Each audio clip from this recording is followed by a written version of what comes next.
24 meeting with the judge and District Attorney Hilton, you and your lawyer, right? What you mean? Oh, okay.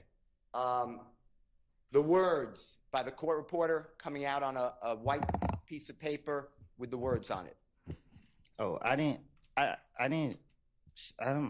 seen it, but I didn't read it. I don't know. Okay, that's fine. My question to you is this. During the time that you were speaking with your lawyer, District Attorney Hilton, the three of you, no court reporter, did District Attorney Hilton tell you that if you testified that you were involved with the Donovan Thomas murder, you would be locked up or arrested? You can't ask me that again? Yes, sir. When you, your lawyer, Ms. Bumpkus, and District Attorney Hilton were speaking, the three of you, just the three of you, did District Attorney Hilton tell you that you would be arrested, locked up, whatever the words are, if you testified to this jury that you had anything to do with Donovan Thomas's murder? Yes. Okay. Did District Attorney Hilton tell you, with you, Ms. Bumpkus, and District Attorney Hilton, no one else, that if you invoked your Fifth Amendment right, meaning I'm not testifying, you would be locked up or jailed? Yes. Other than those two things, did District Attorney Hilton tell you you could testify to anything you want or something to that effect, and you would not be locked up? Just tell the jury. Just think about it. I don't know what you just said. That's my. I'm sorry. But that was a bad question. That's me. Thank you for telling me that I was inartful, is my word. Okay. Other than those two issues you just told, I'm going to get locked up if I invoke the Fifth Amendment. I'm going to get locked up if I testify that I'm involved in Donovan Thomas's murder. Other than those two. So if you don't say those two things, then your use immunity kicks in and you would not be locked up for anything else you testified to. Is that how you understood it? Yes. Okay. Now, did you ever ask District Attorney Hilton, why can't I testify if I'm sworn to tell the truth about being involved in Donovan Thomas's murder? Did you ask her why did she exclude that? What you mean? Did you ever ask any question to District Attorney Hilton? Let me ask it a different way. Did you tell? It wasn't no question. We was talking. Okay. And we were going back and forth. And that's what she said. Objection. Made. That's fine. That's fine. Sustained. All right. Let me ask you some questions. I'm going back to your interviews or interrogations or meetings, whatever the right word is, between you and law enforcement, whether federal, gang, homicide, okay? I'm going back to those that we saw the recordings for January 11th, 2015 with Detective Thorpe. Do you remember that? Mm-hmm. Okay. And when you say, it's just for the Yes. court. Okay, thank you. The jury saw the meeting or interrogation, whatever, the conversation on January 28th of 2015. Do you remember that? Yes. The jurors saw the meeting or conversation on February 20th, 2015. Do you remember that? I remember our interrogation that they showed me. Okay. And then the last one would be February 21, the next day, 2015. Do you remember that? Yes. And I misspoke when I said the last one. The last one's really June 10th, 2015. You remember that one? Yes. Okay. I'm referring to those, and I'll make it clear which one I'm talking about. But I would like to talk to you about what you said in those different statements, and then if it was a lie, and then whether the police, the district attorney's office, the federal authorities ever came to you to say that we can or cannot, the word's corroborate, but that means we verified what you said, okay? Or didn't verify. That's what I'm going to ask you. A whole series, okay? All right. If I'm losing you at all, Mr. Copeland, it's me. Let's. All right. Let's start with, this is going to be, Your Honor, Jeffery Williams, or JW240A. It's an Elisa, and it's State's Exhibit number 378YE, already in evidence. It's June 10, 2015. Interrogation, and Your Honor, the times are 10:36:34 a.m. through 10:36:42 a.m. And Mr. Copeland, do you have you might need those. What I'm going to ask you is, these are a series of conversations with the with the police, different police officers, detectives. Mm-hmm. And I'm going to go over what you said, and then I want to talk to you about that, okay? The first one that I just announced is the detective asked you, what started it off? Was it really about a windshield? And you answered, no, Nut and Thug had something personal against each other. I want you to hear that, make sure that's what it said, okay? What started it off? Was it really about a windshield? Nope. Nut and Thug had some personal against each other. Okay. What I said, was that accurate or fairly accurate? This what I heard. Okay. And what you're saying there, you're being interviewed, if you can tell, that's Detective Dennis, and you heard Detective Gaither's voice. Is that fair? Yeah. And you recognize this as June 10th, 2015 meeting. Is that true? Yeah. Okay. Now, at that point, you also said, and this is at JW240B, Your Honor, it's in Barry, State's Exhibit number 378. YE, and it's at time 3:13:02 p.m. to 3:13:22 p.m. And Mr. Copeland, tell us if you hear this. You said, you know what I mean? Honest to God truth. I asked why they didn't kill Kel. Like, you feel what I'm saying?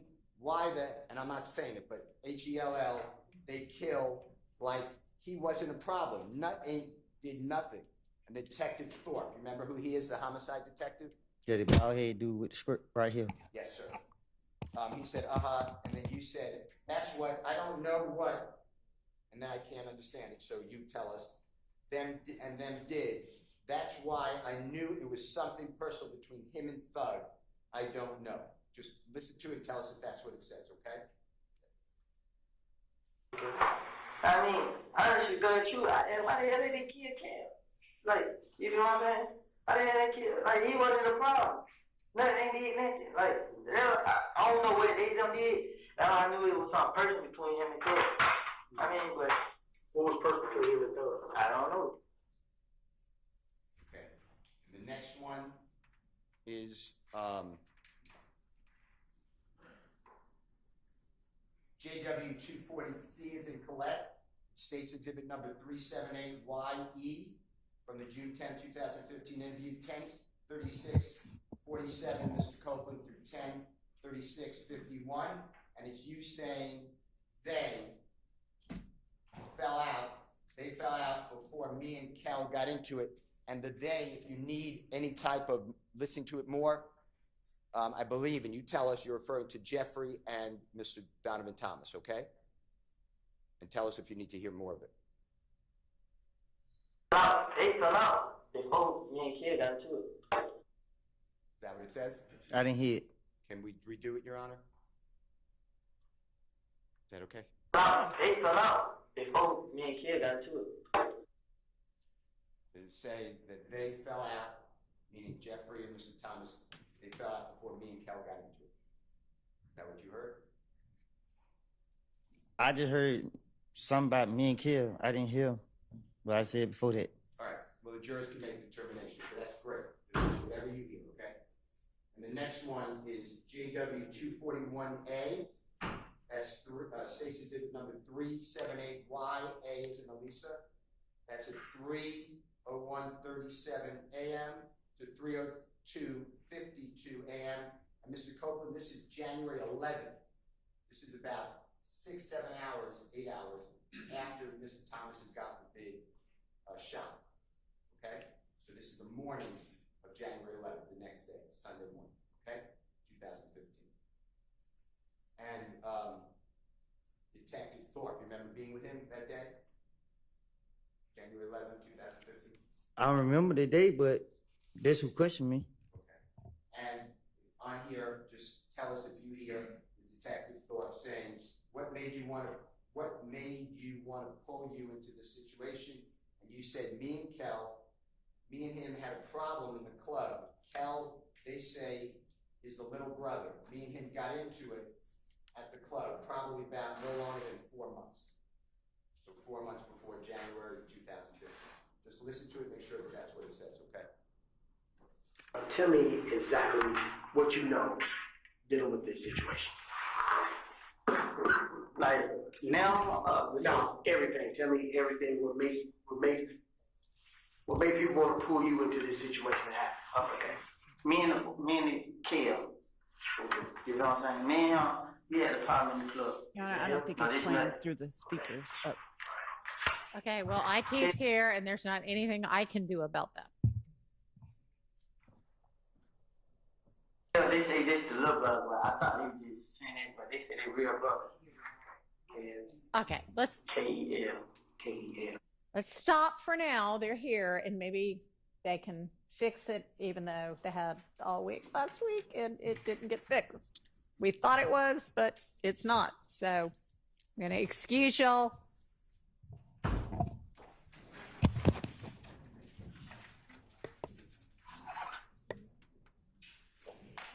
The backup also doesn't work, by the way.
Thank you.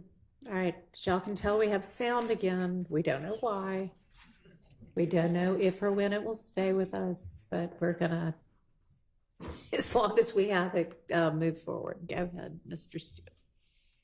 Thank you, Your Honor. Mr. Copeland, we are going to go back to when the audio seems to have gone out.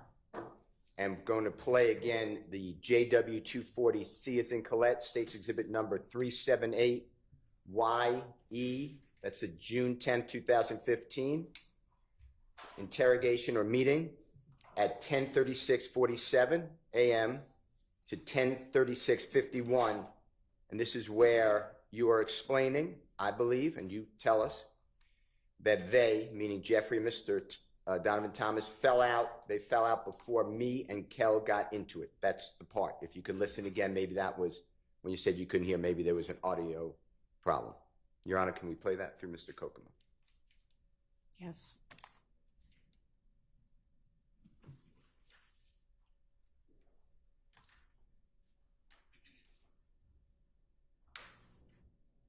They fell out. They both, me and kid got to it. Was that better? Did you hear that? It was the same. Okay. All right. We're going to go on then to the next one, which is, again, the audio was out. So if some people heard it, they're going to rehear it. It's JW 241A as in Elisa, State's Exhibit number 378YA. This is January 11th, 2015 with Detective Thorpe. And this is from 3:01:37 a.m. to 3:02:52 a.m. Your Honor, if we may play that. You may. Tell me exactly what you know dealing with this situation. Like now, without everything. Tell me everything. What made people want to pull you into this situation to happen? Okay. Me and the Kel. Okay. You know what I'm saying? Man, we had a problem in the club. Is that him? No, this nothing. Okay. All right. Kel, they say this the little brother, but I thought he was just saying that, but they say they real brother. Kel.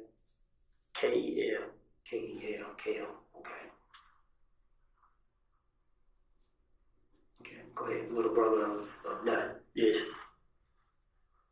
Who you identified from a picture, which is Donovan Thomas. Yes, sir. Okay, go ahead. Me and him got into it in the club push. What day was that? It's just like it was like a lot. Okay. So, but 2 months, 3 months, a year, how long? Yeah, about I'm saying no longer than 4 months. 4 months. So, Mr. Copeland, there, are you explaining to Detective Thorpe that you and Mr. Kel, do you know his given name is, do you know the name Kelvin Watts? Do you know that name? Okay. Nope. Okay. Kel, or Kel, there you're explaining that you and Kel have been arguing, whatever word you want to use, for approximately 4 months before January 11, 2015. Does that sound like what you said on the recording? Yeah. Does that sound right? Smart, what you mean? 9, 10 years ago, going back, were you not getting along with Kel for approximately 4 months? So since maybe we'll say September 2014, does that sound right, what you told Detective Thorpe? I don't know what I don't understand. Okay. Let's just do it this way. You told Detective Thorpe on January 11, 2015 that you and Kel have been arguing since approximately September 2014. The way I got that is 4 months before January 2015. So you saying when me and him got into it? Yeah, approximately. That's what you told Detective Thorpe, and I'm asking you, is that true? Yes, me is what true? Maybe in September 2014, October 2014, November 2014, December 2014, beginning of January 2014. By that time, by January 11, 2015, you and Shell were arguing. That sound about right? I don't get what you're asking. Okay, it's me. It's my fault. Do you remember going into the police department, meeting with Detective Thorpe on January 11, 2015? No, what I'm saying is I don't know what you're asking me. You asked me when me and him got into it? Yeah, you and Shell got into it, approximately, if you could tell the jury.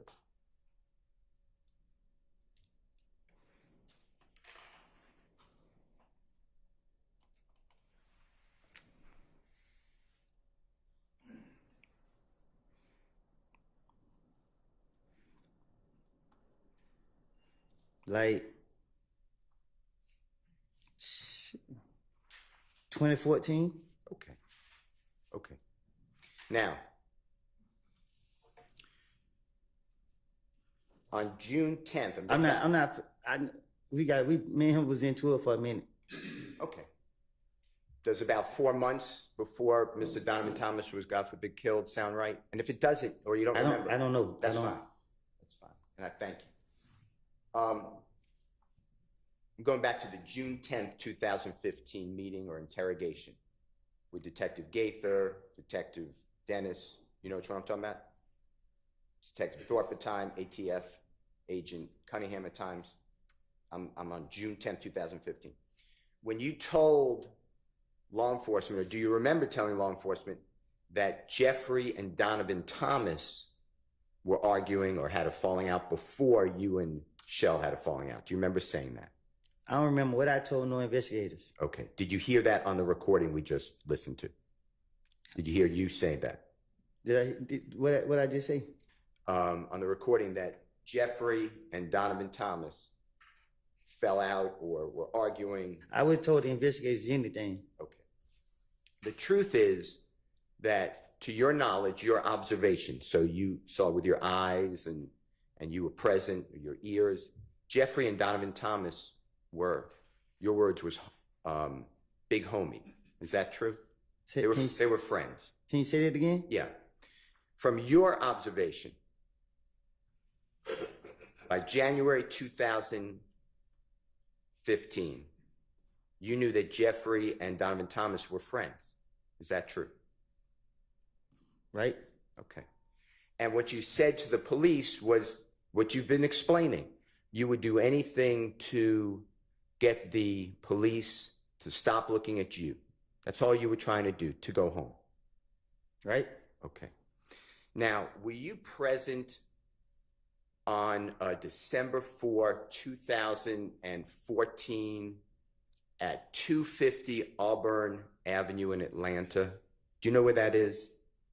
I don't remember nothing way back then. I don't know. That's fine. I'm going to show you, with the court's permission, I'm going to show you a photograph of the building in 240 Auburn Avenue. Your Honor, I'll mark this if that's okay with the court. Can I have 1 second, Your Honor? Sure. I'm just looking for a number.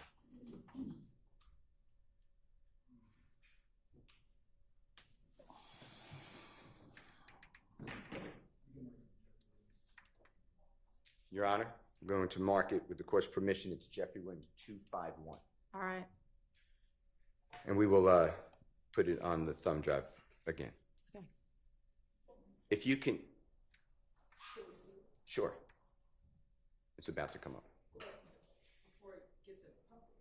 A building? So, do you not have hard copies of these things? I don't have a copy of that one. Okay, well, show it to the witness before we publish it for everybody. Mr. Kokomo, can he approach, Your Honor? Yes. Thank you. You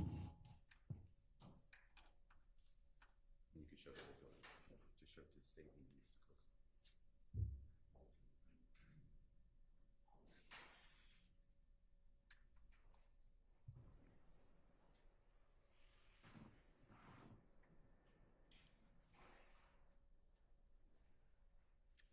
Did you show him the whole building? Yeah, this is it. There it goes all the way up. This, The next one. That's one. Show it to the state, though, because I don't think you show it.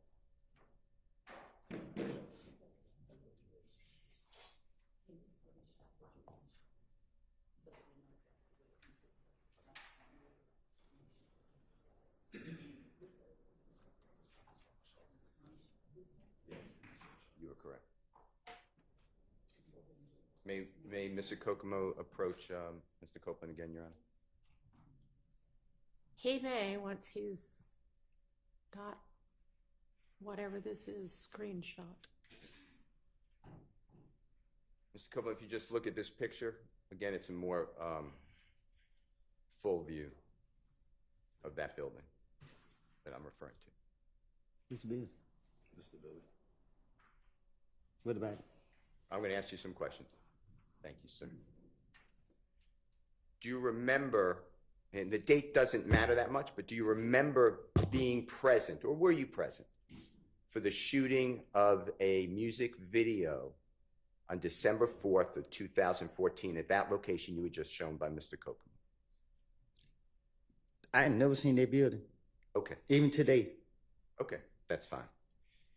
Do you personally know whether Mr. Thomas and Jeffery Williams were doing a music video on December 4th, 2014 in Atlanta at 250 Auburn Avenue? No, I don't know. Okay. Have you seen the music video, or do you know of the song In My Blood by Jeffery Williams? Bloody J. Yeah, All right. Do you have any knowledge of where that was videoed, meaning the music video? And if you don't, that's fine. I don't. All right. You weren't present for that. No, I wasn't. All right. Were you present in Miami, Florida over the New Year celebration going from December 30th, December 31, 2014, striking into January 1, 2015? So that's going to be about 10 days before Mr. Thomas is, God forbid, killed. If you remember being in Miami, Florida. Was I there? Yes. If you remember. Nah, I don't remember being there. Okay. Do you remember seeing in January of 2015, after Donovan Thomas was, God forbid, killed, do you remember being present at shows with Jeffery Williams and, you know who Rich Homie Quan is? Yeah, The performer, you know? yeah. Do you know him as Mr. Lamar too, or do you know the name Mr. Lamar? I just only know Rich Homie. Okay. Do you remember seeing, after the killing of Donovan Thomas, seeing Rich Homie Quan and Jeffrey together What you mean? in Florida performing at shows? Were you present? You said when? At what time? Shortly after Donovan Thomas, God forbid, was murdered. So January 2015. Yeah. Okay. Now,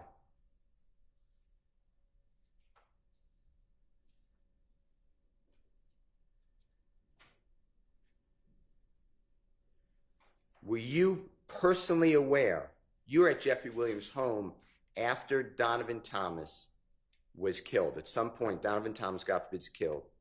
At some point, you are actually at Jeffrey Williams' home in Atlanta. Is that in the Sky House? Is that true?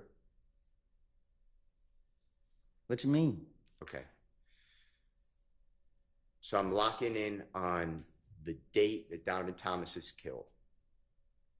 I'm just telling you the date. I'm not asking you to remember, but it's January 10th, 2015, okay? But Donovan Thomas is killed that night. Or he's shot that night, okay? I'm asking you this. After he's shot, do you remember being at Jeffrey Williams' home at some point at the Sky House in Atlanta, Georgia? Man, my mind, I had blanked out. Too many people were calling. I can't remember everything that happened that night. Okay. It's okay. I'm just asking questions. You're giving the testimony. It's fine. After Donovan Thomas is killed, after the news got out that he's killed, the information, did you ever see a posting by Jeffery Williams about Donovan Thomas's death that night, or January 11, 2015? Do you remember that on social media? I don't remember that night. Okay. All right. Okay. Did anybody with the police department, the federal authorities, homicide, I'm including everybody, or the district attorney's office ever come back to you and say, hey, I want to talk to you more about Jeffery Williams and Donovan Thomas falling out like you told us? Did they ever try to corroborate that? And if that's a bad word, I'm going to rephrase it. All right, once I got out? Anytime. Did they ever come back to you and challenge you or ask you about this conversation that you had?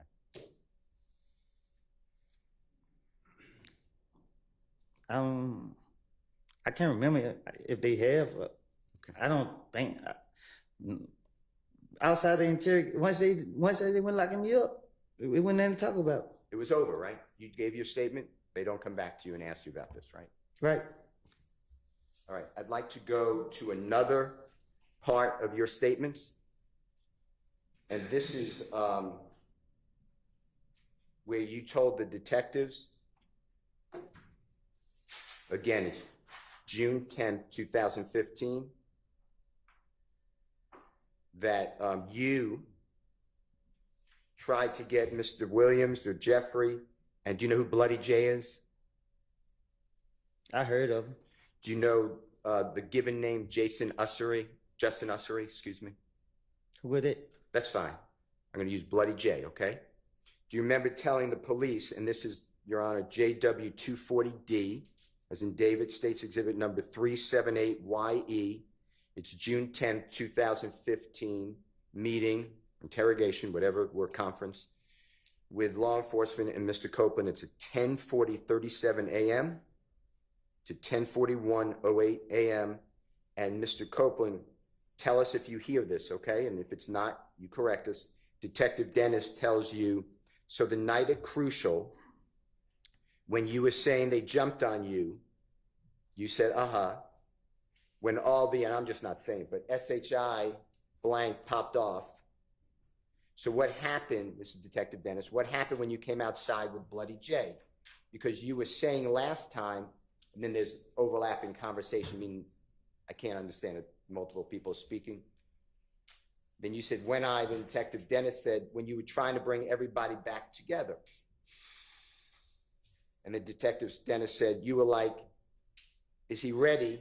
And Thug, or Jeffrey, kept saying, nah, he ain't ready. You remember that? That was Detective Dennis saying, you remember you told us that when you said, and you said, you mixing things up. You're talking about the time we was in when I called Bloody J and tried to get him and Jeffrey, or Thug, you said, back cool. That's what I'm targeting, okay? So please listen to it. If I said it wrong, just say it right. Your Honor, can Mr. Copeland listen to this, please? And the jury. So the night at Crucial, that when you were saying they jumped on you, right? When all shit popped off. So what happened when you came outside with Bloody J? Because you were saying the last time you were trying to bring everybody back together. You was like, is he ready? And Thug kept saying, nah, he ain't ready. You remember that? You remember you told us that? When you said you mixing it up. You're talking about the time we just made the shit when I called Bloody J and tried to get him to throw that cool. Remember saying that you were, the discussion, Detective Dennis is telling you were trying to bring everyone back together, make everyone, friends again. You remember Detective Dennis saying that? You just heard that? I just heard. Okay. And then you said that you called Bloody J and tried to get him and Jeffrey, or Thug, back cool. Do you remember saying that? Or did you hear that? Again, I'm talking to the investigators. I'm trying to tell them anything. Right. That's not true. Right? You were just trying to get out of custody or jail. You want to go home, right? I've been telling y'all that for the longest. Sustained. The statement the jurors just listened to, you were trying to finesse or lie to the investigators to get them off of you so you could go home, right? That was my plan. It was a lie, right? My plan was to spin the police, hoping they'd let me go.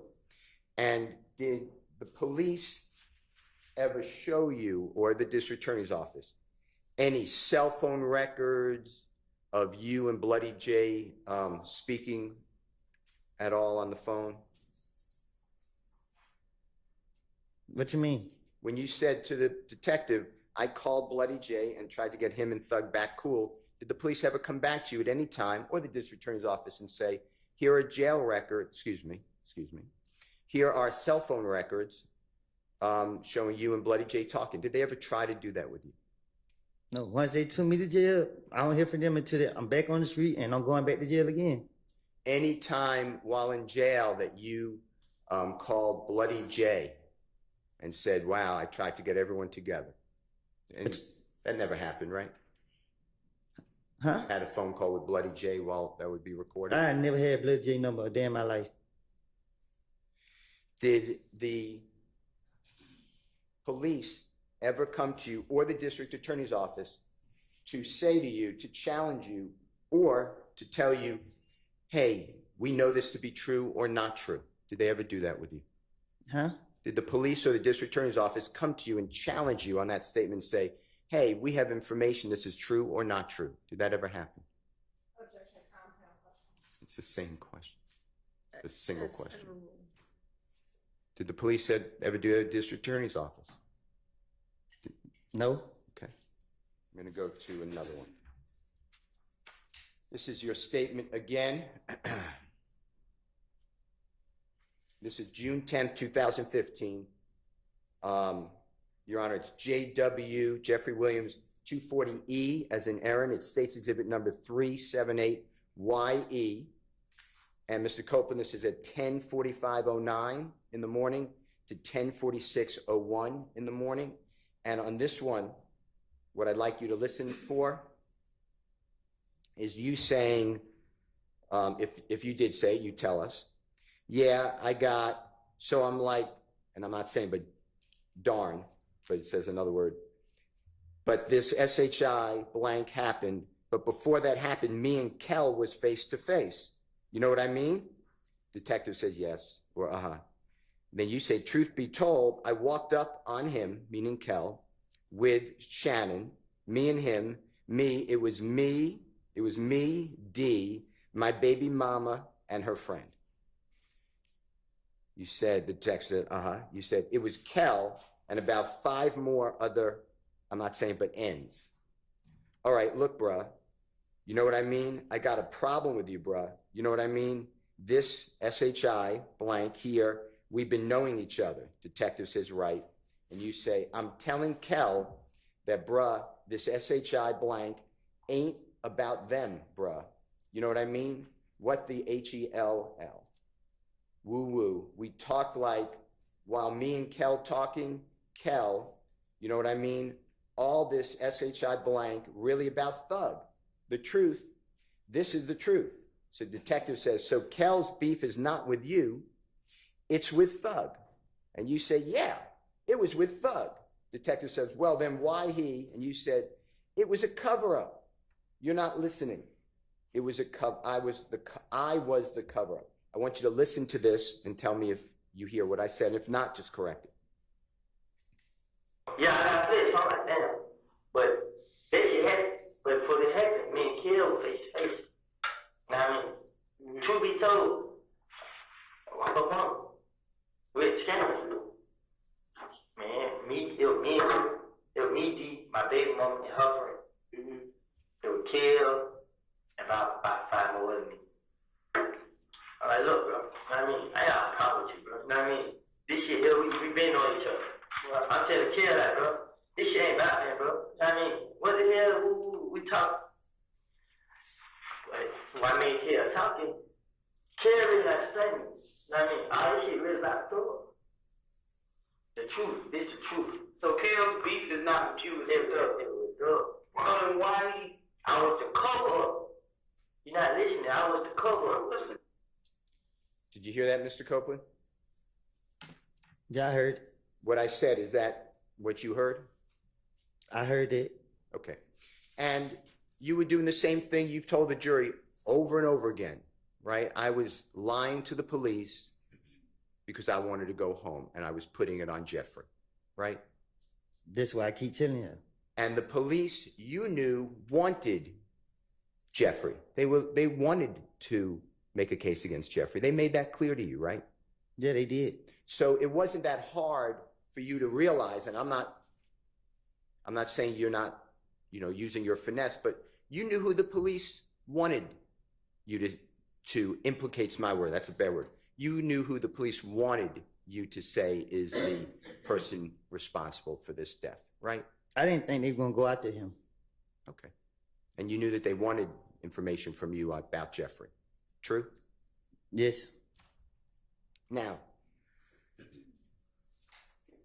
when you talk about your baby mama, did you hear that in the recording we just listened to? Mm-hmm. You're talking about the Honorable Miss Deshawn Quarterman, right? That's her name? Yeah. Okay. And you're aware that Miss Deshawn Quarterman, your child's mother, had spoken with multiple, but Detective Gaither at times. True? What you mean? During this time. Yeah.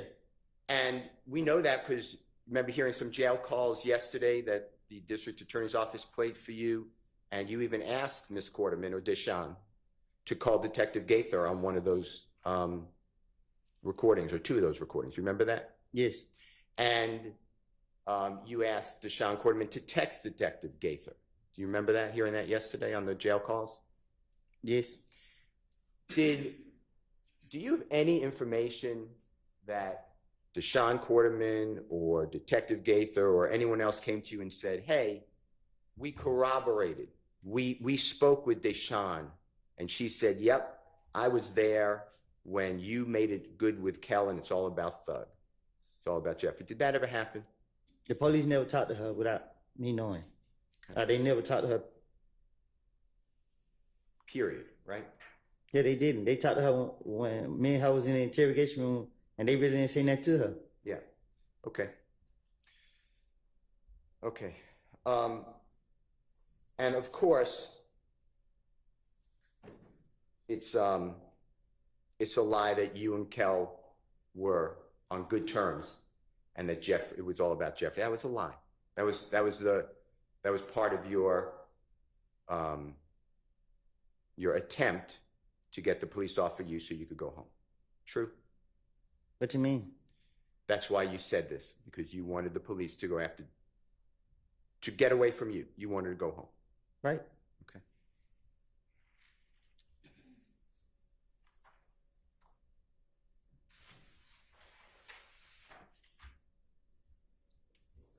Jeffery Williams, number 240F is in Fox, State's Exhibit number 378YE.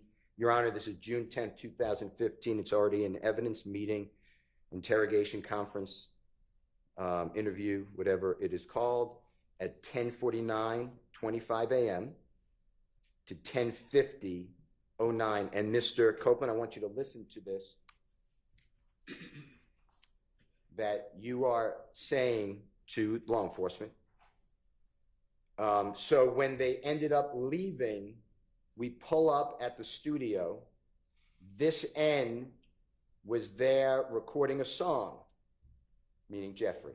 That song that we pull up tonight, he did that song. I mean, like, he did it so fast, like, damn N just shot at you, come make a song. So this is what I'm thinking, this damn, so we're up there chilling. So everybody was up there at the studio. So Thug dialed 911. He had a bullet hole in his car. So he want to know who shot his car. You know what I mean? I want you to listen for this. If I said it wrong, you got to correct me, please. So when they leave, we pull up at the studio. This nigga was not recording song. That song that we pull up probably tonight, he did that song. I mean, like, he did it so fast, like, damn, nigga just shot us to come make a song. So there's no thing. Damn. So we got that shit. So everybody got that studio got so Doug So he's like, well, he want to know who shot his cousin. I mean, Did you hear that, Mr. Copeland? Mm-hmm. Did I say fairly what it says? Was I fair? That's what it sounds like. Okay. Did the police ever come to you after you reward them with this information and play for you or even tell you, hey, here's the 911 call made after the gambling house was shot up and a supposed bullet hit Jeffrey's car? Did that ever happen? No. Did the district attorney's office ever come to you and say, hey, we had the 911 call that Jeffery Williams phoned in, like you told us, on June 10th, 2015. Did the district attorney's office ever play for you that 911 call? No. There was no 911 call. You were just trying to get out of the police, right? Sustained. Was there a 911 call to your knowledge that was ever shown to you to corroborate, to verify, to support that statement? No. Okay. You're aware, if you're not, just say I'm not, that 911 calls are maintained or held by the police? You know what I'm talking about? That they're saved. They can be retrieved. If I'm asking a bad question, just say. Yeah, they are. Okay. District Attorney's Office nor the police ever came to you with that 911 call? Did y'all?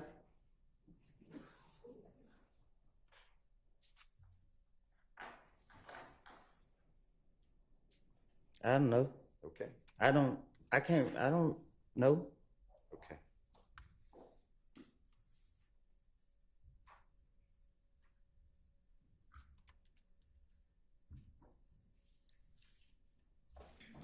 I'd like to go to Jeffery Williams 240G, as in Goldfeder, State's Exhibit number 378YE, as in Aaron.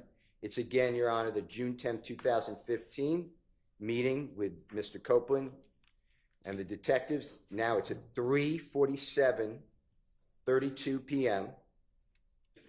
to 3:48 p.m. 00. And Mr. Copeland, if you can just listen for and tell us if this is accurate. You said, and we're still talking about the car windshield. Remember all this conversation about Jeffrey wouldn't let it go until his car windshield was paid for? Remember all that? Mm-hmm, I'm listening. Okay. And it should say, and correct us if I'm wrong, that you said, yeah, so when me and Kel was like, well, we wanted to see what Thug got to say. So I called Kel on FaceTime with Kel, and Kel like, I ain't let SHI blank go until you pay for my window. You know what I mean? And Detective Dennis says, Kel said that or Thug said that? You said Thug. Thug, yeah. Detective Dennis said, okay. You said Thug like, I mean Kel like, what? Pay for your window. So he looked at me. I'm about to go. I ain't got nothing to do with it. That's on y'all. So I'm out of here. I'm out of there, bruh. You know what I mean? Like, man, get nut on the phone. You feel me? That's what Kel was saying. I want you to listen to it and see if I've said that accurately.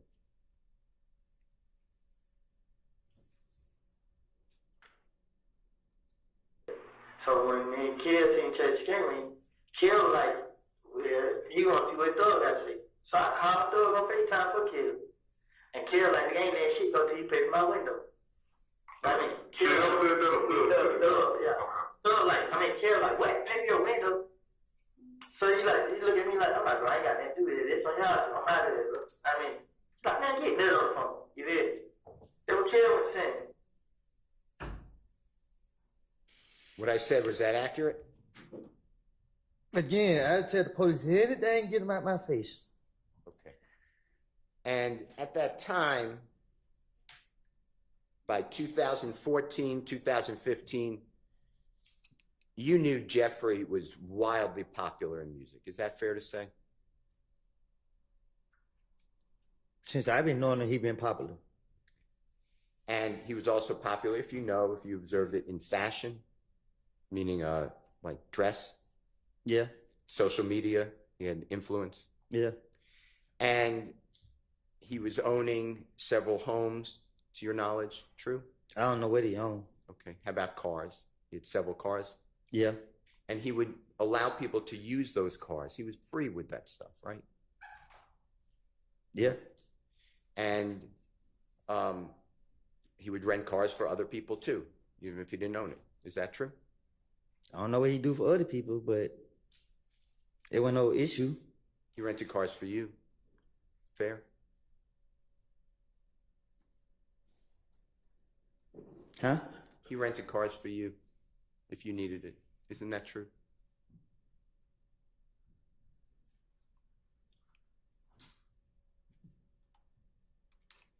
What you mean? You would drive at times a rental car with permission of Jeffery Williams that he rented. It wasn't a big deal, right? I used to just go get the car. Yeah. Yeah. Okay. And it wasn't only you, it was anybody. He's generous, right? With his things. Sustained, you can rephrase. It's fine. All right. You also knew at that time, 2014, 2015, Jeffrey would fly on private planes. True? Yeah. And he would allow you at times, I don't know the number, you could tell the jurors, to go on a private plane with him. Fair to say? Yeah. And you knew he was touring America at that time, right? He was performing all the time, right? Yeah, he was. Yeah. And he would do tours throughout America. You're aware of that? He used to go to, I don't know what tour is, but he used to go to the different clubs and stuff. Okay. And do you remember him having, like, go to different cities throughout America? I mean, that's what I mean to say. That's fine. And Europe, countries like England and France. Sustained. Jeffrey would play in other places, not in America, outside America. You're aware of that, right? What's the relevance? So relevance is that Mr. Copeland's telling the police that Jeffrey Williams cared about a window. I'm sorry, I couldn't hear you. Say that again. Jeffrey Williams cared about a car window. The man is... Okay, I'm not sure the one has much to do with the other, so I'm going to sustain that objection. When you told the police that this is about a window, Jeffrey's window, remember what we just heard? That was part of your finesse, right? To get you out of there. When the police would question me, my only motive was to get me out of the interrogation room free. I was trying to say whatever I can to get them to let me go, to convince them that I would help them. And this just was my motive. Every time they got me, that's what I was trying to do. They were bringing his name up, and they mentioned anybody's name, I was going to make up a story on them. I was going to say something about them, hoping that I can convince them to let me go. And that's what happened here about the windshield, right? Same thing. I don't remember what I told them. I just played it. I heard what I said. Okay. That was part of your attempt to go home, right? True? Not to be locked up. Right. Okay. Did anybody come to you from the police, the district attorney's office, and say, we corroborated, means support or verified, this car window story? Did they ever tell you that? After 2000, when I gave an interview and went to the feds, I haven't heard anything from the state, the police, or nothing until they catch me in the street. Okay. They haven't told me about nothing. They haven't reached out to me or nothing. Okay. I'd like to go to the next issue that I'd like to discuss with you, Mr. Copeland. It's JW240H as in happy, State's Exhibit number 378YE as in Aaron, It's again the June 10th, 2015 interrogation. It's at 10:42:23 a.m. through 10:42:32 a.m. And I'd like you to listen for and tell us if I am wrong where this is outside of Club Crucial after you, remember you got into that fight on January 6th, 2015. Remember with the lip and the eye and the knot on the head, remember that? And when nothing went wrong, my lip, it was just my eye. Okay. And it was, the detective said to you, okay, we'll get back to see you 9. He's standing there with Bloody J. You said, so, but Thug pulling my shirt like, there goes Bloody J right there. You know what I mean? Thug and Nard were in the car leaving Crucial that night and firing at either Bloody J or Kel's people. Tell me if you hear that, okay? Okay, get back to you see 90 standing there with blood. I think so, but Thug put him a shirt like, there go Bloody J right there, you know what I mean? So. You hear that? Yeah, I heard. Okay. Did law enforcement, do you remember Club Crucial back in 2014, 2015? You used to go there every Monday night, right? Right. Approximately every Monday night. And no, every Monday. Okay. And do you remember ever observing or seeing that there were surveillance cameras inside and outside Club Crucial? You ever cameras? Okay. Did the police ever come to you and say, hey, we have the surveillance camera we want you to look at, or the district attorney's office, from January 6th, 2015? Did anyone ever show you anything like that? I never heard nothing about no cameras. Okay. I'm going to play on the same issue, same time, dealing with outside of Club Crucial. This is going to be J.W. Jeffery Williams 240I as an ice cream, states exhibit number 378YE.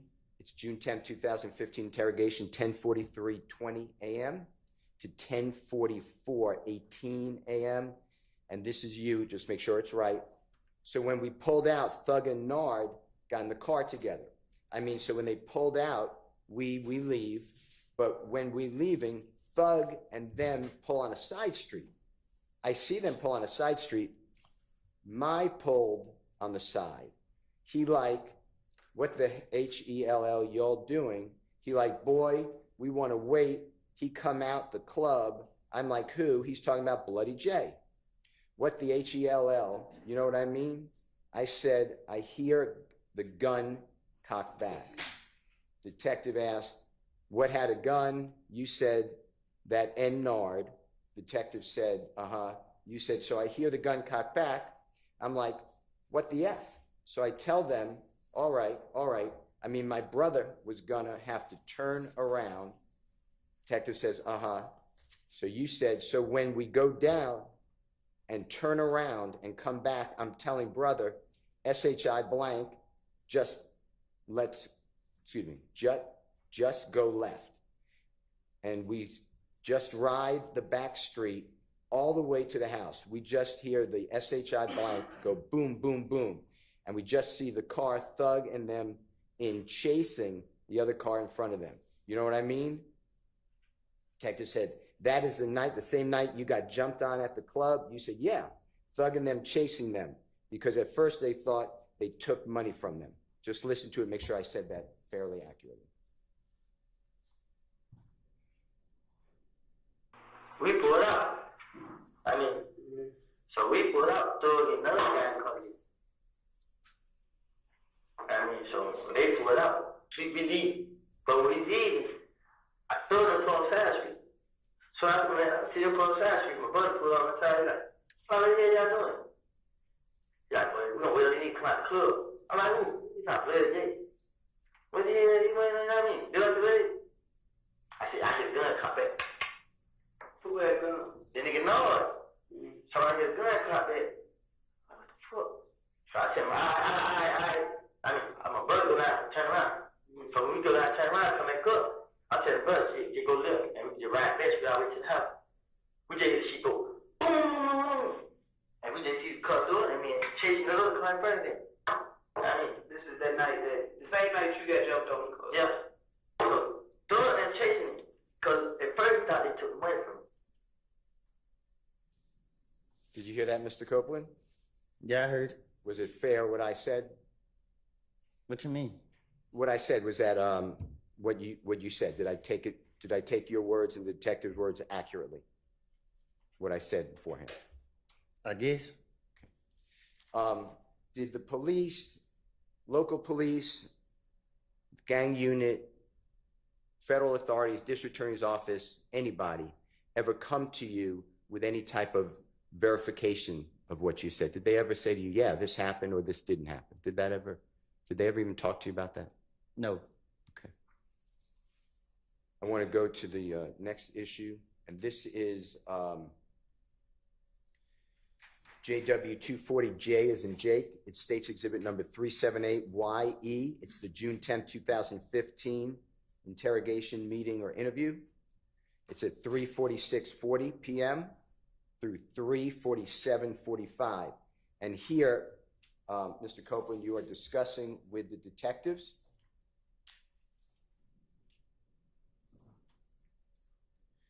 that Mr. Donovan Thomas, or Nut, came to the gambling house and met with you, and you discussed your issues with Mr. Shelkow. I want you to listen to this. Specifically, you said, I was just like, darn, but it says another word, bruh, what happened? You know what I mean? What the HELL? I'm just like, the only thing I did was, you know what I mean? That N-Kel is, that was, cause I was just like, and then I just remembered like the stuff Nut used to be saying. You know what I mean? Like Nut pulled up at the gambling house and he tried to talk to me. You feel me? I let the window down. I cracked the window. He said, darn, it says another word, blood. I ain't blood, bruh. You know what I mean? But darn, says another word. You know what I mean? So I pull over. And when I pulled over in the car, him and Big Boo was talking. I mean, dapped him up. Boom, Shannon right there. Shannon walked right past, looked at me, and was like, you know what I mean? Detective said, uh-huh. You then said, and he was just like, man, what's up with you and Kel? Meaning Nut, or Mr. Thomas. Like, man, these ends, let him trip with y'all. I ain't got no problems with him. You know what I mean? So we was talking. When we got finished talking, he like, man, I'ma holler at the end. I'ma let y'all ends know what's up. You know what I mean? This and that. Detective said, that's what Nut said. You said, yeah. So when me and Kel seen, Kel was like, well, he wanted to see what Thug got to say.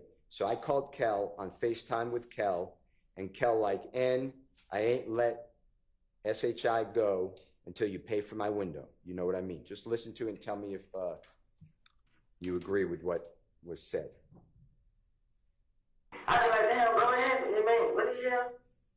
And I don't think I did ever. I didn't have that shit, that nigga ain't the problem. Know what I mean? The nigga Cal is. That was, so I feel like, and then I just remember like, the stuff Nut used to be saying, I mean, like Nut put up at the gambling house, and he tried to talk to me. You feel me? I did one time, I cracked one.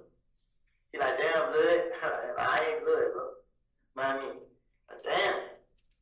I mean, so I pulled over. When I pulled over, I got caught, and they did boo talking. I mean, I jabbed him up. Boom. Shannon right there. Shannon walked right past, looked at him like, you know what I mean? Mm-hmm. And he was like, man, what's up with you and Kel? I mean, they young trip, but y'all ain't got no problem with it. You know what I mean? So we were talking, we got there talking. Like, now I'm hollering, I'm gonna let y'all niggas know what's up, you know what I mean? This and that. That's what Nut said. Yeah. So when me and Kel seen each other scaring, Kel like, well, he gonna see what Thug got to say. So I called Thug on FaceTime for Kel. And Kel like, nigga ain't that shit, go till you pay for my window. I mean, Kel. What I said, was that fairly accurate, what what you were saying with the detectives? I never had no conversation with Ned outside the gambling house. Exactly. Police never came to you in any way to say, hey, we corroborate that or support or verify that, right? That never happened. I never had a conversation with him. I want to talk with you about Jeffery Williams number 240K, as in Kitten, States Exhibit number 378YE. Your Honor, it's at 9:56:01 to 9:56:27 a.m. It's June 10, 2015 meeting. Mr. Copeland, I want you to listen for, and then, correct me if I'm wrong, that you said to the detectives on June 10, 2015, so I went and got the car. I pull up at the green store. I ain't seen them out there. So I was talking to Little Rick. Me and Little Rick talking. I called D. D said he was on Cleveland. So Rick asked, where you just go? Because I was going to the girl's house. He all right, boom. I get in the car, I ride. I pull up at McDonald's. When I pull up at the McDonald's, detective says, you went to McDonald's? Bye-bye. You say, on Cleveland. Detective said, on Old Hapeville? You said, nah, the one across, and the detective then cuts into your statement. I want you to listen to it. We're talking about, obviously, where you were at around the time of Mr. Donovan Thomas getting shot, okay? Just to orient you. So I went back to college. I got pulled up at Green Store. I ain't survived. So I talked to Lil Rick. Me and Lil Rick talking. I called him. He said he's on Cleveland. So Rick asked, where you just go? We turn around. And I want to go to the girl. He's like, all right. Boom. I get in the car. I ride to him. I pull up at the McDonald's. When I pull up at the McDonald's, to the McDonald's side, Cleveland, Wakefield, the one right on the street, yeah. Did I say fairly what you said to the detectives? Did it sound correct? That's what he said. Yeah. Okay.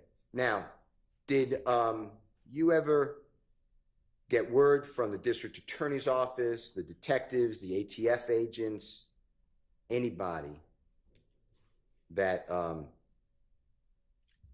Little Rick confirmed your statement to the police? That they spoke with Little Rick? No. Okay.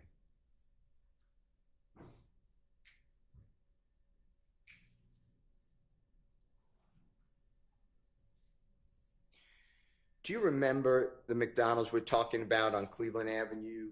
It's the one across the street from a coin-operated laundromat, and then across the street from a gas station, and next to an auto parts store. You know which one we're locking in on?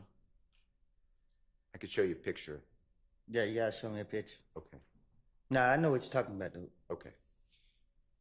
In 2014, 2015, if you observe this, just tell me, if you remember and you observed it. Do you remember seeing surveillance cameras inside and outside that McDonald's?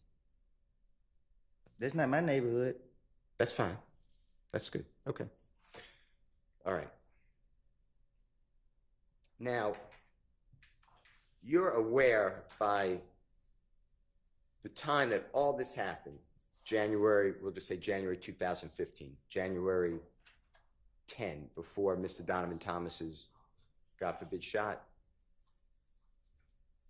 you're aware that cell phones, cellular telephones, give a general description of the area the cell phone is in. Is that true? Can you say it again? Yes, sir. Yes, sir. At and around or before Donovan Thomas's shooting, that's what I'm locking in on. Were you aware, did you know, that cellular telephones can tell a general vicinity of where the phone is? Do you know what I'm referring to? You said, do I know about it? Yeah. Did you know about it back then? Yeah. Okay. And in fact, you told the police on January 11th, 2015, within 7 hours, 8 hours of Mr. Donovan Thomas being, God forbid, shot, you brought a cell phone in the interrogation room with Detective Thorpe and said, my phone will tell you where the phone was. Remember doing that? Right. And that was you trying to tell the detective, don't look at me for the killing of Donovan Thomas. Fair to say? That's why you went there. Right. I'd like to play for you and just tell us, orient the ladies and gentlemen jury, if that's what you're talking about. This is, Your Honor, Jeffery Williams 241G. It's in Gold Federal States Exhibit number 378Y. A is in Elisa. Your Honor, this is the January 11th, 2015 interrogation, a meeting with Detective Thorpe and Mr. Copeland. It's at 3:14:09 a.m. to 3:14:23 a.m. If you can listen to this, Mr. Copeland, just make sure that you tell the jurors correctly if this is what you're talking about.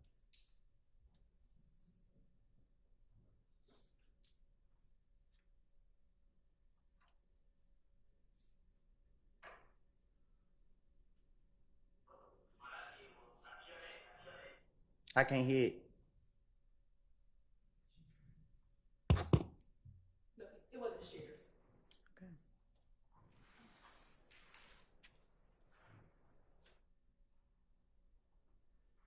So what I did was I kept asking. Last thing I missed in my phone, I show you. I was asking everybody, like, should I go down there, bro? Cause I didn't do it. They come scan me, they do everything. I didn't do it. They check my phone record, my vote copy, they show you where I was, they show you every call that I talked first, they show you where I was now. Is that you, Mr. Copeland? If you heard it, saying, you could check phone records, you can see where the phone was, where I was. Is that fair to say? Huh? Sorry. Were you talking about in the Jeffery Williams Exhibit 241G, States Exhibit 378YA, from the times that I announced? Was that you showing the detective with your phone on the desk? Trying to show him I'm innocent? Yeah. Yeah. And that phone, you see the phone that's in the Honorable Judge Whitaker's courtroom on display? That's the phone you brought in. On the camera? Yes, sir. Yeah. And did Detective Thorpe ever take your phone?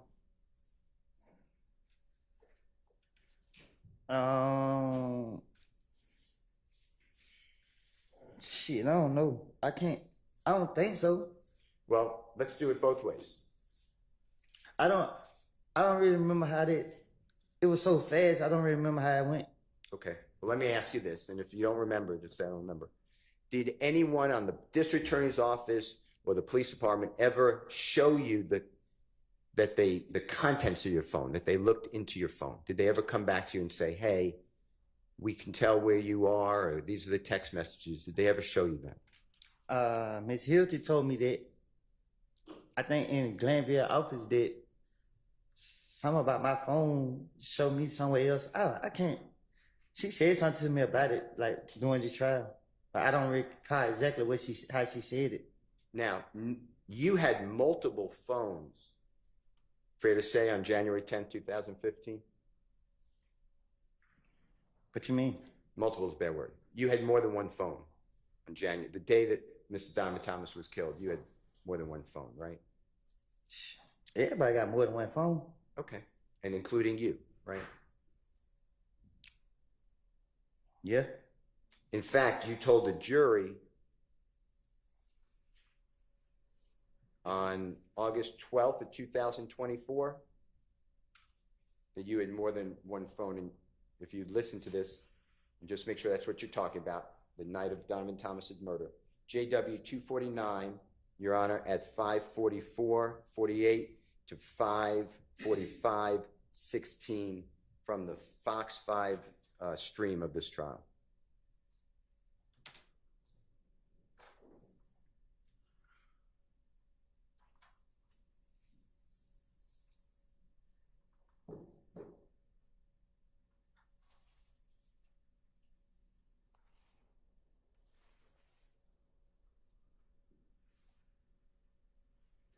What am I listening to something? I think he's having a little issue. I'm sorry?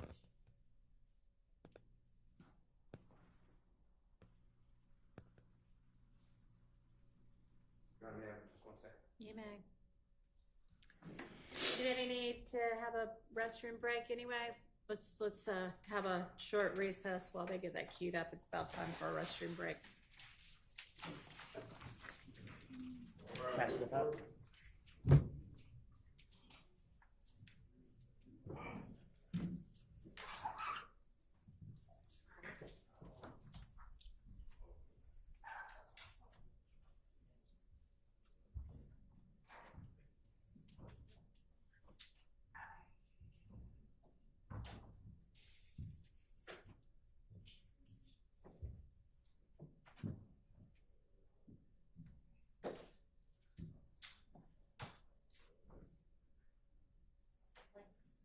Yeah, thanks.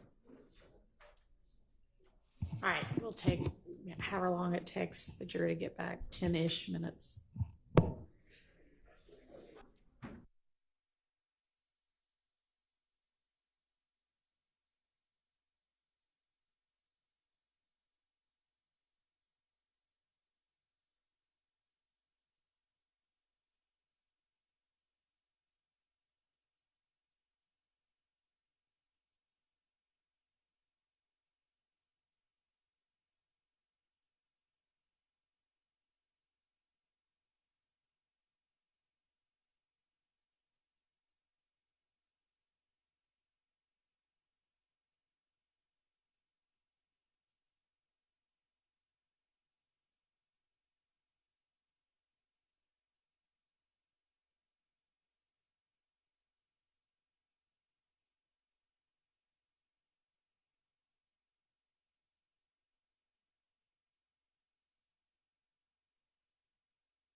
Yeah, my team. What you do?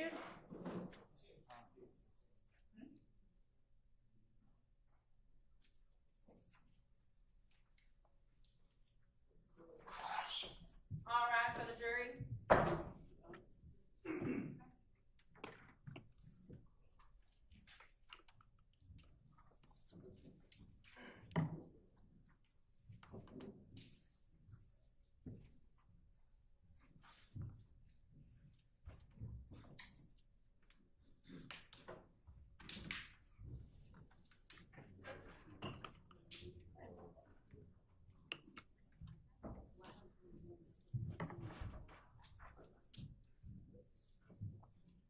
Officer is present and accounted for. Thank you. All right, go ahead, Mr. Steele. Your Honor, I'd like to play Jeffery Williams, or JW 249. It's at 54448 to 54516 from Fox 5 stream of this trial.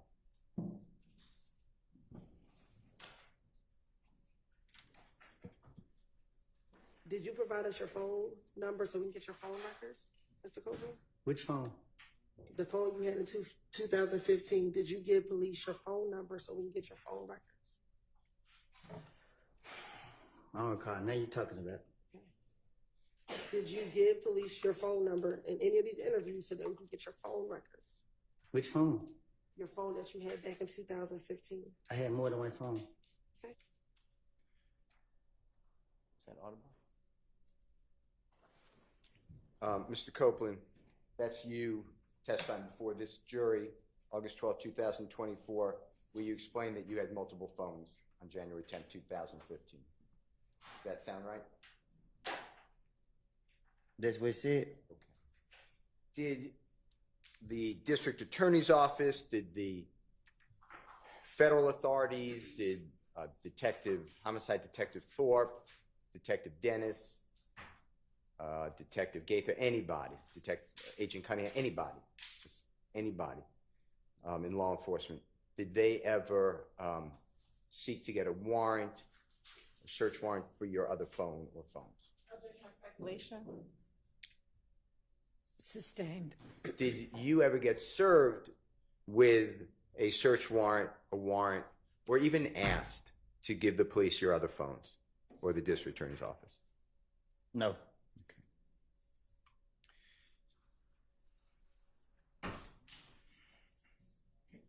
I'm going to show you and play for you, with the court's permission, Jeffery Williams, or JW 244D, as in David, State's Exhibit number 378, YB as in Barry. Your Honor, that's the January 28, 2015 meeting or interrogation. It's at 7:12:03 p.m. to 7:12:43 p.m. And this discusses, Mr. Copeland, just make sure I'm right, that you and your brother made a false report of who's driving a vehicle because you had a suspended license. If you can listen to that, make sure that's what that's about.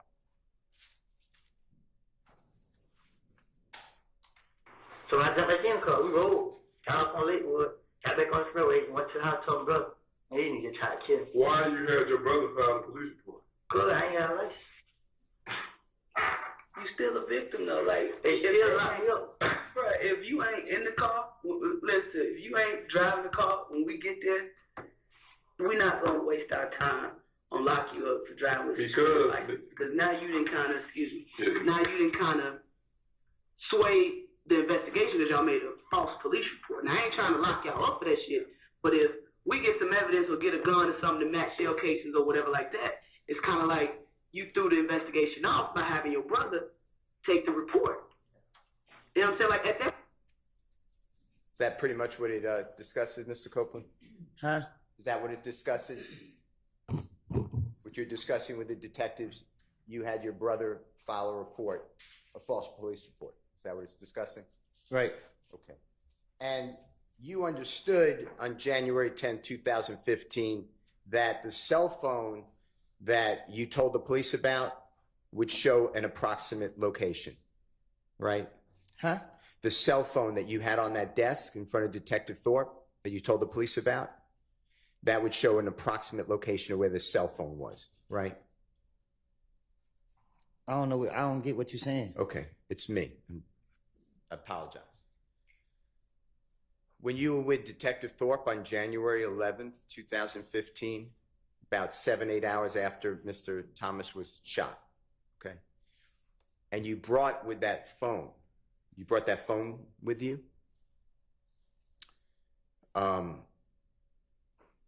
If that phone was with somebody else and not you, at the time Donovan Thomas's shooting, the police didn't have all your phones, right? Well, you didn't give, I'll correct. Just rephrase it. It was kind of Sure. confusing. You didn't give the police all your cell phones that you had with you or access to on January 10th, 2015, but you did show one phone. True?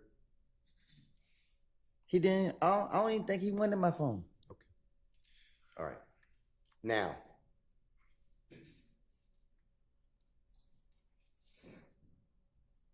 did the police ever come to you? When I say police, I'm including everybody, or the district attorney's office, come to you and inquire of you, ask you, your phone shows no calls between 7:01 at night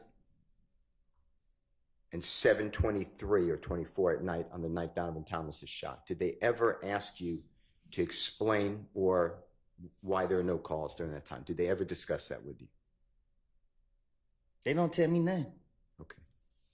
All right. I'd like to go to the next recording.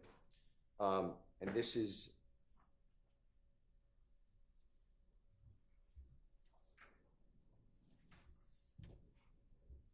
Jeffery Williams 24 or JW 240L, as in laughter, states exhibit number 378YE, as in Aaron. Your Honor, this is June 10th, 2015. And Mr. Copeland, June 10th, 2015, interrogation, meeting.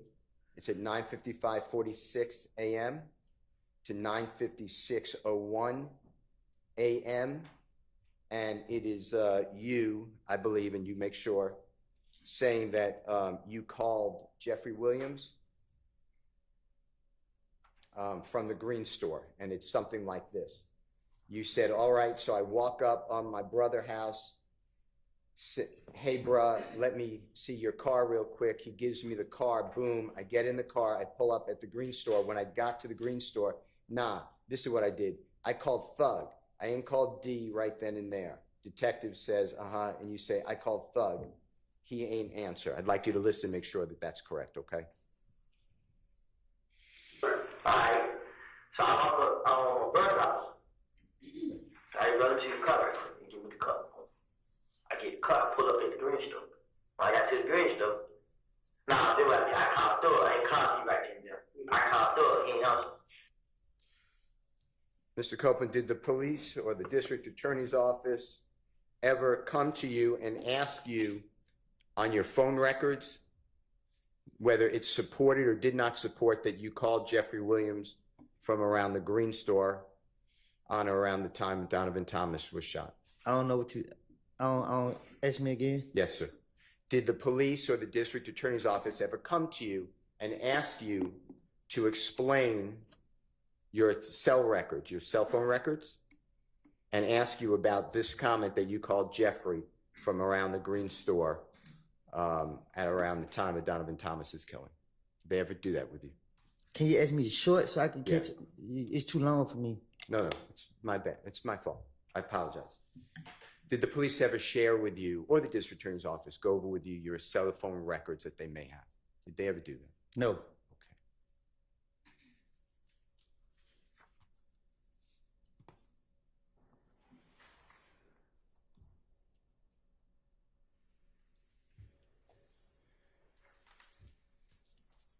Going back to 2014, going into 2015, you met Jeffery Williams for a short period of time that you were, my word would be hanging out with him, but that's a bad word, that you were in his company and he was in your company, a short period of time. Is that fair to say? Right.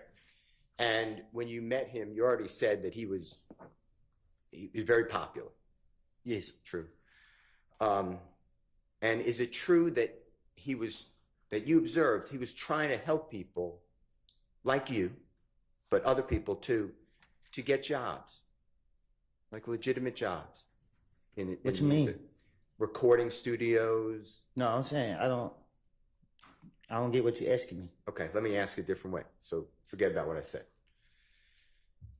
When you met Jeffrey, did you witness him trying to get people to have a legitimate job? A legitimate just means a job at a recording studio, make music, trying to help people. I can't speak for other people, but he tried to help me. Okay. And when you knew him for the period of time, we're really talking about like between your birthdays. Do you know Jeffery Williams' birthday by any chance? And if you don't, that's fine. Well, now I do, but you didn't back then. Okay, I didn't. Yeah. Is it fair to say that you and he knew each other, but like after your birthday in July of 2014, and really stopped because you were in custody anyway? By July 2015, that's the period of time that you knew each other. Is that true?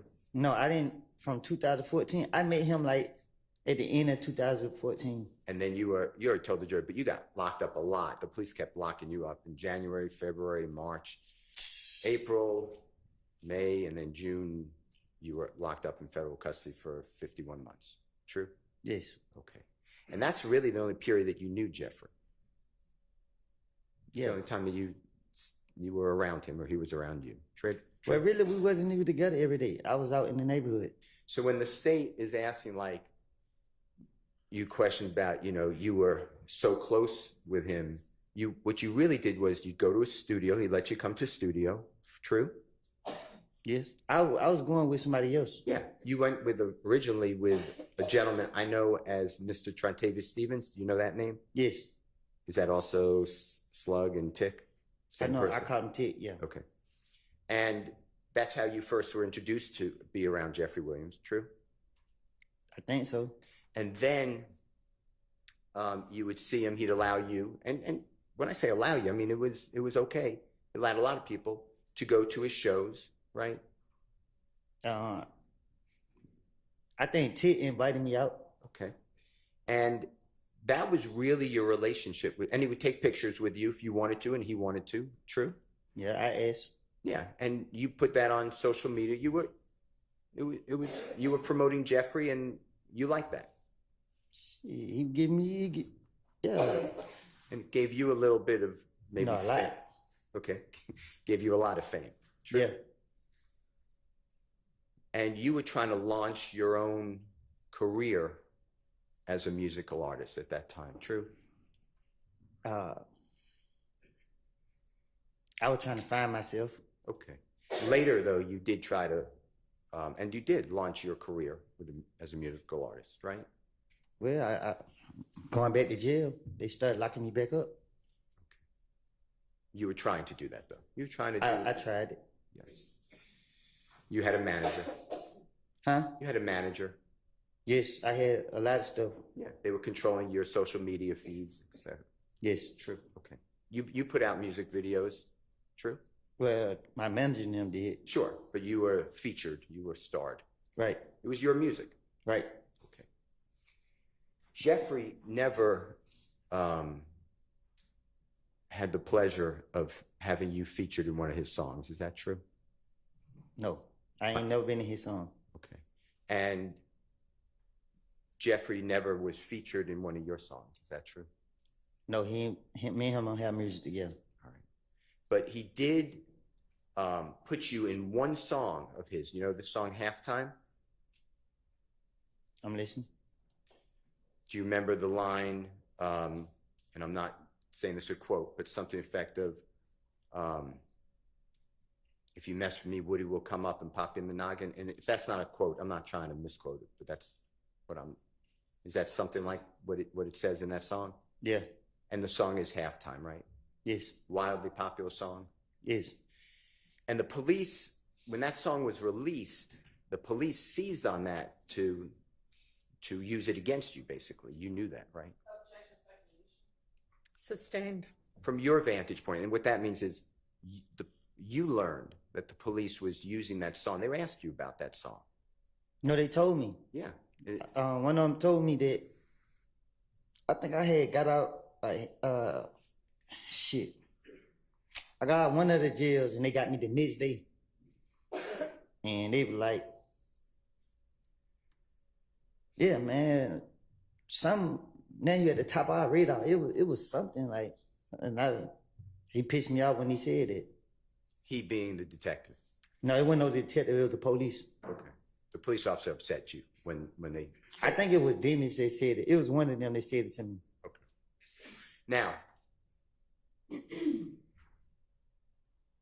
that's the only time you're mentioned in one of Jeffrey's songs. Is that true? What you mean? There's not another song that Jeffrey, to your knowledge, mentions you. Yes. Okay. And Halftime, you know this, was made in 2000. It wasn't released till 2015, but it was made in 2014. Is that true? Yes. Okay. It's an old song. And there's no truth to that lyric that you would pop somebody in the noggin for Jeffrey. Am I right? I would never. Okay. I want to go back to what we talked about earlier, that Jeffrey was in fact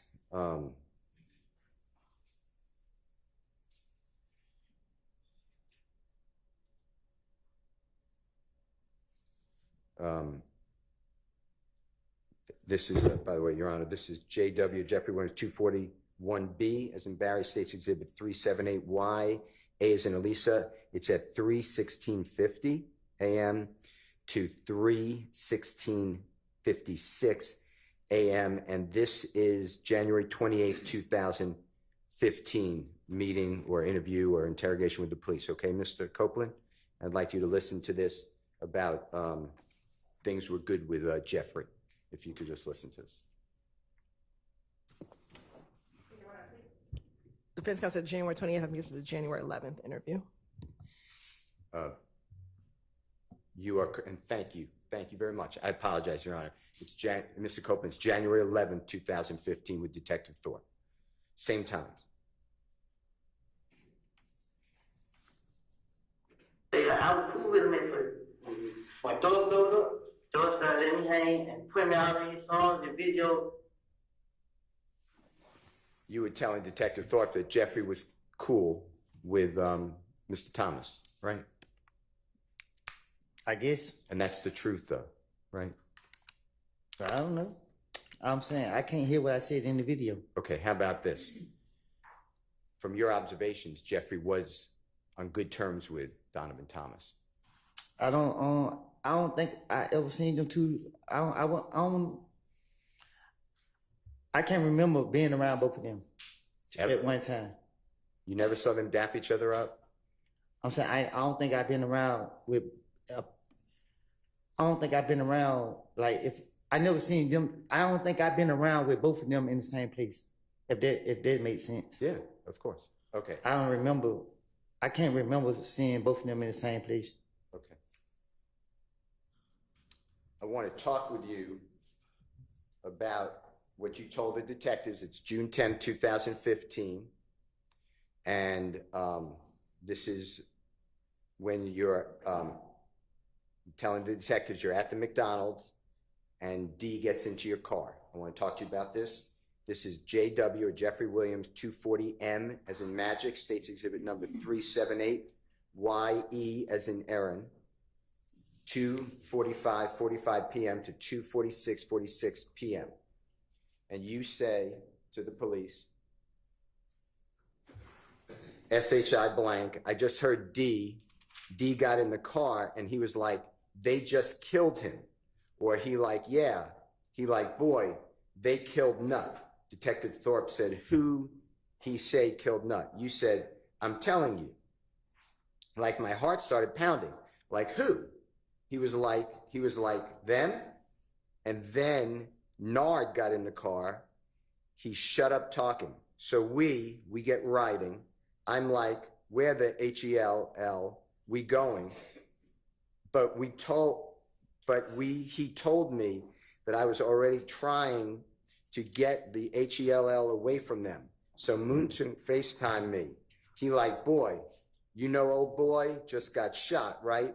They saying, boy, he just might not make it. I'm like, who? He like, nut. I'm like, huh? Man, he trying. He like, SHI, boy, you know they could scream. You know they could scream out a name, right?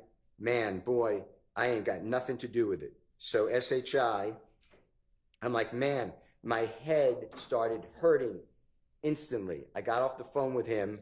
So we following behind them. We dropped. That's when we dropped them at Thug's house. They was in the car, in the first car. So when we pulled up, I want you to listen to this and tell me if that's what we're talking about. Excuse me. So I just heard the guy call you like they killed him. Yeah, he like, boy, they killed Nut. When you say kill Nut, I'm gonna tell you, I'm like, my heart started pounding like who? He like, damn. And then another guy in the car, he shut up top. So we get the line. I'm like, where they was going? But when he told me that, I was already trying to get a head away from them. So I moved to a FaceTime, he like, but you know, old boy, they got shot, right? He's saying, boy, his head might not make it. I'm like, who? He like, Nut.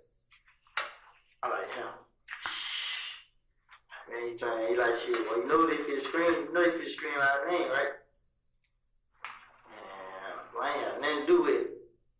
So shit, I like, man, my head started hurting instantly. I got off on him. So we fight behind him, we drop him. Then we pull up his own throw.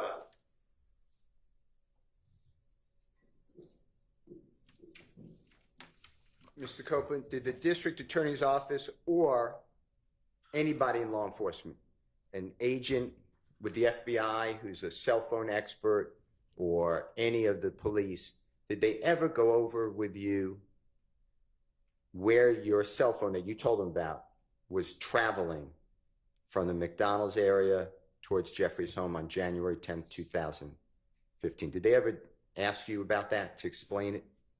No.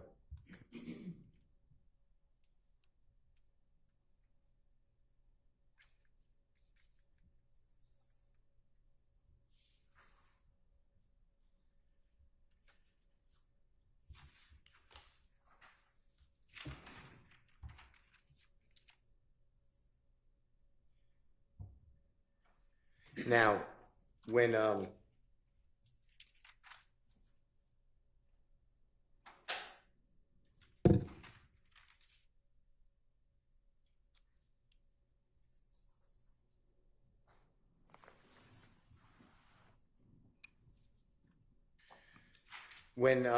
you were trying to, or you put out some of your music, I want to talk to you about that if I can, okay?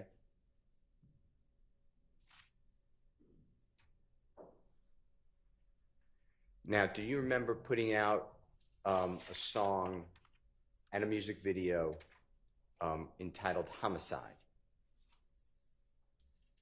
Yeah. And Jeffrey had nothing to do with that song or music video. Is that true? I started doing music with somebody else. Okay.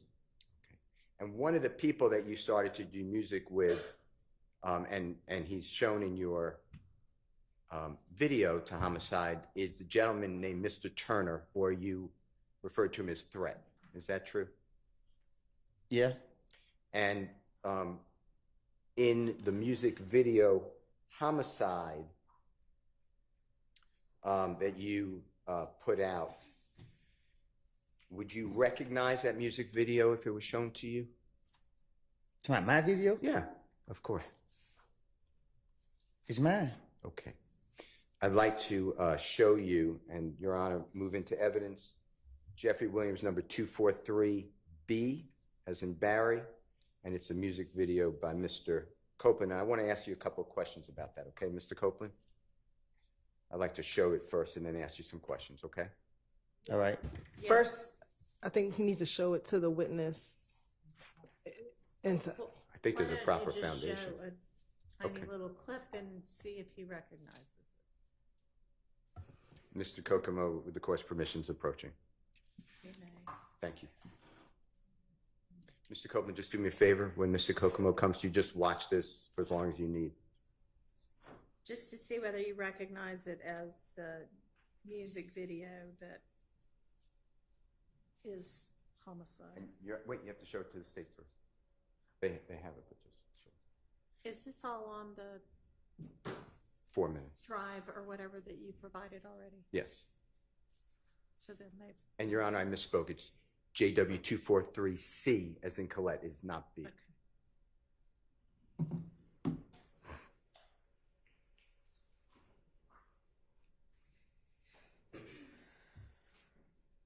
Yeah, they my video. And Mr. Copeland, I heard what you said. I'm going to repeat it. If it's not what you said, just correct me. That is, you recognize it as your video. Yeah, I shot that video. Okay. Your Honor, I move into evidence. I'd like to play Jeffery Williams 243C, as in Colette. Relevance, Your Honor. What's the relevance? I believe that there is an indication of an image of that appears to be like Mr. Donovan Thomas, and threat is in the video as well as Mr. Copeland. All right, can we just maybe zoom to those Sure. parts and do those little parts instead of the entirety of it? Yeah. Unless the entirety of it's relevant. No. Okay, We can thank you. absolutely do it. I move for the admission of everything, but for purposes of Sure. expedition. All right. Okay. It's admitted. And I would just need Mr. Kokomo, Your Honor, to announce what time he is Okay. playing, if that's okay. Or he could tell.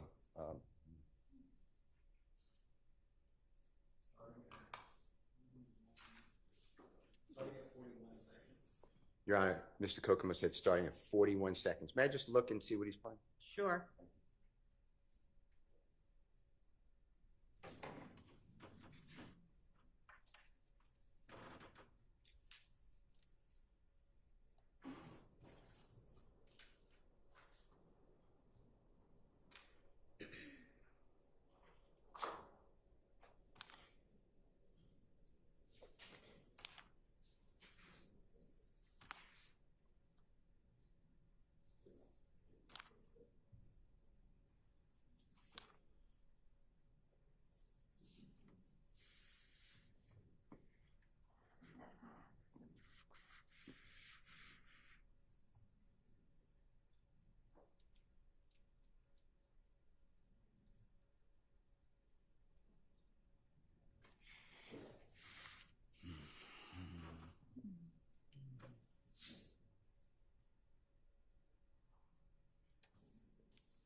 Yes.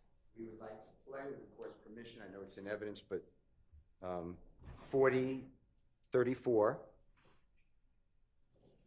through 40:50 first, and then it's going to be stopped, and then 3:56:02 to the end. Okay. Go ahead.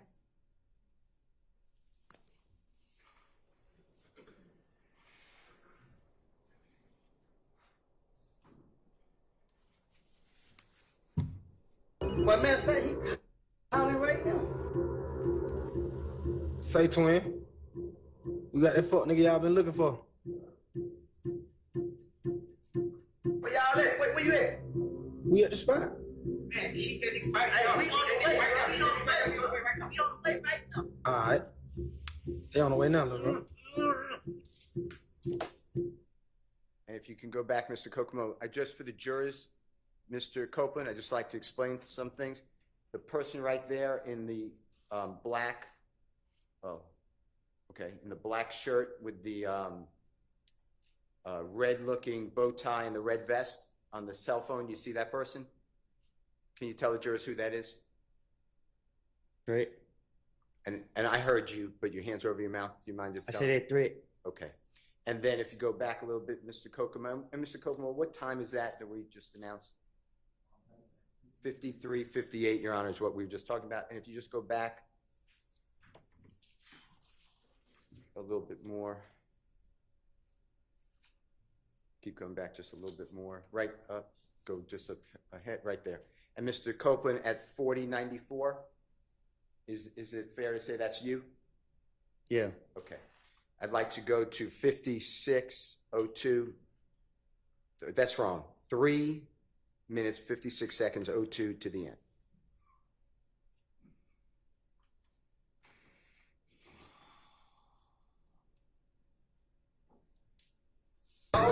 Triple cross, cause that boy is speaking to the boss.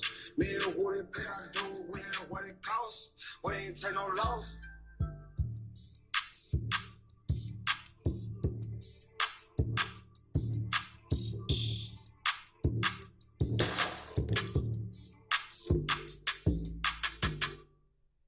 Homicide, we're gonna. Mr. Copeland, do you remember telling District Attorney Hilton before June 7, 2024, that's the first time the jurors ever saw you come into the courtroom? Judge Glanville was the judge at that time, and you invoked the Fifth Amendment. That's the day I'm talking about. So before that day, okay? Am I losing you? Because I'm not trying to. I lost you? Yeah. Okay. We're finished with the exhibit. Can you take it down? Yeah. Before, I'm sorry. You finished with it? For now, I'm going to go back to it. Before the first time the jurors saw you testify, on a Friday, June 7, 2024, before that, do you remember telling District Attorney Hilton that you made a video admitting to killing Donovan Thomas? Do you remember saying that? Huh? Do you remember saying on social media or otherwise that you made a video or a statement that you admitted to killing Donovan Thomas? Do you remember saying that? Objection, mischaracterization of evidence. Not even mischaracterization. I don't know how to rule on that. Okay. I mean, I don't have anything in front of me. That's fine. Let me get the, can I have 1 second? Yeah, it's not an evidentiary objection, by the way.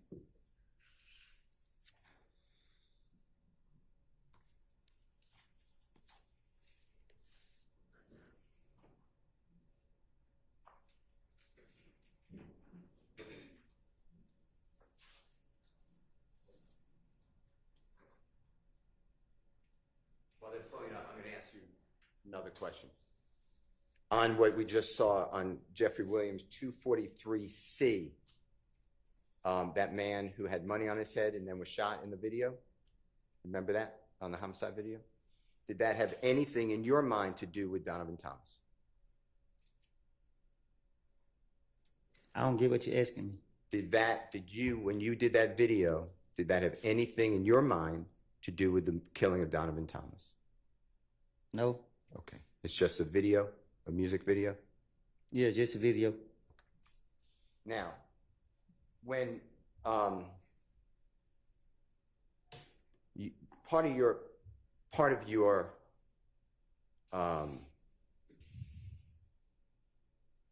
what you try to give out to the public is that you are a real gangster. Is that true? Huh? Do you remember giving an interview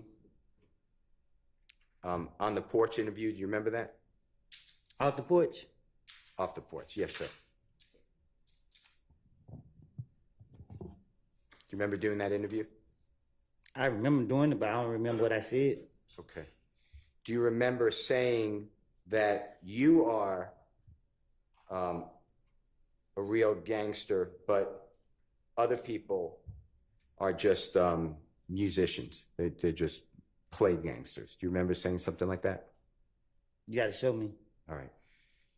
Mr. Kokomo, this is Your Honor, Jeffery Williams, 246. It's April 29, 2020, off the porch interview with Mr. Copeland. And the relevant times are going to be 5 minutes, 4 seconds, 5 minutes, 12 seconds, 8 minutes, 59 seconds to 9 minutes, 7 seconds.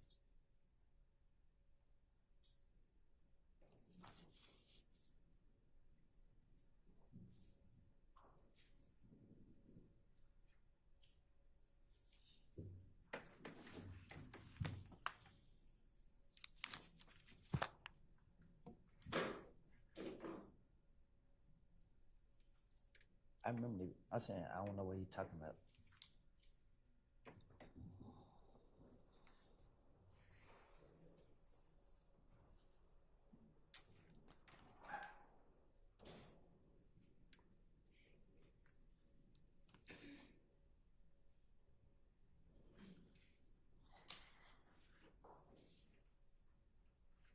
Sorry, Mr. Copeland. Do you remember that video, excuse me, the off the porch interview? I remember, but I don't remember what was said. Okay. Was that you in that video that was shown to you? In that picture he showed me? Yeah. Yeah. And do you need to hear what was said? Did Mr. Kokomo play that for you? No, he just showed me a picture and walked off. Mr. Kokomo, would you just show Mr. Copeland the relevant portions, 504, and you can listen to any of it, 504 and 512 and 859 to 907. Mr. Copeland, just listen to this yourself, please. They have it.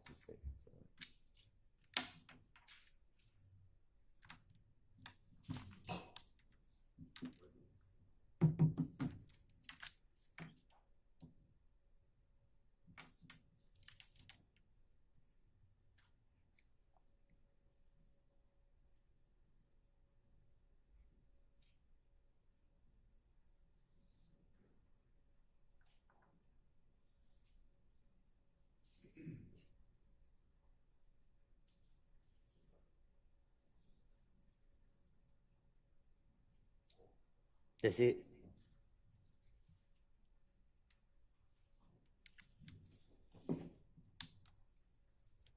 That's you in during your interview or part of it? Yeah. Okay. Your Honor, I move for the admission of Jeffery Williams 246 specifically, and I don't care if the whole interview's in, but specifically the times I announced, Your Honor.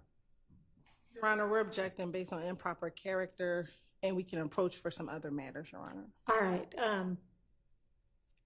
Instead of approaching, because I haven't seen this before, so I'm gonna need to see it as well. I'm gonna excuse y'all to the jury room. And I step out too. Yes, for now, but stay Be close. right there. And I may end up just sending you to lunch, but not yet. If I'm gonna do that, I'll send word. Okay, so just step to the jury room for now.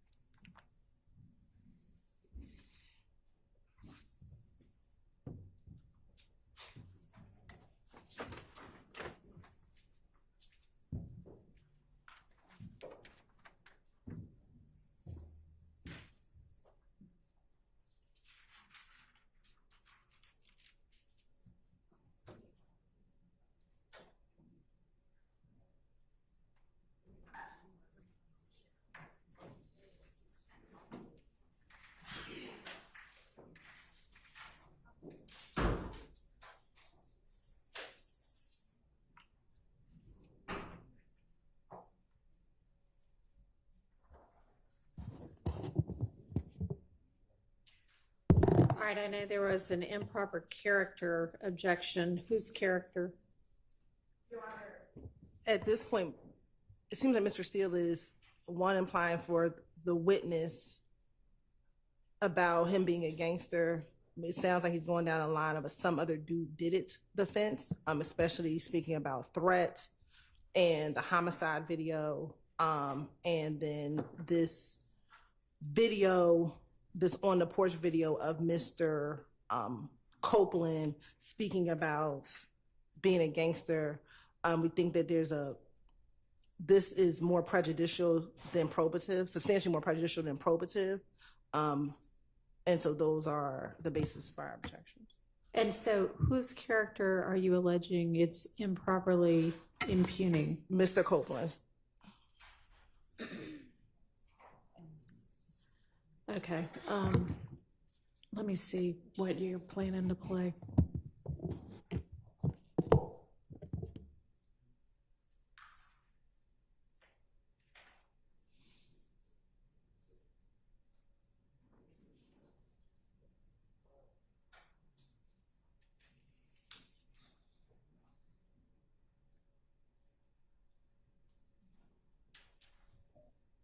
So at the end of the day, I got a story to tell. Yeah. You want to listen to it? Or you keep listening to these niggas that ain't did nothing gangster, nothing tougher than they life. So.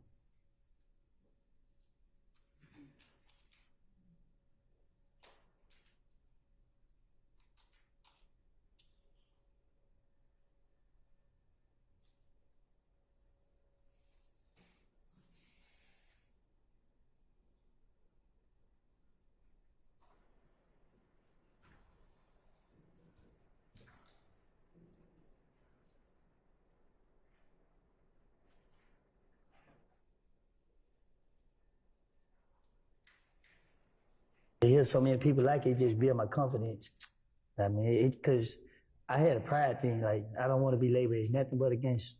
So you look at me anything other than that, you got a problem. I'm going to slap the shit out of you. But whenever... I'm going to overrule those objections.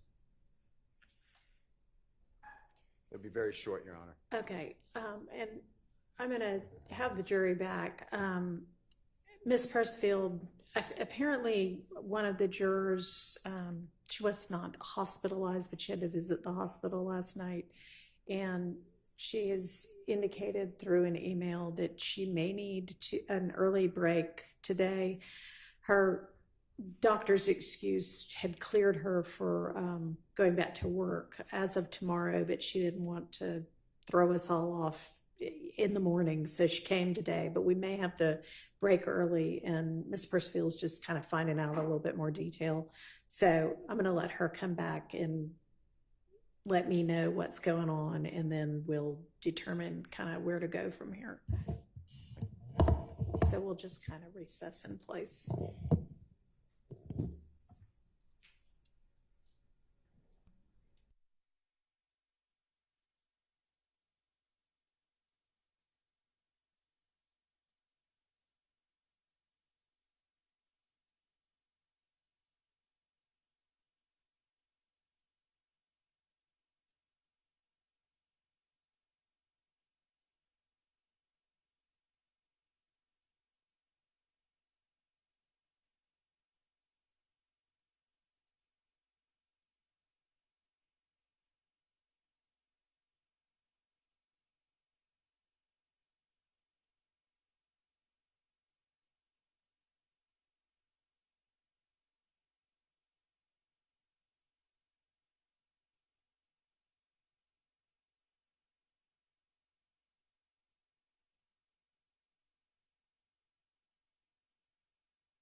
All right, so we're going to have the jury back out, wrap up. I guess you're saying, Mr. Steele, that we can wrap up this topic fairly quickly, and then we'll break for lunch. And it sounds like she's just feeling okay now, but will sort of keep us posted. So, okay, and Mr. Copeland as well.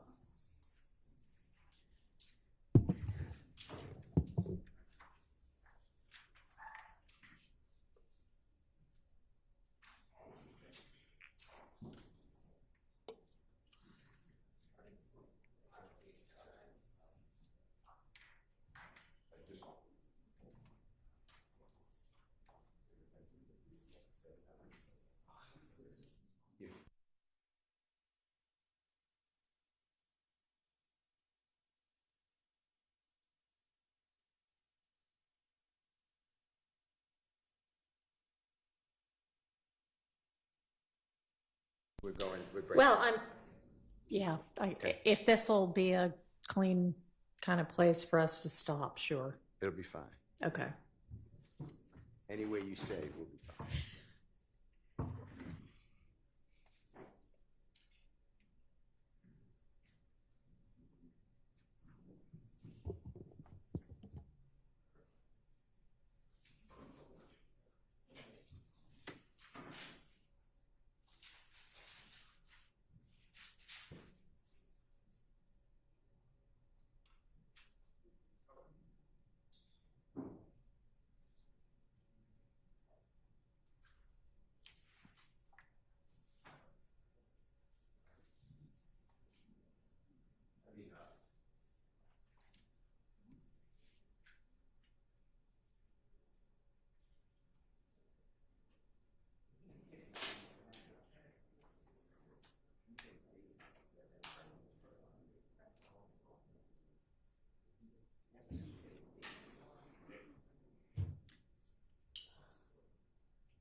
It may just be easier to let him go for lunch. I think they're all doing their bathroom break now. So.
And Mr. Steele, just, stop wherever you want. I mean, if you've got 15 more minutes or 20 more minutes or whatever before the next natural break, that's fine. Okay.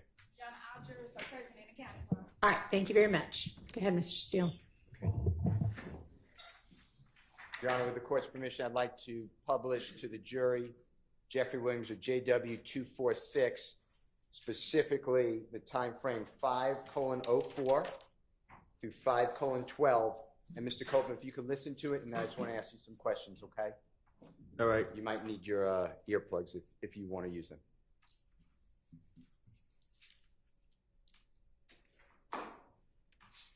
At the end of the day, I got a story to tell. Yeah. You want to listen to it? Or you gonna keep listening to these niggas that ain't did nothing gangster, nothing tougher than they life. So. Were the people around you? Mr. Copeland, are we able to hear what you said during that interview? Yeah, I heard it. And you don't need me to explain. Tell the jurors what you were saying to the interviewer. What you mean? What was I getting at? Yeah, can you tell the jurors, please? Well, I did an interview, and I got to hear the question that he asked me. Okay, let me ask you this. Some jurors may not know what off the porch is. Can you tell them what that is? It's they interview rappers, upcoming rappers, and ask questions about the music and your background and stuff like that. That's what you ask? Yeah. And this was done approximately April 29, 2020. Do you remember that? It was done. I don't know when. Do you remember it was done during COVID, if that matters at all? Before I went back to jail. Okay. And in that segment, the jurors heard it, but you're explaining that you're a real gangster, not these other people who are pretend. That I'm not saying that's a quote, but something like that. That's what you were discussing, or you said. Is that true? That's what I said. Yeah. Yeah. Okay. I'd like to, and you discussed Jeffery Williams in this. If you remember, I could play for you, but if you remember off the porch interview, is that true?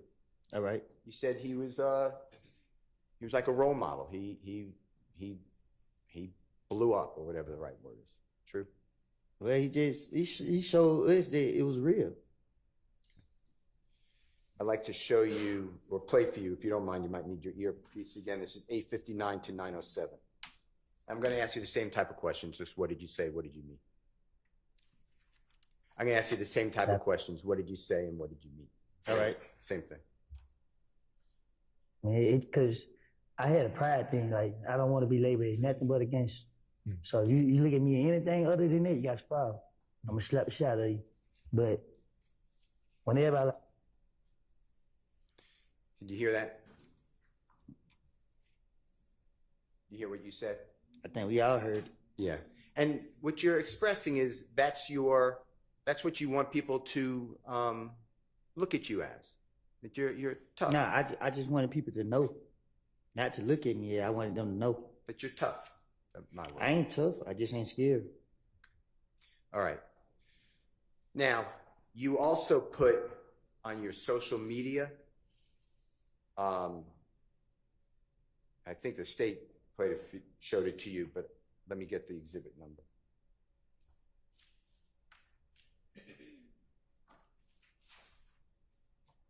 You better play some? Well, let me show you something before. Is that okay? Just give me one second. second. I'm just trying to see. I didn't hear you. Let's go back to that interview for just 1 second. Do you remember at the first part of the interview saying that these other people are not real gangsters? That's what you said, right? I think I asked it actually. So no, that's what I said. Okay. All right. On your social media, give me 1 second, okay? Your Honor, may I just go back? Yeah.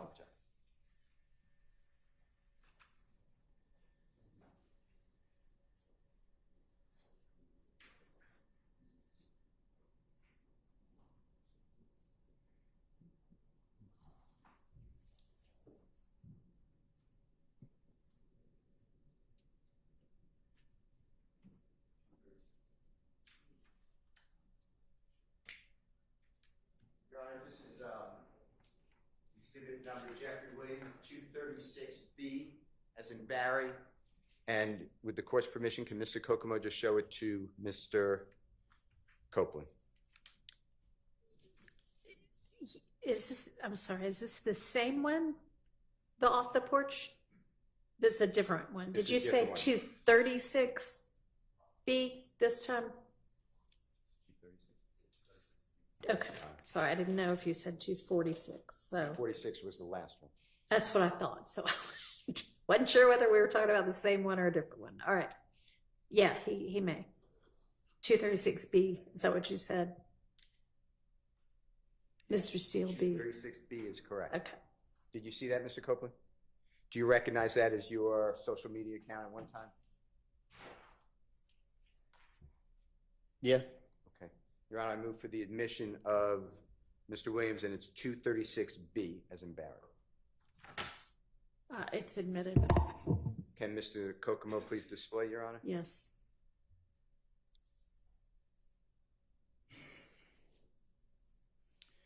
Mr. Copeland, I apologize. I want to go through this with you just for a minute, okay? Mm-hmm. And when I say this, I'm talking about JW, Jeffery Williams Exhibit 236B, as in Barry. That's a picture of you on the left-hand side. Do you remember where you were in that picture? In the back of a Rolls Royce. And do you remember whose Rolls Royce that would be? It was a rental. One more time. A renter. Okay. Do you know who rented it? No. Okay.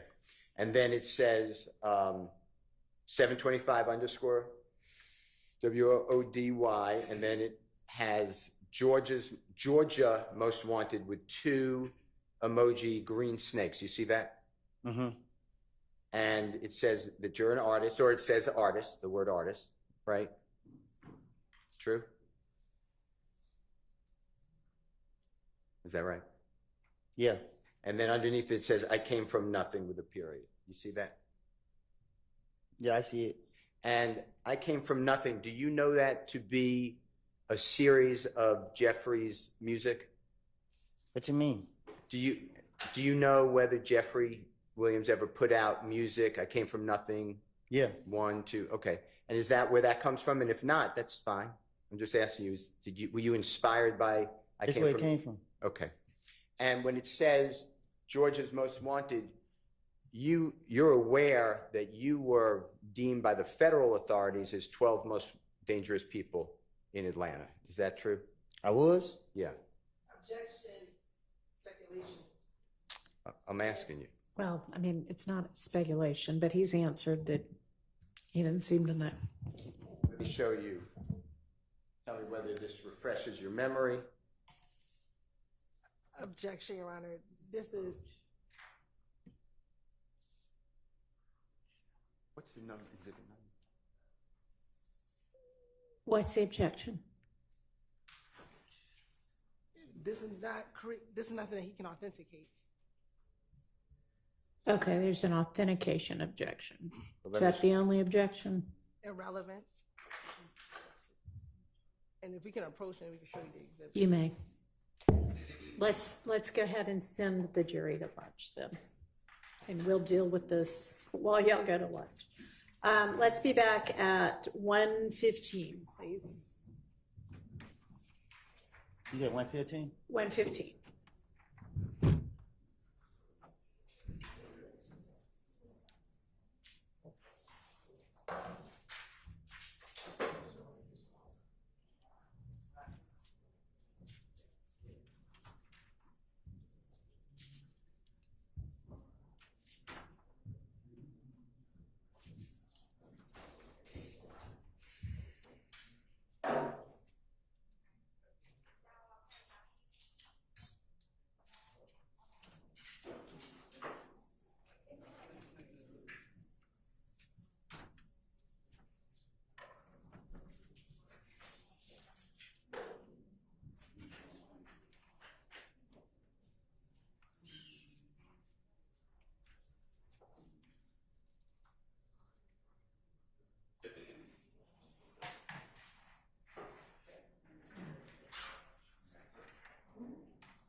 Okay.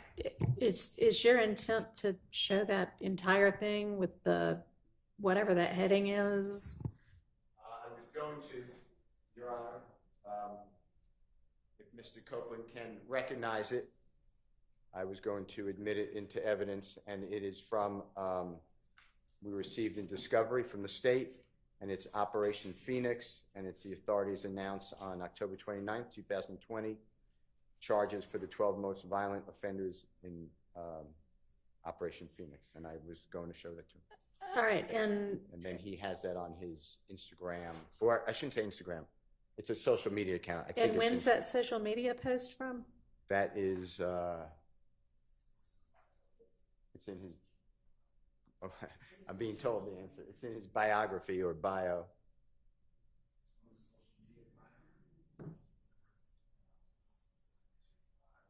I can't hear what he's saying, but He's saying it's in the social media biography of Mr. or bio of Mr. Copeland. I don't know the date personally, Your Honor. okay. And how is any of whomever authority this was might have thought in October of 2020 relevant to the issues that we're talking about right now with Mr. Copeland? I believe it's relevant because the state is saying that Jeffery Williams governs this person. That's their whole theory. Tells them go out. They're using one lyric from one song. Jeffery Williams, as the court may not know, has thousands of songs that Woody's going to pop you in the noggin. That is the quote. And I want to show that they hardly knew each other. They knew each other for a short period of time. Mr. Copeland did not commit crimes for Jeffery Williams. Jeffery Williams encouraged Mr. Copeland to conduct himself lawfully. That was on a jail call that we heard yesterday. In fact, included on that, Jeffery Williams, through his sisters, saying, get out of the streets, you have a child, you don't have to live that life. And I want to show that Mr. Copeland ignored all of that. And after he has no contact, he has zero contact with Jeffery Williams, he is still putting on his social media that he is a gangster, or one of Georgia's most wanted. He is by the prosecution. These are federal authorities, by the way. So when I say prosecution, I'm talking about the federal authorities. Deemed him one of the 12 most violent offenders in Georgia in 2020. And he has done an interview with Off the Porch in April 2020, where he's stating that he's a real gangster, the other people are not, and that if you disagree with that, he's going to, straighten you out, basically. So I think that's all important to the jurors because it will hopefully undress this wrong impression, in my opinion, strongly wrong impression that the state is putting up that somehow this man is all around Jeffery Williams, knows what he says, knows what he's thinking, he overhears him on conversations, and Jeffery Williams is there when the police keep calling Kenneth Copeland. It just, in my opinion, and hopefully the cross-examination, that just wasn't their relationship. So. Okay, well, most of what you mentioned already has already been put before the jury, and this particular exhibit does not in any way shed any light on whether Mr. Copeland is or is not close with Mr. Williams.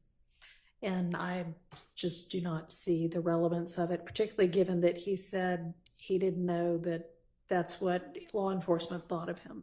Okay. So I'm going to sustain that objection. I understand. Okay. We will move on. Okay, so let's all break for lunch. Can I just give this then it's on the thumb drive, of course, but can I just give this to the court reporter? It's the print, unless you don't want it. No, yeah, that's fine. But I understand it's not in evidence. Correct. In fact, you mind because it's going to be a lot of, has Wright not admitted into evidence on it? Or, that's fine. Okay. Excluded.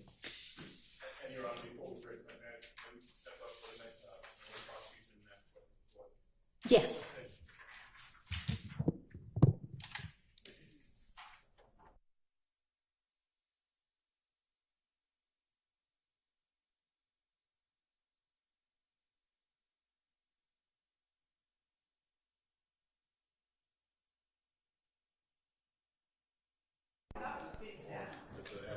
What?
think I'll let y'all all know the question and the answer.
That matters. Yes, Your Honor. Your Honor, Mr. Steele has provided to us in that Dropbox link an exhibit that I assume he may intend to use with Mr. Copeland, and it's going to be Exhibit 236A. It's a Instagram posting. I believe the posting may have been on June 27th of this year, in which Mr. Copeland appears post, he is an innocent man in real life. The demons that has been on me at certain times in my life had full control. And he goes on, I think I know who he is the innocent man that he might be referencing, Your Honor. I'm not sure how this is going to come out during Mr. Copeland's cross-examination. However, the state's concern would be the initial part of he is an innocent man, and that's invading on the province of the jury, depending on what he is innocent of or determining from this post what he may or may not be innocent of. I'll cite the court to Fordham v. State, which is 352 Georgia Appeals 520. From what year? 2019, Your Honor. Okay. And essentially that Georgia law generally precludes a witness from testifying. Slow down. Sorry. Georgia law what? Generally precludes a witness from testifying as to his or her opinion regarding an ultimate issue in the case, because to do so would invade the province of the jury. And so if you're trying to say he's an innocent man, that could be perceived that you're trying to invade what the jury ultimately has to decide about Mr. William or any of the defendants' guilt or innocence. And so I'm just bringing to the court's attention, I don't know how it's going to come in, but that is the state's concern regarding this posting. Mr. Steele.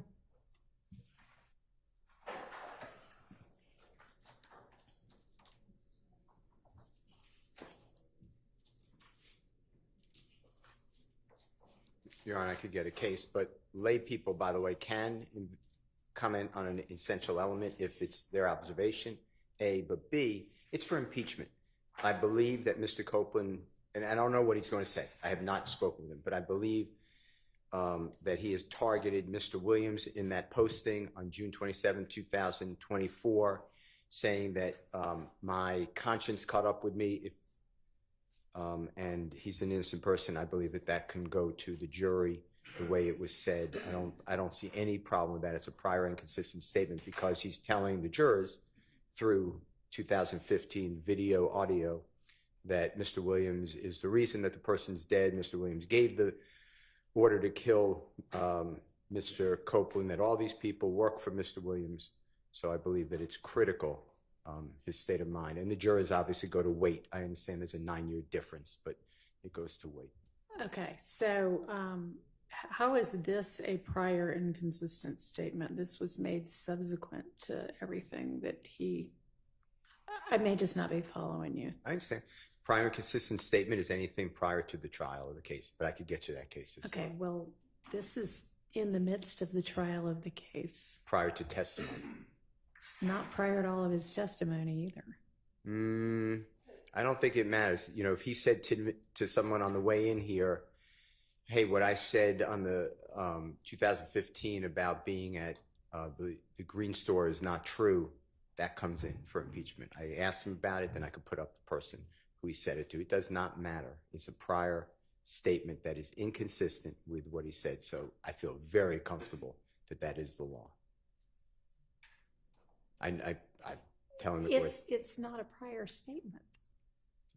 It can't possibly be a prior inconsistent statement if it's not a prior statement. This is not a statement he made prior to any of his 2015 statements to law enforcement. Let me get you the case, but It does not have to be prior to the statement that you're impeaching. It's a prior statement of that witness. He made a prior statement on June 27, 2024.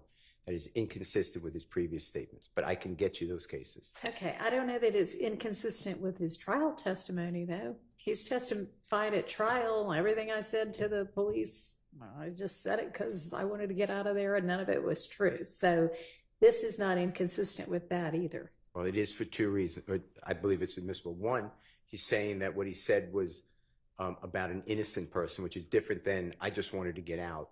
So I was saying some truth and some non-truth. And second, it impeaches his 2015 statements. It may do that. And that's admissible. But let me get you a case instead of just me saying it's prior inconsistent statement. Okay. Let me just get you a case. All right. Was there an objection other than? Yes, Your Honor, because I don't believe it's a prior inconsistent statement based upon his testimony in trial.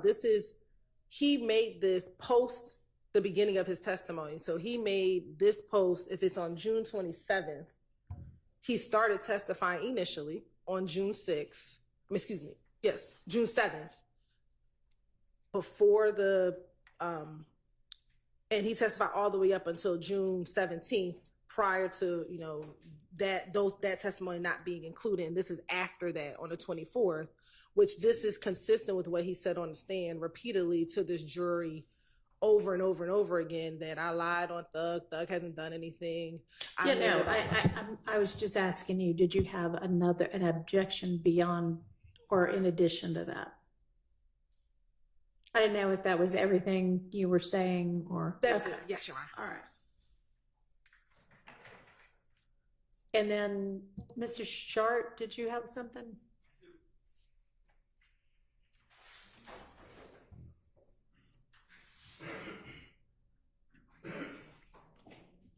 Your Honor, it is my belief that Mr. Steele plans to play a phone call that Mr. Copeland is on with his sister. That I believe it's marked Jeffery Williams 250B. My concern is from 1605 to 1629. There is a comment made by who I believe to be Mr. Copeland's sister, stating that she has heard that Shannon got shot at because he killed Nutt, is close to the quote. It's based on speculation and hearsay. It's obviously very prejudicial to my client. So I would ask that if Mr. Williams or if Mr. Steele, on behalf of Mr. Williams, is to publish JW 250B, that the times between 1605 and 1629 be redacted to take that segment out. All right. Any response, Mr. Steele? Any objection to that part coming out? Okay. Thank you. All right. Anything else?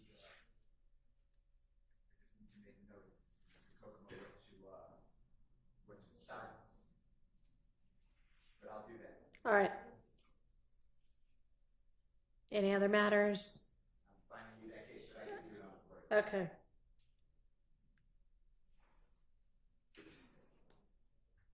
All right, then let's get Mr. Copeland and the jury in.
Thank you.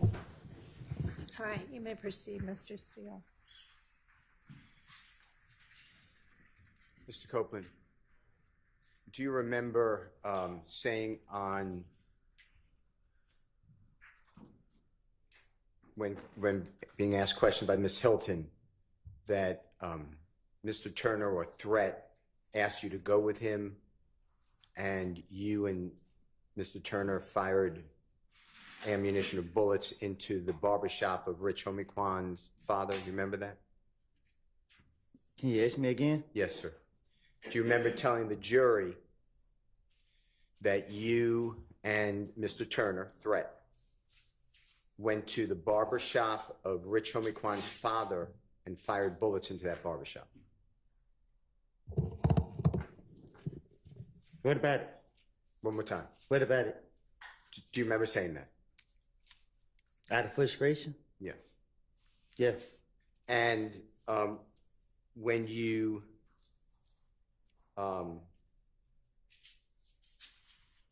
did that, do you know whether there were people inside that barbershop at that time? I don't recall. Do you remember telling District Attorney Hilton before you started to testify on Friday, June 7, 2024? I asked you this before, but I'm going to ask you again, okay?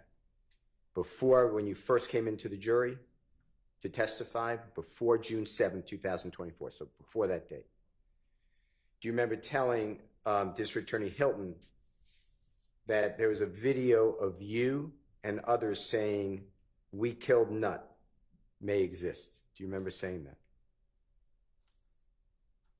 I don't recall.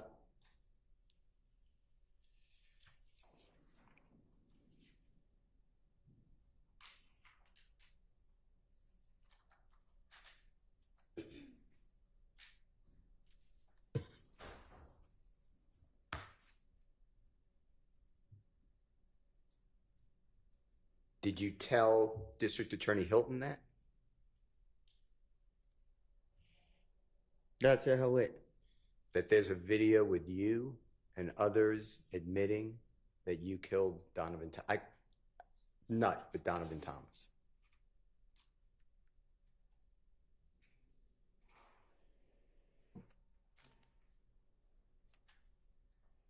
I can't remember if I told her. All right, let me go into this.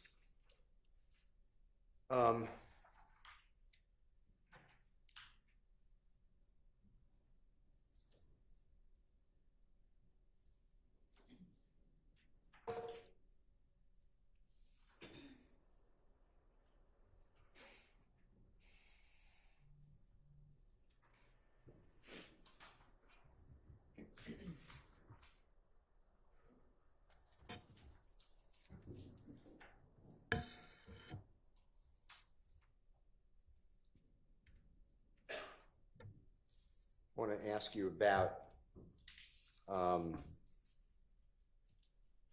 Jeffery Williams, or JW,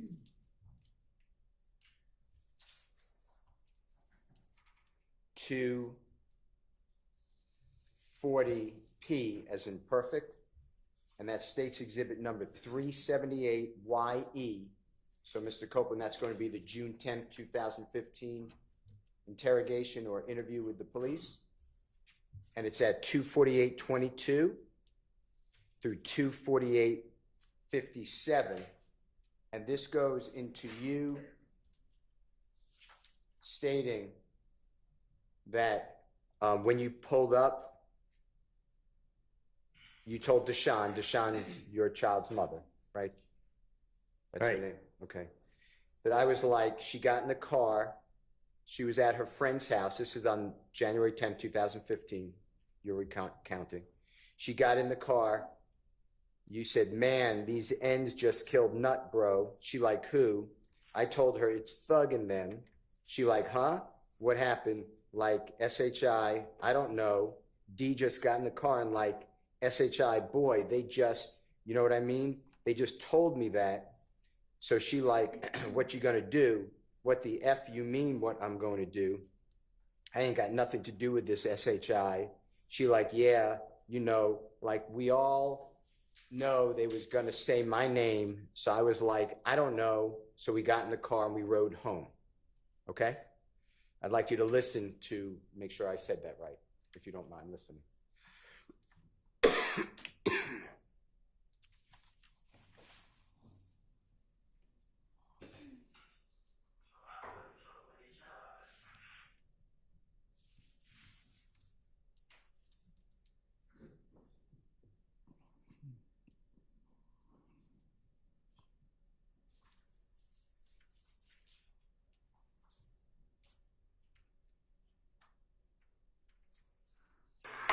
Y'all ain't got any son. So my cousin told where they son was like, she got in the car, she was at her friend's house, she got in the car. And he needed to chill play from. She like, who? I told her, she throw it in. She like, huh, what happened? I said, I don't know, DJ got in the car like shit. But it, you know what I mean? They told me like it. So she like, what you gonna do? What the fuck you mean what I'm gonna do? I ain't had nothing to do with this shit. She's like, yeah, you know it. Like, we all knew they gonna say my name. So I was like, I don't know. So we got in the car. We drove home. Did you hear that? Did I say it accurately? Sound like it. Okay. And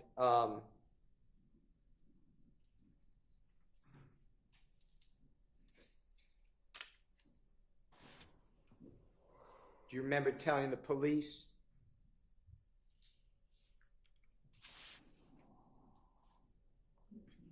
that, and then they spoke with Miss Quarterman or Deshawn? You're aware of that? You said earlier, right? They did? Yeah, you're aware that she would call them for you, text message them. Oh, yeah. Collect calls. Never corroborated or never asked about that, right? As far as you know.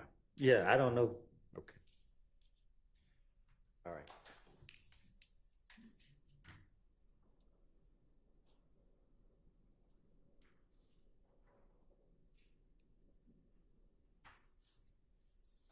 Your Honor, may I have 1 second?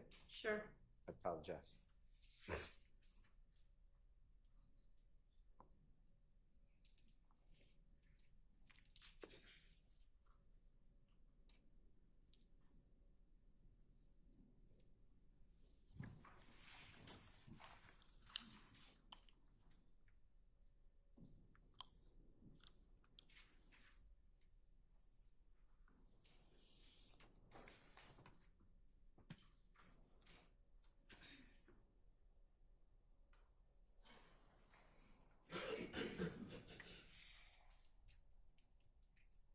Sorry about that. Thank you, Your Honor. Okay. The next one,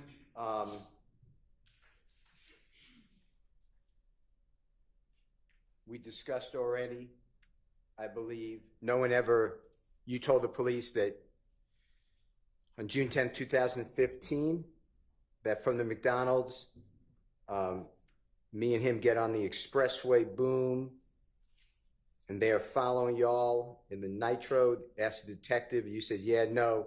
They told us to follow them. So you're following them, the detective said, and you said, yeah. But when D told me this, O-H-E-L-L, no, I ain't fixing to follow them. But D didn't get out of the car with me, but I'm trying to trick D so I can see what the H-E-L-L is going on.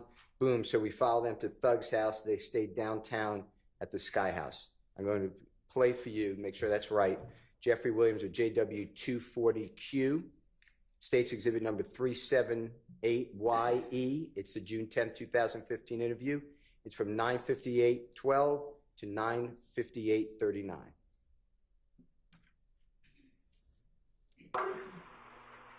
So we gonna get on the spell. Wait, are they following y'all? Yeah. Nah, they told us to follow them. Okay, so y'all follow them. Yeah, but when he told me, hell no, I ain't gonna follow them. But I had to even get out the cover. I'm trying to keep these, I see what the hell going on. So we followed them to the door. They stayed downtown on the Sky House. What I said, was that fairly accurate?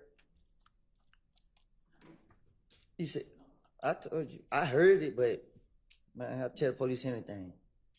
And the truth is, you didn't follow Jeffery Williams to Sky House.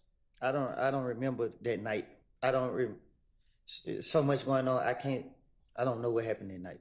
When I say follow to Jeffery Williams Sky House from the McDonald's. What I'm saying is, so much what happened that night. I can't say I was all over the place. I don't remember exactly what happened that night. Let me ask you this.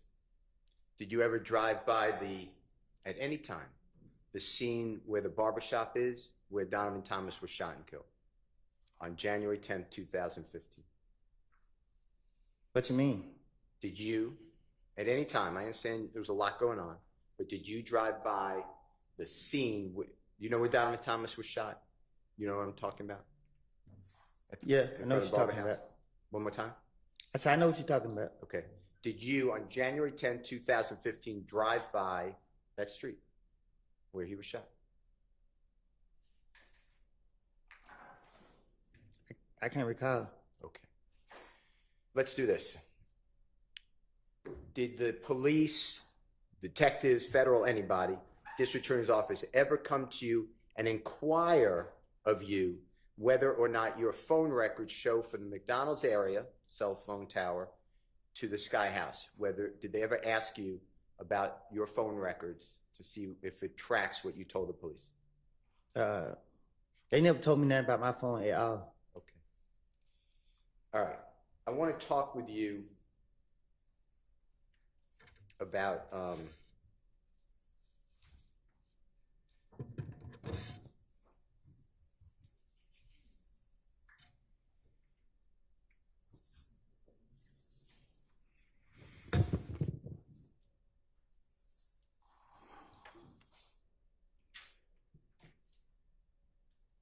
the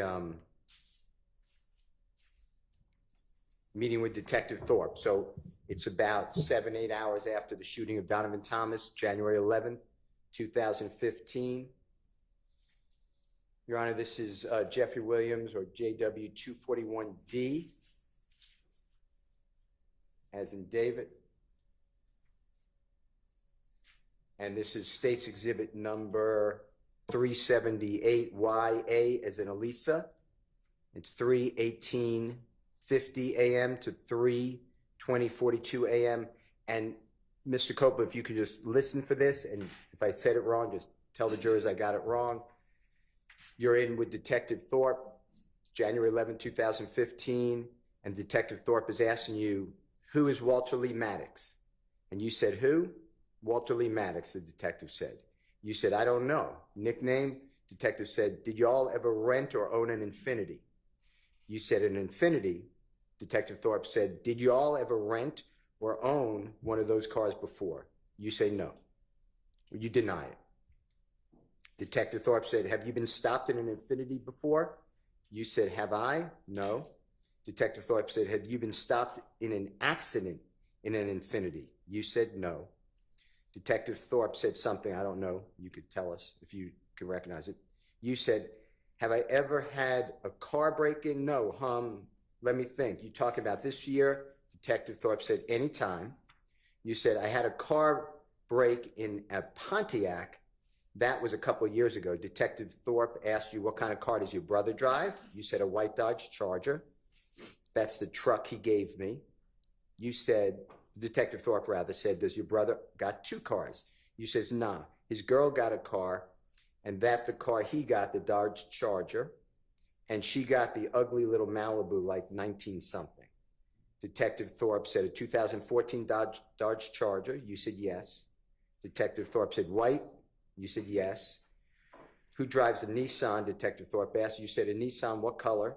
Detective Thorpe said, it is gray. You said, I don't drive no Nissan. Detective Thorpe said, okay, y'all ever have an Infiniti Gray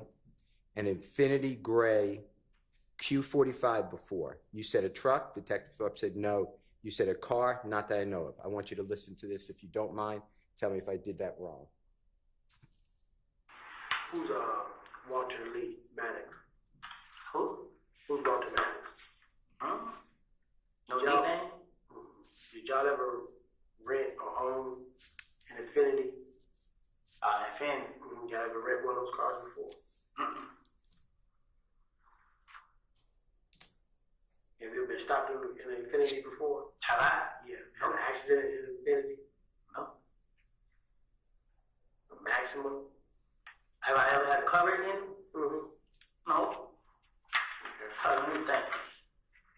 So this year, anytime. I had a car wreck in the Pontiac. That was a couple years ago. I ain't had no wreck. I ain't had no car wreck. I ain't had no wreck. I ain't had none of it. Gotta call your brother drive. Oh, who was that in there? A white Dodge Charge. This truck car he gave me. Your brother got two cars? Nah, his girl got a car, and the car he got the Dodge Charge. Oh. Then she got the little ugly little metal, like a 19 something. 2014 Dodge Charger? Yeah.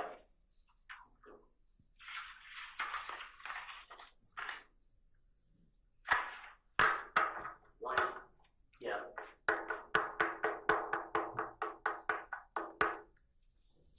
Who drives a Nissan? A Nissan?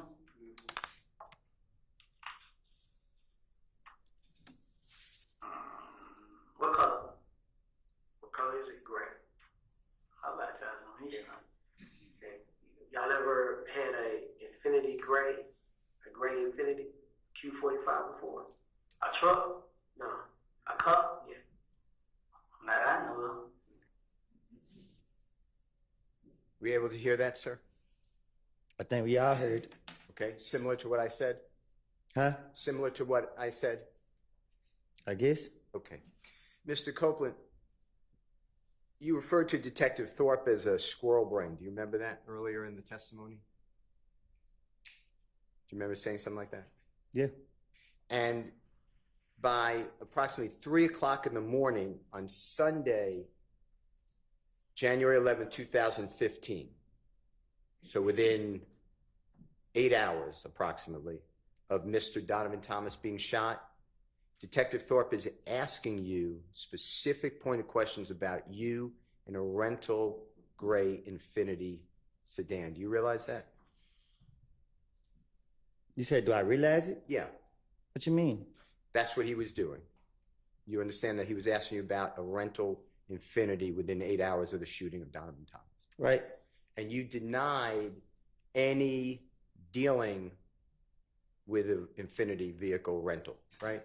Right. And that's not true, right? What you mean? You were dealing with a rental Infinity vehicle. I was? Yeah, weren't you?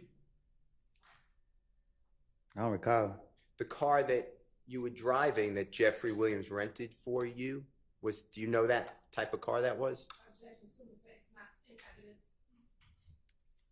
Or he testified to? What about him renting the car for him?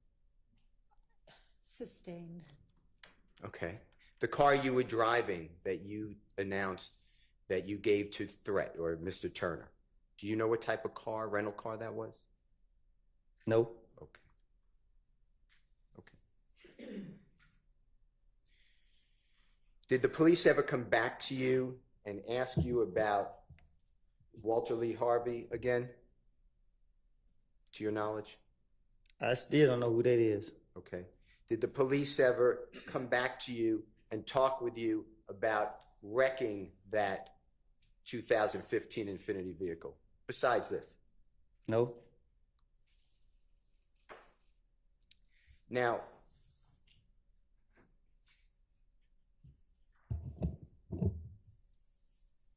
you have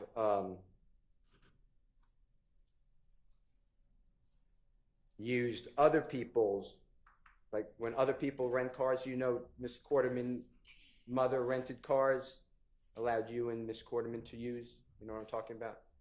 Mm-hmm. Just do me a courtesy, I apologize, but for the court. Oh, yes. Okay. And that would be in Miss Quarterman's mother's name, the rental car. You're aware of that, right? Right. And I want you to listen to, if you don't mind, J.W. Jeffery Williams 240R as in righteous, states exhibit number 378YE as in Aaron. It's also June 10th, 2015 meeting or interrogation by the police, 11:33:17 a.m. to 11:34:10 a.m. And I'm just going to tell you and just make sure this is what it says. You said that I didn't break in these cars. I wasn't even with them. I just gave them the car. Detective said, but you said, but for what reason though? Because they was going to do some stupid SHI blank to get some money. Detective Dennis said something, I don't know what it is, so you could help us if you don't mind. You said, I knew they were fixing to go. Detective Gaither said, you knew they were going to do a job. You ain't what exact job it was. And then there's overlapping, meaning everyone's talking at one time. Detective Gaither said, but you know what an effing job is. You said, I just. Detective Gaither says, you know they ain't going to church. You said, I was just looking at like SHI. I ain't doing it. I ain't getting in trouble behind it. That's how I was really looking at it. Detective Gaither says, but you're still effing up Deshaun. Because if something else would have happened in that effing car, that truck is in her mama's name. Detective Dennis said, what if they did a robbery? You said, like I told them. Detective Gaither said, and it's the first report. Detective Dennis said, right. Detective Gaither said, we found. Detective Dennis said, we ain't even check. And you said, what I'm saying, no. What I'm saying, I already told them. I said, look, y'all, this car is Deshaun Mama name. You feel what I'm saying? I just said it like that. I said, it's in her mama name. She's gonna tell the police if y'all do anything. I did it. And I'm saying, y'all, I ain't going down for nobody else. I told her just like that. Just listen to it and make sure that what I said was fairly accurate.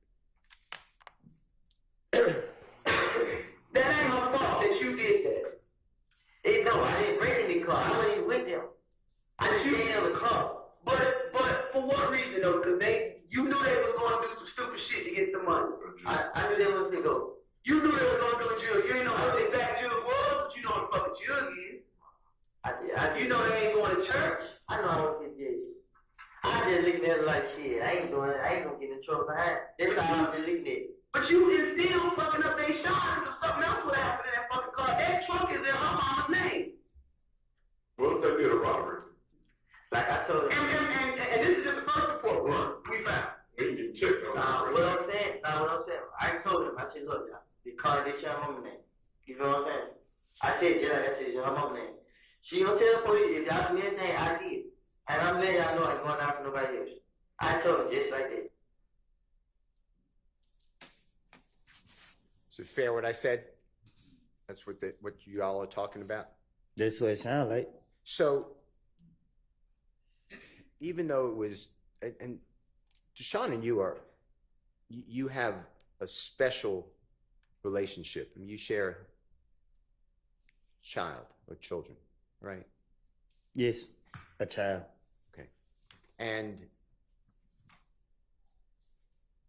you're aware that her mother is renting a car in her mother's name, letting you use it, and Deshaun, or excuse me, Miss Carterman, and it's used for criminal conduct by stealing people's cell phones, laptops, breaking into cars. You're aware of that, right? No. You're aware on June 10, 2015, when the police came to arrest you, they searched that rental car in Deshaun Quarterman's mother's name and found other people's cellular telephones, laptops, identifications. You're aware of that, right? Yeah, after they locked me up. Okay. And you were involved in breaking into those cars and stealing, using her mother, Deshaun Quarterman's mother's rental car, right? Objection, Your Honor. Assume effect's not in evidence. I'm asking him a question. I think he just answered it. Right? They charged me. Okay. Why, I'm just asking you, why would you be entrusted by somebody?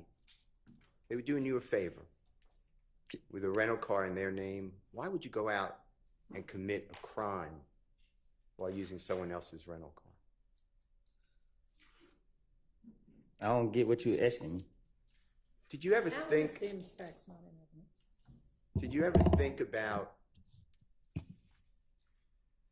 the lives that you were affecting by committing crime in a rental car in someone else's name? Objection, Your Honor. Assume effect's not in evidence. Rule 611, Rule 24-6, 611. How about relevance? And relevance. Did it ever occur to you that you can get other people in trouble? Objection relevant. Sustained. All right. I'd like to talk with you about Jeffery Williams exhibit number 240S, as in Samantha.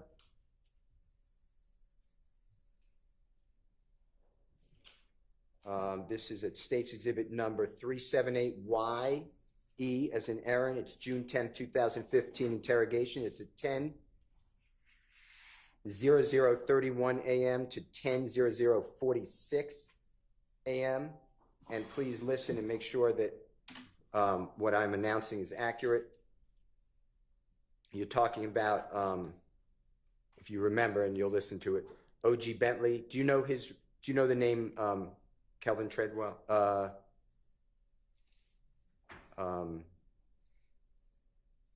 Do you know O.G. Bentley by a government name? Do you know who that person is? I don't even know who O.G. Bentley is. Okay. All right. Where you said, you feel what I'm saying? This is what D's saying. Bentley's supposed to went and hid the car and the guns.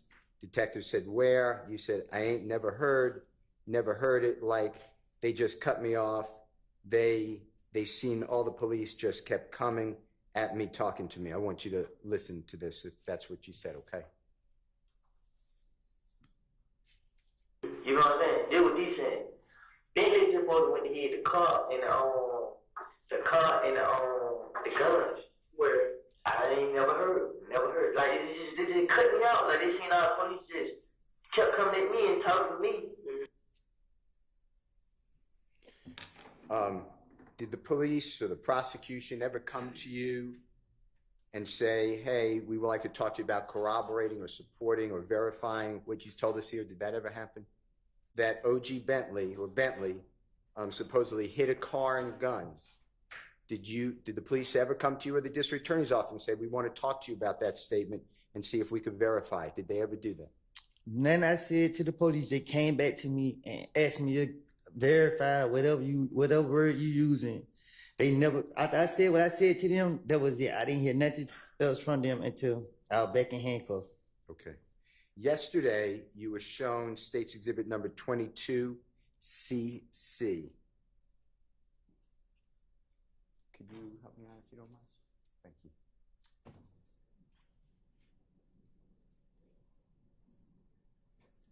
It should be the nitro. You know what I'm talking about? Yes.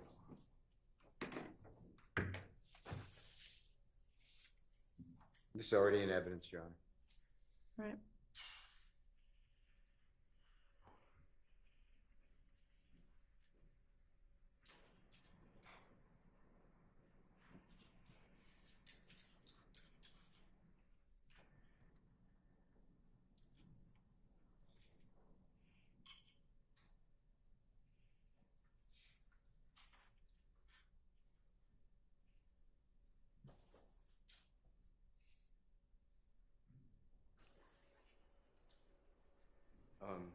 Ms. Person. Perfect. Thank you.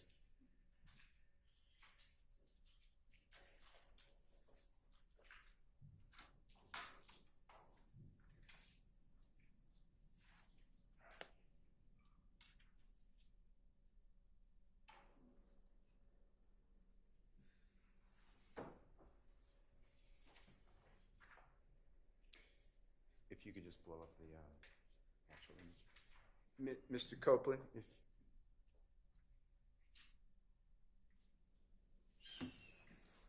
you were shown this yesterday, this should be State's exhibit number 22CC, as in Colette, and the state asked you about the vehicle, which should be on the left of your screen, and they identified it as a white Nitro, I believe.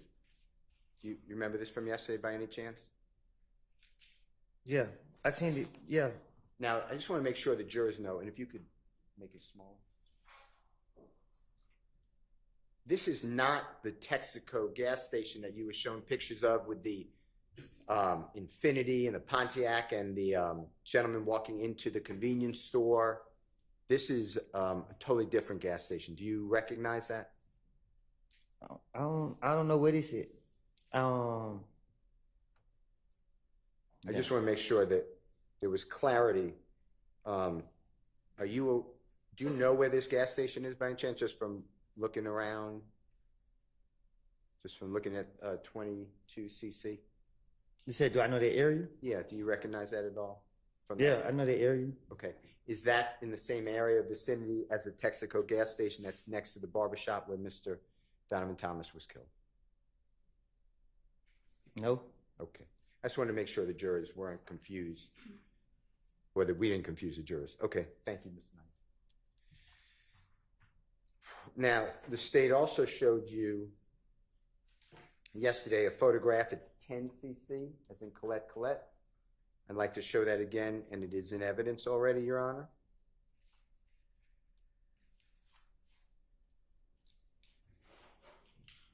And if you could blow it up, if you don't mind. Do you remember seeing this yesterday by any chance, Mr. Copeland?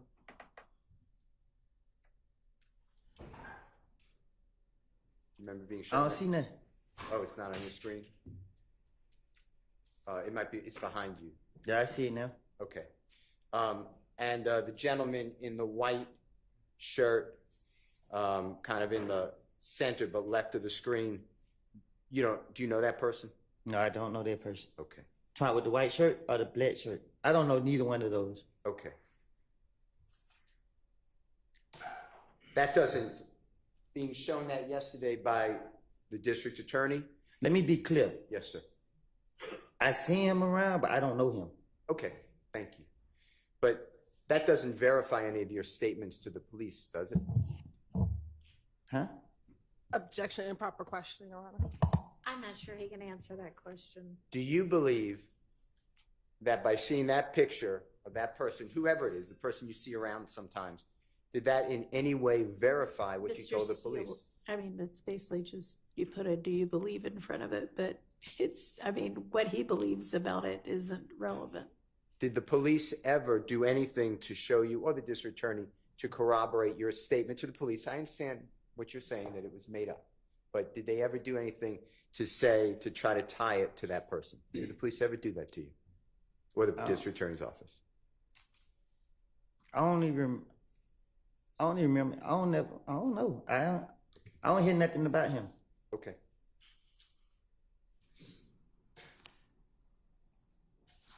All right. I want to talk with you about your statements to the police. That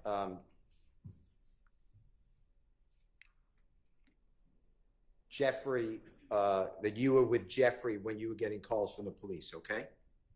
There was some discussion like that. And it's, Your Honor, is JW, Jeffery Williams, 240T, as in terrific. States Exhibit number 378YE, as in Aaron. It's again June 10, 2015. This is at 9:50:35 a.m. to 9:51:48 a.m. I'm sorry. Of course. 9:50:35 a.m. 9:51:48 a.m. And if you hear this, Mr. Copeland, if I'm, just make sure that after you listen to it, I'm correct. You said, I'm like, don't worry about it, N. But anyway, long story short, the detective was calling my phone. You know what I mean? And he was right there. The detective said, Thug was right there? You said, yeah. You said, so I answered the phone and he looking at me like this, but I don't know what's going on. Detective says, why is he looking at you like that? You said, because he see me answering the phone for them. Detective said, but at what point does Thug have anything to say, nuts murder, to be looking at you in any kind of way, like don't worry about that, like this and that? And you said, I'm fixing to give it to you. Detective said, please, we've been waiting for months. You said, no, I ain't. Guess what? I heard he was trying to kill me, but I ain't. This is what happened. I answered the phone. Hello? Yeah, this. I knew it was the detective calling. Detective said, the one that's handling the murder case? You said, no, different detective. Detective said, okay. You said, I thought one of them was you. My sister said that she described, you know what I mean? But she was just like a man. Detective said, right. So you said, so I just thought she was talking about you. Detective said, okay. You said, so she was like, detective's called. All right. So I answered the phone and he's right there. So I was like, yeah, indiscernible. So I don't know what that means. I couldn't understand it. This and that, man, they just talking to me. And he was just looking at me, but I ain't think, because I ain't did nothing. So I'm like, SHI blank. I'd like you to just listen to this if you don't mind and tell me if this is what you're saying, and I'd like to ask you some questions. Okay, don't worry about it, nigga. But anyway, long story short, the terrorist will call my phone. You know what I mean? And he was right there. Yeah. So I answered the phone, and he looking at me like this. So, well, I don't know what's going on. Why are he looking at you like that? Because he see me answer the phone for him. But at what point does Thug have anything to say about Nuts murder and to be looking at it any kind of way, like, don't worry about that? Like, I'll get to you. please, we've been waiting months. No, it ain't. Guess what? Well, I heard you try to him, but I ain't. This way. I answered the phone. Hello? Yeah, this I knew it was the detective call. The one that's handling the murder case? Nah, it was different detectives. I went on with you. My sister said that she described you. You know what I mean? But she was just like a man. Right? I thought she was my too. So she was like, detective call Ice. So I answered the phone, and he right there. So I'm like, yeah, this chemical company, what's this and that. And they just talking to me. And he just looking at me, but I ain't think he could. I ain't need that. So I'm like, shit, nigga. Yeah. Mr. Copeland, what I said, was that substantially right, according to what you just heard? That what it sound like. Did the police ever come to you, or the district attorney's office ever come to you and discuss with you whether or not anything about you were around Jeffrey when police are calling and his impression of it or reaction to it? They ever do anything to verify that, to your knowledge? No. It's made up, right? But they said that their own mouth. You heard them in the investigation. You ain't giving us nothing. You bushing us. I mean, like they knew what I was doing. My stomach hurt bad, Judge. I feel like I got cramps.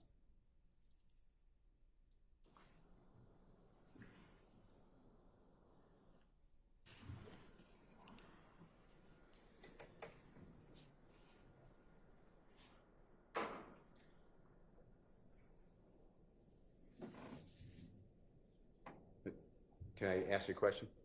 Okay. This is JW 241E as an Aaron, states exhibit number 378YA as in Elisa. This is January 11th, 2015. This is 4:13:31 a.m. to 4:13:59 a.m.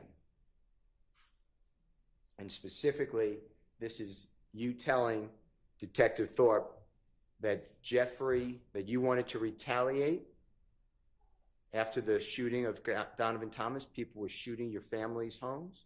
You want to retaliate, and Jeffrey telling you, don't do that, let 12 handle. Okay, just listen, okay? Basically, like, she said, I had went down to the house and, like, see what going on. Like, when these folks can't shot this young mom house. Like, for real. Yeah, I'm like, bro, what I supposed to do, bro? Like, man, get out of the way, bro. Let 12 handle that. 12 deal with that. That's all he kept saying. Like, man, bro, you talking about let police handle that and deal with that, bro. These folks kill my family. He just like, man, folks, God, he know them better than that. I mean, them folks, man. I don't. Were you able to hear that, Mr. Copeland? Yeah, I heard. And is it fair to say that you told Detective Thorpe about 7-8 hours after the shooting of Donovan Thomas that Jeffrey's reaction to all this is let 12 handle? Say it again. Okay. Jeffrey's reaction when you were saying that people are shooting at your family's homes, God forbid, Jeffrey told you let 12 handle. That's what you told the police, right? Now I tell the police anything to try to get them out my face. Okay. And tell the jurors, if you don't mind, who is 12? Who? Who is 12? Who is 12? Yeah. Shit, they know the police.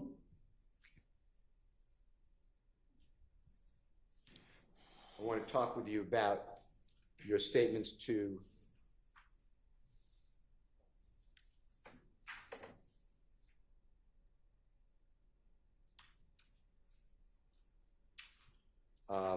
law enforcement. This is JW240U as in unbelievable. It states exhibit number 378YE as in Aaron. This is 10:58:11 a.m. to 10:58:46 a.m. This is again June 10th, 2015. And Mr. Copeland, just to orient you, this is where you're talking to the police about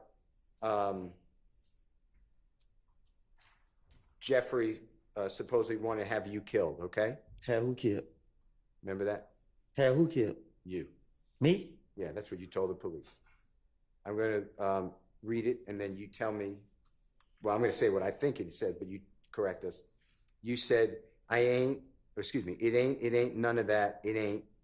This is what only thing, when the police called, bruh, he seen me talking to them, and he just feel as I ain't supposed to say nothing. You know what I mean? He just want me to just let y'all put one on me for murder. You know what I mean? That's what he want. Detective said, and Sam called and not saying nothing. And you said, that's what he wanted. That's what I feel like deep in my heart, deep inside my heart. Like I ain't even told my brother. I ain't tell nobody that this N is trying to have me killed. I ain't tell my baby mama, you know what I mean? Detective said, right. You said, it was a feeling like when Nut first died and everybody was coming, screaming my name, seeing how nervous and scared I was. If you could listen to it, if you don't mind. It ain't none of it. It ain't just what all thing he did. When the police called, bro, he seen me talking to him. And he just feel as in, I ain't supposed to say nothing. You know what I mean? He just want me to just let y'all put one of me for murder. I mean, that's what he want. And stand tall and not say nothing. That's what he want. That's what I feel like deep inside my heart. Like, I just told my brother, I ain't telling nobody about something that they try to kill. I ain't telling baby mama. I mean, and then I'd like to play for you Jeffery Williams 240W. As in wonderful, it states exhibit number 378YE as in Aaron. It's at 10:58:50 a.m. to 10:59:09 a.m. So it's right after where we stopped. So it's really a continuation. And I'd like you to listen to this and focus on your statement that, you know what I mean? It was, I got scared to be around him, be told, the truth be told, I got scared. I told my baby mama, like you can call her now, man, we gotta go, man. I think that N thug, like that night they shot at us, when I was telling you all that story, in my heart, I was like, darn, but it says another word, that N thug trying to get me killed, you know what I mean? I mean, I got scared to be around. Be told, truth be told, I got scared. I told baby mom, like you called me, man, we gotta go, man. I think we do. Like when that night they shot at it. When I'm telling y'all the story with it, in my heart, I just like, man, they my thug trying to get me killed. You know what I mean? Did you hear that, Mr. Copeland? Yeah, I heard it. So in those two back-to-back recordings that we heard, the JW240U and the JW240W, on the first one, you said to the police that you ain't tell nobody that this N's trying to have me killed. I ain't tell my baby mama. And then in the second one, the JW240W, you said, truth be told, I got scared. I told my baby mama. Did the police ever ask you about that and push back and say, how do you say that? How do you say what? Yeah, that you didn't tell your child's mother, and you did tell your child's mother. Did they ever do anything like that? I think they just try to make me feel comfortable. Like they just talk to me to try to make me feel comfortable to open up to them. So that's what I was thinking. I don't know. I like not telling people anything. I ain't care about getting caught up in a lie. But I was trying to be as convincing as possible. Okay. I'd like to go into JW 240V, as in Victory. It states exhibit number 378YE, as in Aaron. It's June 10th, 2015. Mr. Copeland's 10:20:39 a.m. to 10:21 even, or 10:21:00 a.m.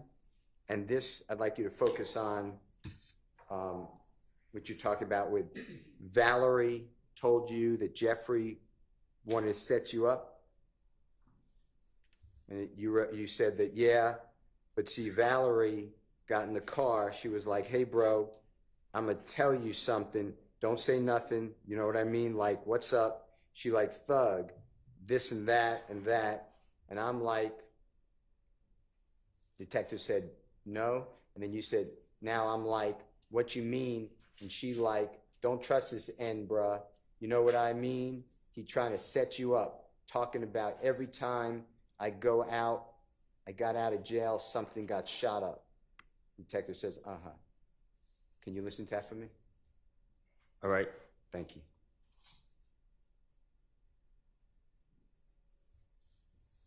But see, Valerie got in the car, she was like, hey bro, I'm gonna tell you something, don't say nothing.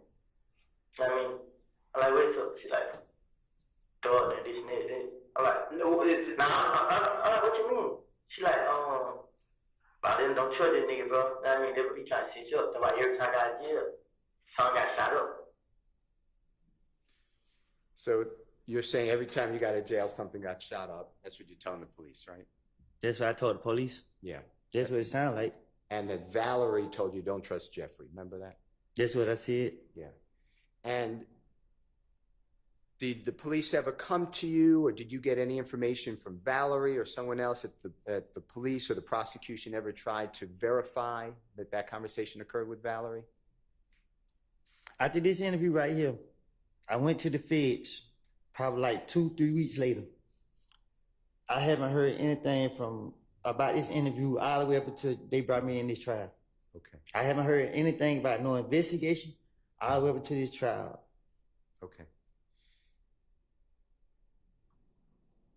To your knowledge, did the police or the prosecution ever just simply go to Valerie and say, did this happen?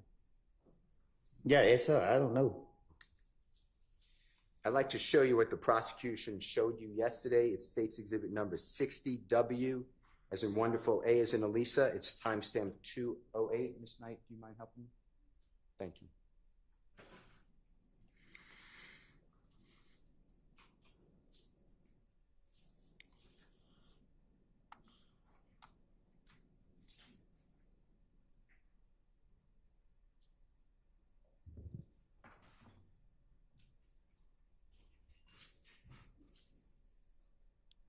Do you remember seeing this yesterday, Mr. Copeland, this photograph that Ms. Hilton showed you? Yeah. And she said, and you verified that that's Valerie, remember that? I think it's her. How does, if from your understanding, how does showing you states exhibit number 60WA verify that Valerie had a conversation with you in a car that don't trust Jeffrey? Objection, Your Honor. Improper question, speculation. I'm not asking you to speculate. Vague. Okay. Can you tell the jury, how showing you states exhibit 60WA verified anything that you said to the police on June 10th, 2015? Objection, vague, and it's the same question. Just reframe. Sustained. Besides that being a photograph or an image of a video, what does that picture mean to you that you were shown yesterday? That she was dirty as hell back in the day. Thank you, sir. All right. I'd like to go into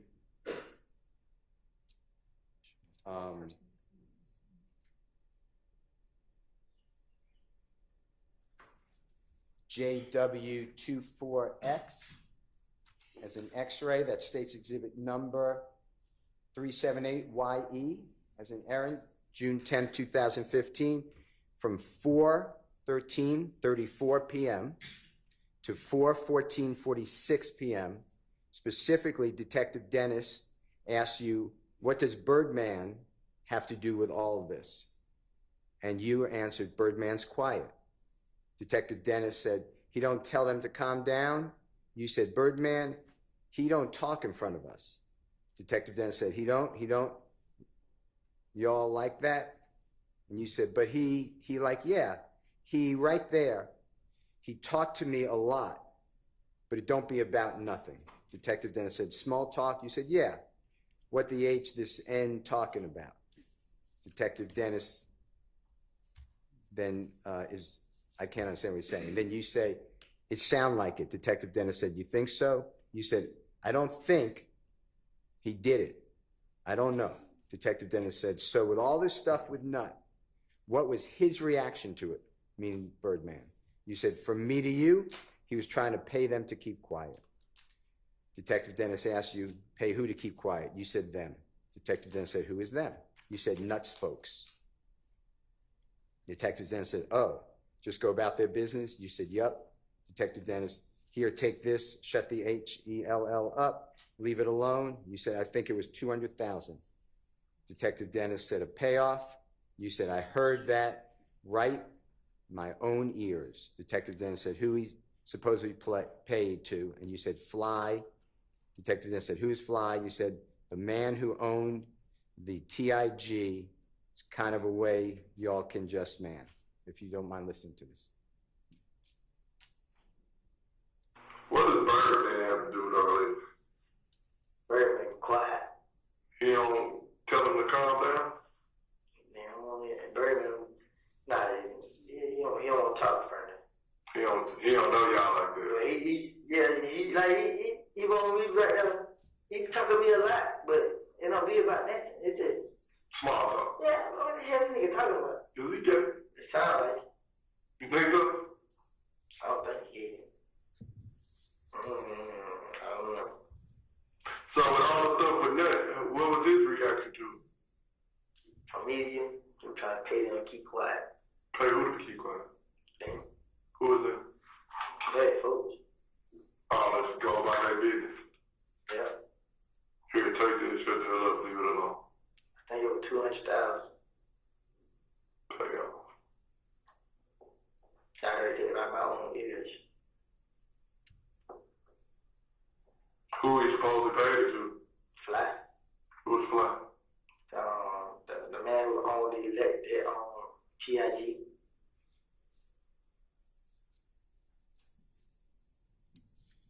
Copa, what I said, was that fairly accurate to what you told the Detective Dennis? I tell the police anything. Sure. Did the police ever come to you, the district attorney's office, and ever discuss with you anything to, let's corroborate this? All the way up to this point, even today, they never sat down and asked me nothing about nothing I said in the interviews. I'm the first one to do this? Yeah, you the only one that did this to me. Did you bring up Birdman, or did Detective Dennis bring up Birdman? I think he did. And then you just started talking about him, like you. That's what I'm gonna do. Like you've been telling the jurors. He bring up your name. I'm gonna have something for you.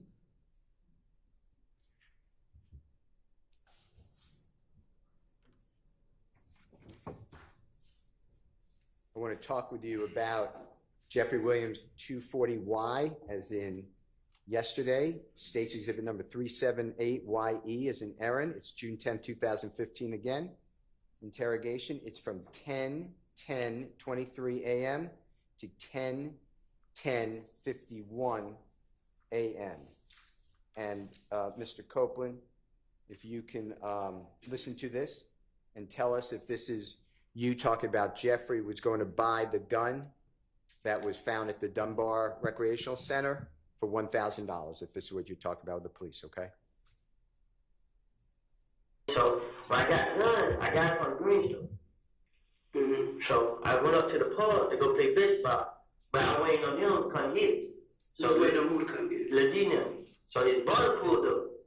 I mean, yeah. You talking about the big kid or the Quindet? Quindet, the Cleveland. Okay. His brother pulled up to get it. I mean, they like, so gonna give me a time for it. I mean, so I was sending them at the gun. But I don't see it.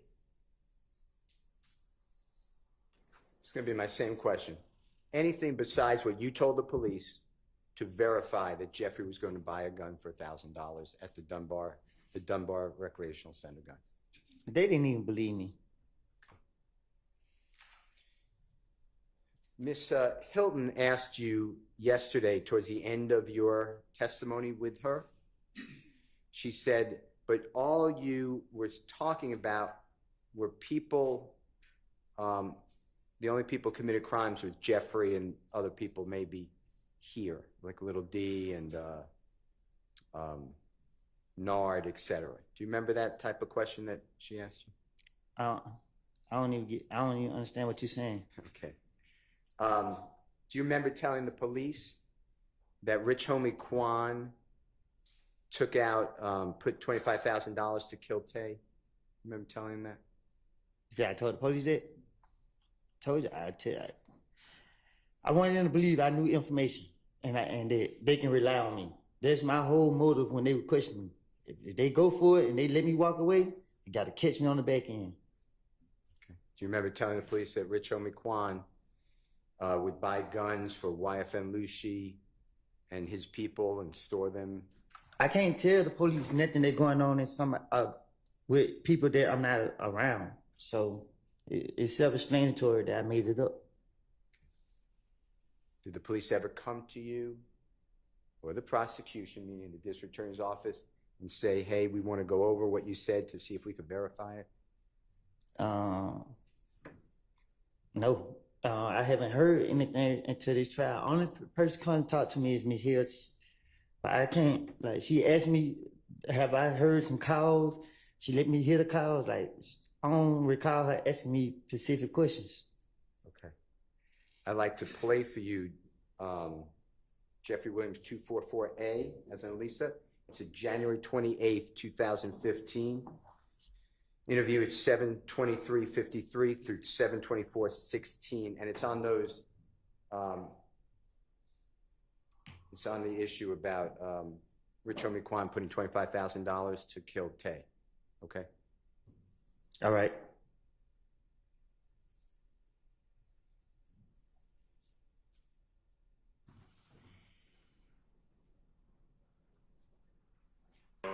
Rich Homie Quan supposed to give him 50,000 to meet a new plug. Like Rich Homie Quan told him this ain't out. Yeah. Then Rich Homie Quan like he got 25,000 have Tay killed. It's like from the picture you just showed me. Nah, Tay who just got shot the other night. Oh, in the car over there. Okay. He had 25,000 have Tay killed. Who did? Just Rich Homie Quan shit. Cause he was telling me. So I'm telling Rich Homie Quan like, but. And then Jeffery Williams 244B. It's about Rich Homie Quan buying guns and storing them for YFN Lucy and his people. This is January 28, 2015. It's 9:07:17 p.m. to 9:07:26 p.m. Now that Rich Homie Quan buying the guns for this.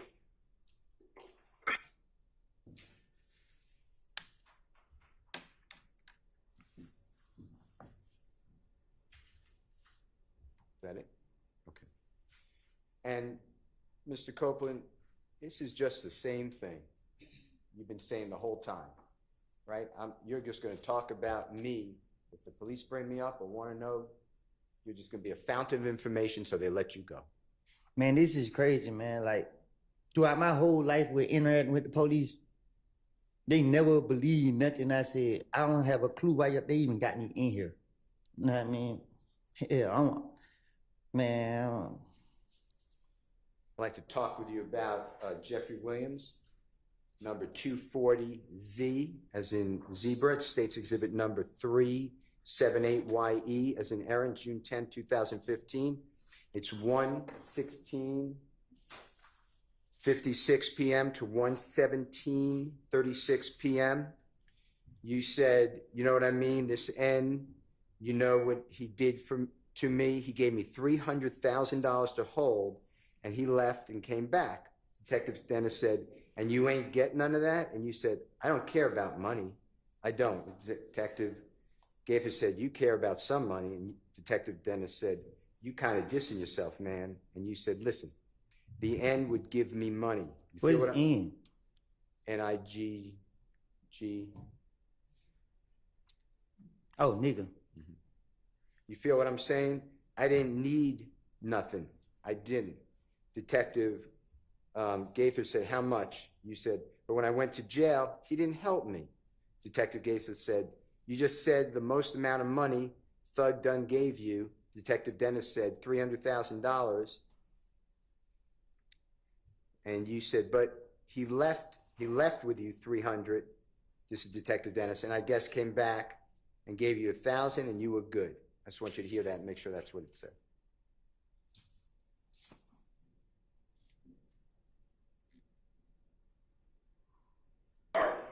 I mean, he didn't.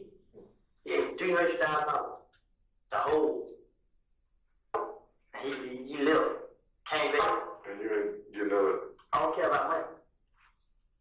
I don't. You care about some money. You be contradicting yourself, man. The nigga was giving me money. You know what I'm saying? I didn't need that. I did it. But when I went to jail and he didn't help me. You just said the most amount of money Thug gave you. But he left you with 300, and I guess he came back and gave you 1,000 again. You was good. You hear that, Mr. Copley? Mm-hmm. And the police are telling you you're not making any sense, right? It's saying that to you, right? Right. They know, you believe they know this is all just try to make them, give them something they need to let you go, right? Objection, speculation. That's what you're doing. Don't speculate about anyone else. That's what you're doing, right? They know that. Dennis know it, Gaither know it. Okay. And there's no picture of you with $300,000. You're not saying that's true. You just said that to the police, right? If I had $300,000, you know it would have been pictures, videos, and everything. The whole world would have seen it. Okay. I'd like to go through with you Jeffery Williams, or JW 241F as in Fox, State's Exhibit number 378YA as in Elisa. This is January 11th, 2015. So this is, 7-8 hours after Mr. Thomas was, God forbid, shot. It's 3:14:24 a.m. to 3:14:29 a.m. And I want you to hear and listen for whether you said this. I never had a problem with Nut. Me and Nut ain't never had two words with each other. Me and Nut was always okay. You know what I'm saying? The only person I ever had a problem with was Cal. Just tell me if that's what is being said.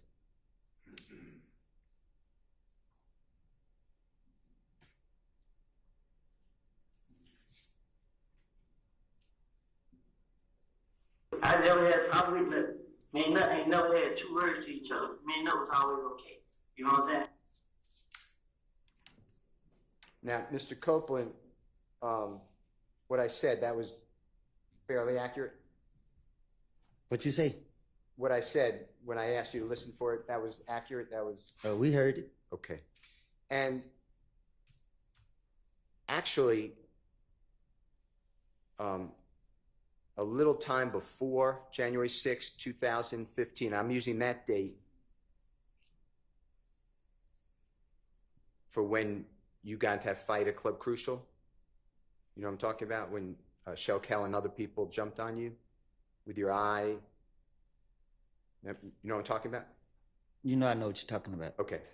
So before that date, before January 6, 2015,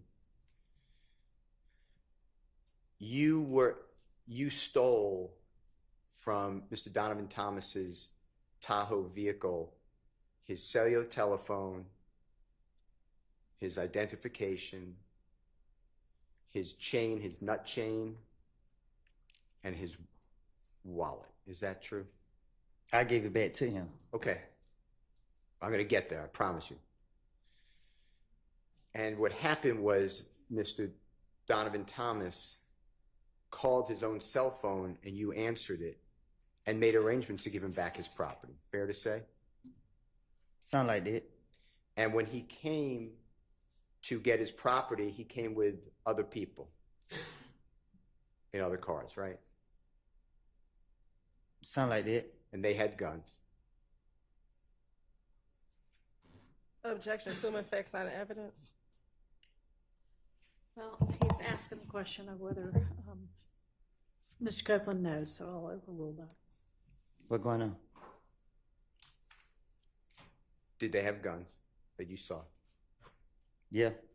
And shortly after that, you learned that Donovan Thomas and others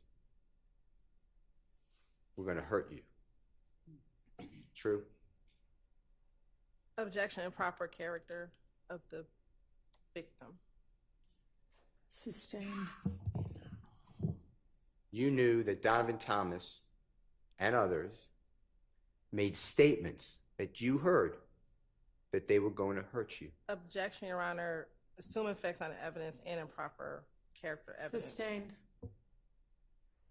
Did you ever listen to Donovan Thomas have a meeting with others where they discussed you?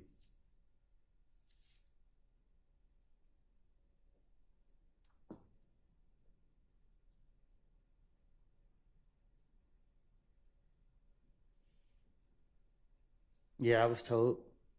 And you were actually listening, and there was a person named Maurice or Mo who was in prison on the call as well, right? I don't know. I don't know who somebody came back and told me. Okay. And you understood that Donovan Thomas and others were going to hurt you. Is that true? Objection, assuming facts not into evidence. Sustained. Did you believe,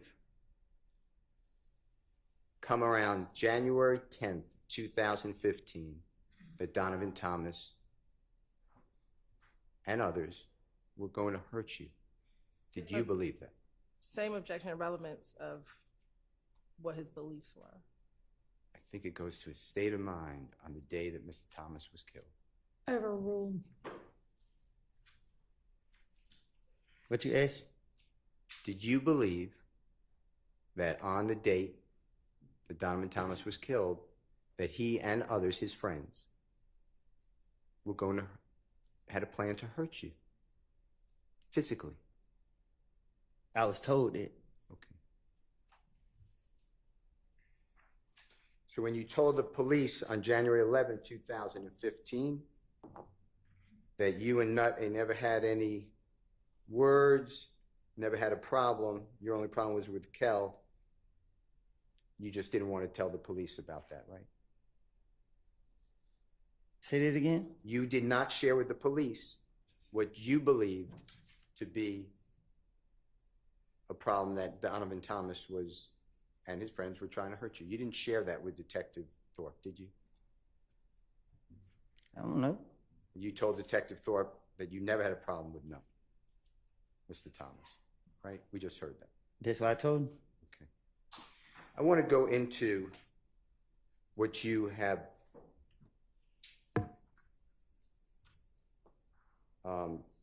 been told by law enforcement. I'm going to do it all from January 10th of 2015. And I want you to listen to these.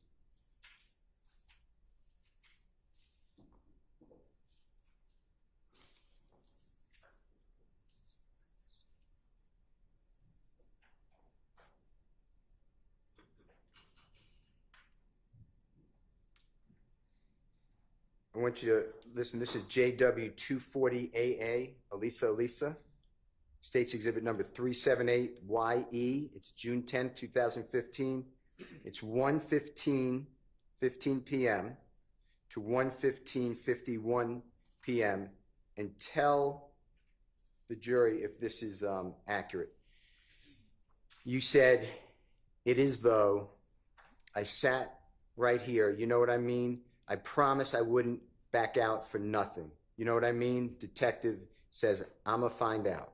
You said, "Like I said, man, if that was to keep me out of jail, and y'all can help me, I promise you, want Birdman, Kente, any of them, I will go right there and do what I have to do, right? I am good with anybody.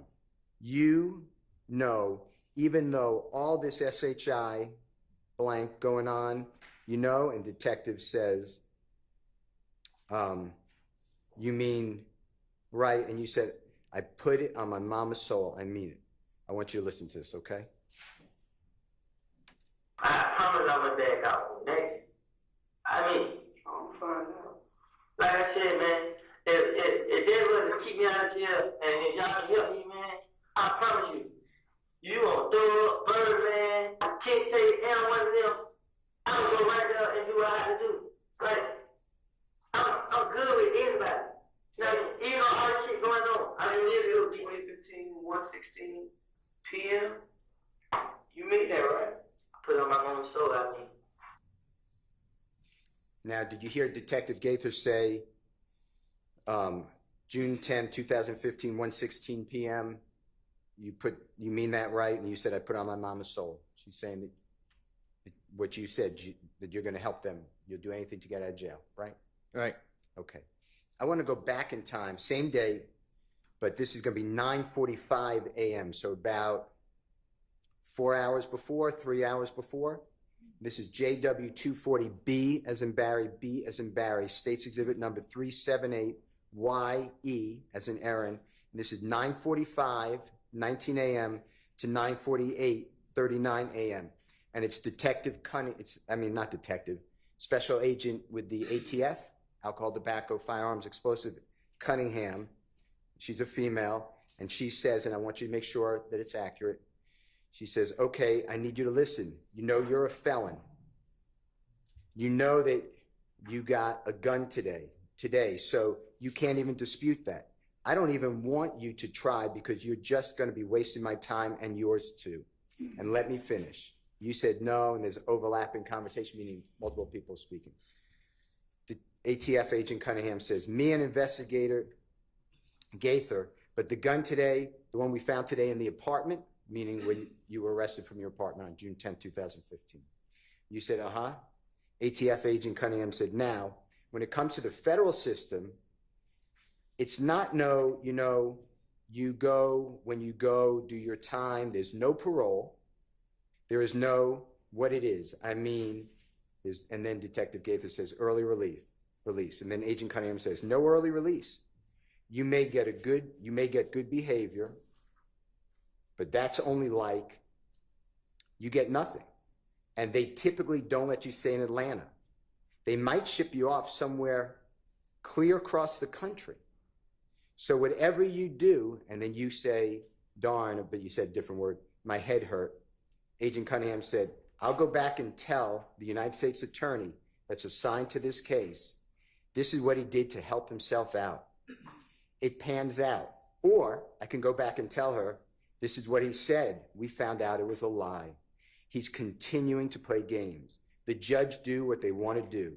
So before we can even get started, especially while I'm sitting here, everything is on you because I've never talked to you before. So with me, you almost get a clean slate to help yourself. If you do lies, I don't, because I got too much other stuff to do and would hate to have to go back and tell the U.S. attorney, but he's lying, he's full of crap. It's up to you. You said, before I lie, then there's a lot of people talking. Agent Cunningham said, it's up to you, Mr. Copeland. You said, before I lie, Agent Cunningham said, let me finish. I think it's a 3 or 4 time convicted felon you are. How many felonies do you have? Detective Gaither said, about 3, don't you? Agent Cunningham said, you got 3. Detective Gaither said, about 3 or 4. You said, talking about what? Agent Cunningham said, how many felonies do you have? You said, what am I on probation for? Agent Cunningham said, how many convictions are felonies? Detective Gaither said, it's around 3. You said, I don't know. Agent Cunningham said, let's just assume it's 3, okay? I'm fixing to tell you right now, you have heard of the armed career criminal. You said, you're not going to worry about me lying. Agent Cunningham said, you have heard of armed career criminal with 3 while you're sitting here now, and how old are you? You said 23. Agent Cunningham said 23. You got 15 years off the top. Off the top. And that's before you even get into the time for whatever your charge is. And possession by a convicted felon is 5 years twice. That's 10. So we're talking about 15 plus 10 on top of that. You're looking at what, 48 years old? That's what you're looking at. This is serious. You said, I told you it's getting Detective Gaither said, I told you it's getting real. Detective Gaither said, nobody has time for the bull crap. You said, I told you it's getting real. I knew it. I tried. Agent Cunningham said, that's not including whatever conspiracies you're involved in. Mr. Copeland, if I really wanted to be a bad ASS and treat you bad, I'd probably throw the book at you and wouldn't think twice about it. You got a baby girl, a beautiful baby girl. I want you to listen to it. And this is all at the early in the morning, 9:45 a.m., okay?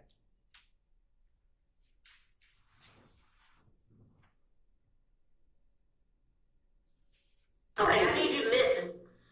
You know you're a felon. You know you got that gun today.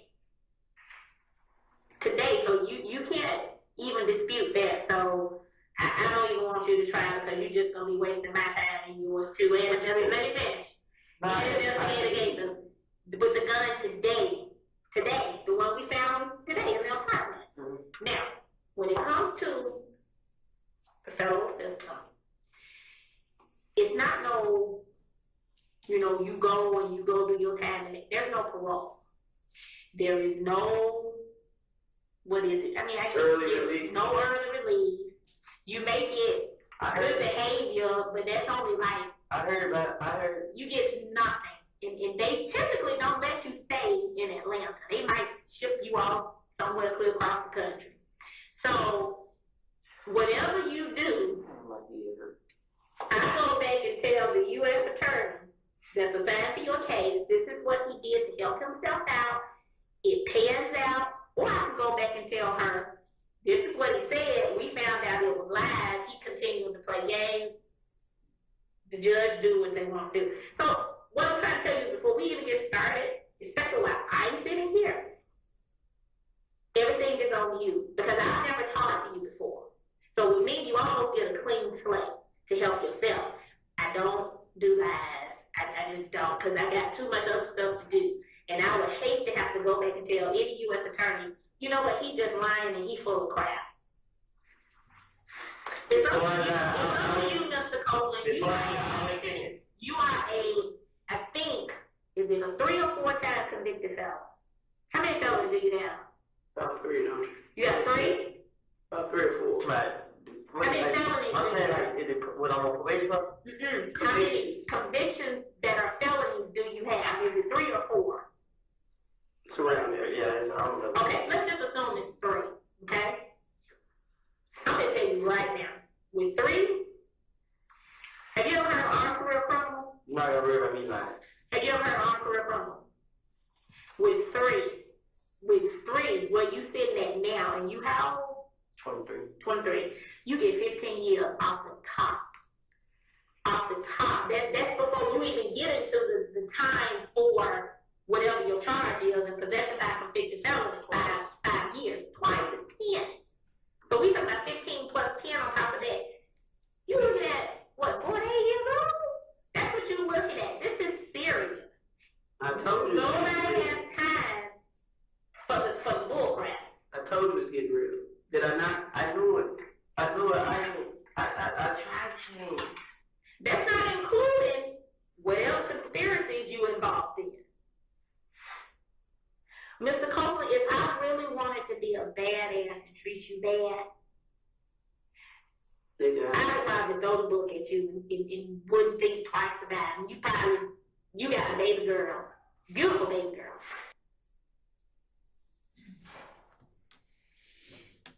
Mr. Copeland, what I said, was that fair, what they were telling you? They being the federal Agent Cunningham and Detective Gaither, Detective Gaither? What happened? Is that pretty much what they're telling you? 48 years of age, you got federal charges, 25 years off the top? Yeah, she was lying too. But that's what you believed at the time, right? Yes. And that motivated you to tell the police anything they wanted to hear to get you home, right? I was always gonna do that, but it just like it scared me more. I want to go into Jeffery Williams 240, JW 240CC as Colette. It states exhibit number 378. YE is in Aaron. It's again June 10th. Same interview, 2015. This is a little later. This is 12:08:22 to 12:10:50.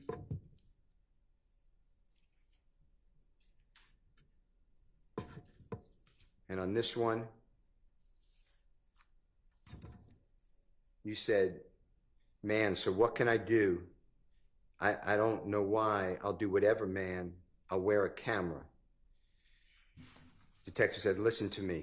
I'll do whatever, man. I'm glad you mentioned that, said Detective Gaither. I'll do whatever, man. I promise to God, man. Detective said, I'm glad you mentioned that because last Thursday, Miss Kim Dammers is a United States attorney, like the head person for the federal prison system.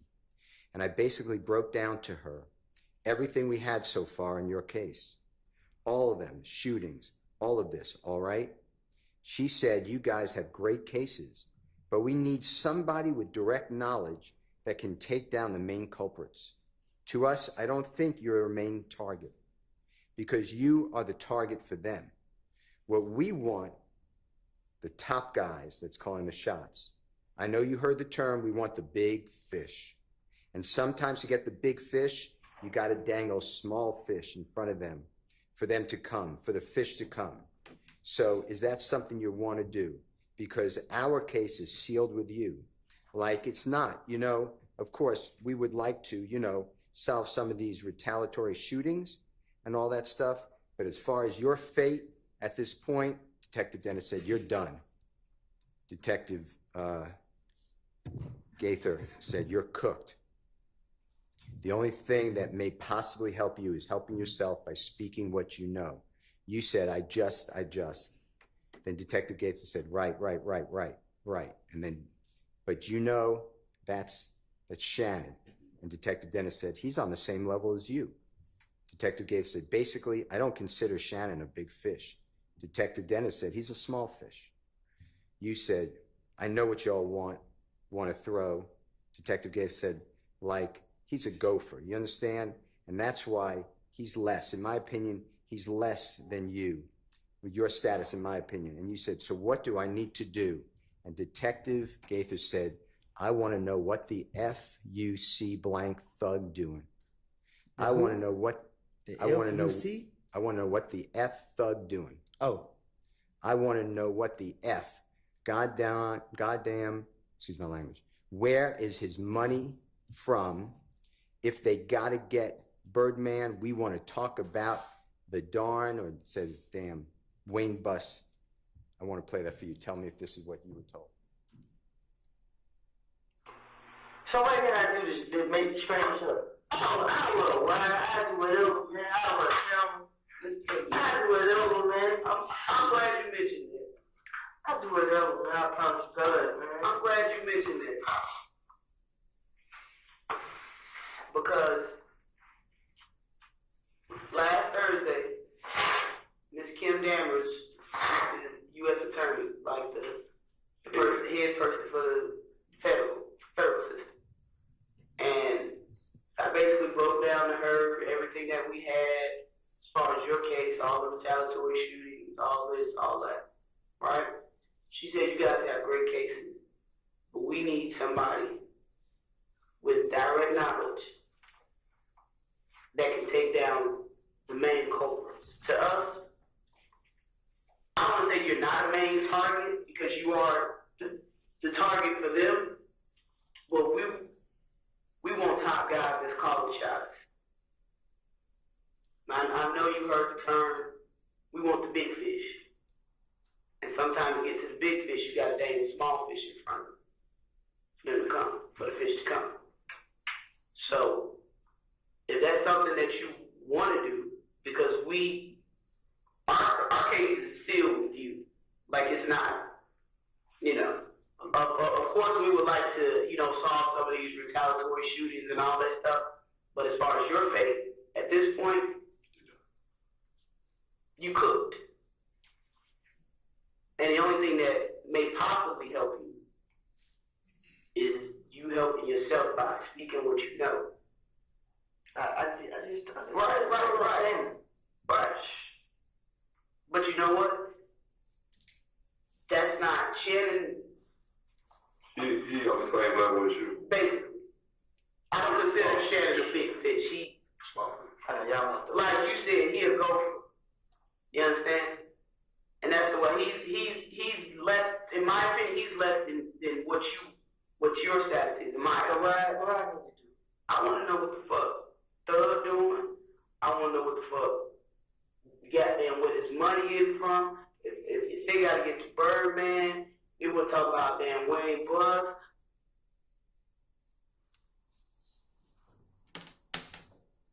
Fair what I said, Mr. Copeland? This what it sound like. You knew before going in that law enforcement, they made it clear to you, this happens to be recorded, but they made it clear to you that they wanted Jeffery Williams, you to give information on Jeffery Williams, right? Yeah.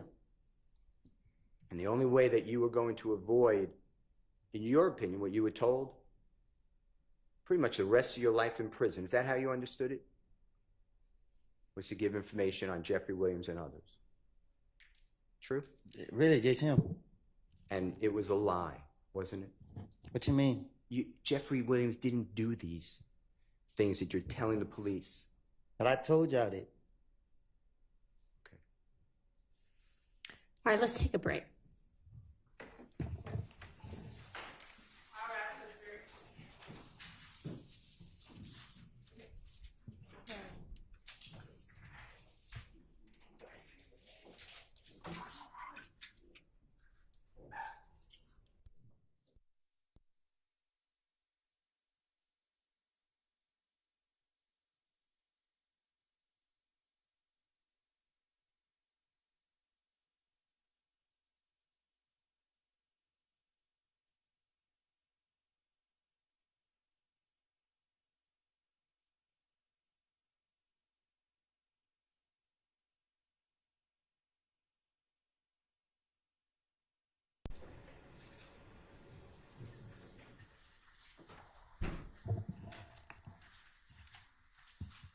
All right, I asked Ms. Persfield to check on how the juror is doing as well, so I'll let y'all know what we hear back. Anything before we take our recess? I will get you those cases. Okay, all right. Thank you, Your Honor.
would really appreciate if us wrapping up early today. So if we can go maybe about 45 more minutes or so, and then at least let them go for the day after that. All right.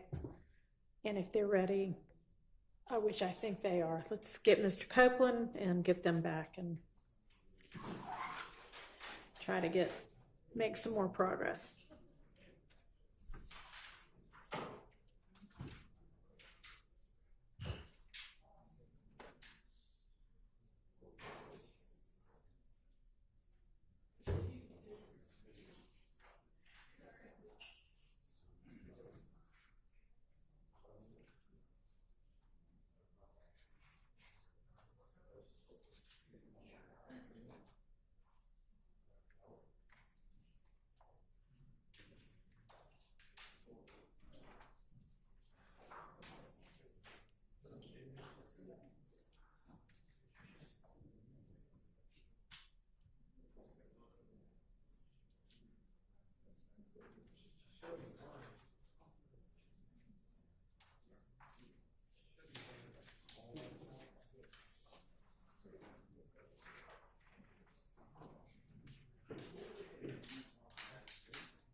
You right?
Break a little early. All right. Go ahead, Mr. Steele. Mr. Copeland, I would like to discuss with you Jeffery Williams, JW 240DD, David States Exhibit number 378, YE as in Aaron, that's at 11:52:04 a.m. to 11:52:28 a.m. And what it specifically, I believe, says, and then you tell us if I'm wrong or correct, that you said, because right now, I just need help. If y'all can promise y'all could help me, I promise. And then there's some break. I don't understand what's being said. And then you say, I'll sit here, tell y'all everything I done heard and everything I done saw and everything I can tell y'all, stuff that y'all can go get. You know what I mean? Like, and then Detective Dennis said, are you willing to do that though? And you said, I promise. I'll do it right now. I can show y'all houses. Y'all can go bust your head right at the spot. I don't care, man. I just want y'all to protect. Detective Dennis says, what do you want out of it? You said, me, my baby girl. Excuse me, I said that wrong. Me and my baby and my girl. Can you listen to it for us? Right now, I just need help. If y'all promise y'all can help me, I promise you, bro. I'll sit right here and tell y'all everything I done heard, everything I done found, and everything. I can tell y'all stuff that y'all can go get. Like, are you willing to do that now? I promise I'll do it right now. I can show y'all a house. I can y'all go butch everybody's spot. I don't care. I just want y'all to What do you want? Mr. Copeland, what I said, was that fairly accurate of what you just heard? That's what I just heard. Okay. And then the last one I want to focus on for this series is Jeffery Williams number or JW 240EE, Aaron, that states exhibit number 378YE. It's the June 10th, 2015 meeting, interrogation with the police, and now it's a little early. It's 10:01:46 a.m. to 10:01:59 a.m. And you said something to the effect of, I hate jail, man. And I'm just saying darn, but it says another word. I let an N get me sent away for man, them N's trying to kill me and my child, bruh, I ain't. And then he talking about killing me, bruh. Listen, I'm a tell you anything. Okay? If you could just listen to this for us. You know what they did to me? Tell us. Tell us. After January 10th, people started shooting at me and my family. February, I went to jail for trying to protect me and my baby and my girl at the time. They put me in Rice Street on some stuff called medical flow. It's somewhere hid in the jail. It stink. It's crazy people in there talking, yelling through the door, putting feces all on the window and on the wall. They locked me in the room. It's one door right here, it's one door right here, and it's another door back here, and it's another door back here. I'm behind this door. I don't see nobody, I don't talk to nobody, I'm by myself. I'm at the verge of losing my mind. People trying to shoot at me while they got me locked in this room. I can't talk to nobody, I can't see nobody, I'm locked in this room. They held me in that room for 3 weeks. I got out of jail. I had a court date for another county where I never even been to for some charges I never even did. I don't steal out of stores. I went down to that courthouse and tried to get it situated, went in the wrong courtroom, told the deputy, hey, my name is such, such, such. I missed court. I'm here to fix it. He said, oh, I gave him my name, told him what happened. He said, oh, you got a warrant. And he locked me up. They put me right back in jail. I stayed in jail a whole month. I had to use the money for selling my four-wheeler to pay an attorney to come represent me. I got the lawyer to come represent me. That lawyer, he got me a bond. A friend of mine gave my baby mama the money to pay my bond. She paid my bond. I got out of jail. The very next day, Atlanta police came into the gym with a whole lot of them. They got me, said that this my bag, this my gun. They took me from my neighborhood to Turnerfield. They questioned me. I told them it wasn't my gun. They let me go. They came back and get me June 10th. They questioned me. I was at the verge of losing my mind because every time I come outside, they keep locking me up. They got me. They did it. They held me in the interrogation room for a whole day, probably. I don't know. They put me right back in Rice Street, put me right back behind all these doors. They constantly kept doing it to me. Now I mean, like, I don't at this point, like, man, I'm tired of keep reliving this stuff. I'm tired of it. I'm tired of it, man. I'm sitting right here. I got cramps, man. I got knots in my stomach, man. I haven't ate nothing. I tried to eat yesterday. I haven't ate today. Y'all sitting me up here. I asked for a break. I asked. I'm in pain right now. I understand it might be my fault. I'm telling y'all, I made it up. I lied. Damn, man. This is crazy. I'm telling y'all, my stomach hurting, man. Well, with the Honorable Court's order, we're going to be leaving in a little bit of time. Can you try to just listen to the JW 240EE that I just said?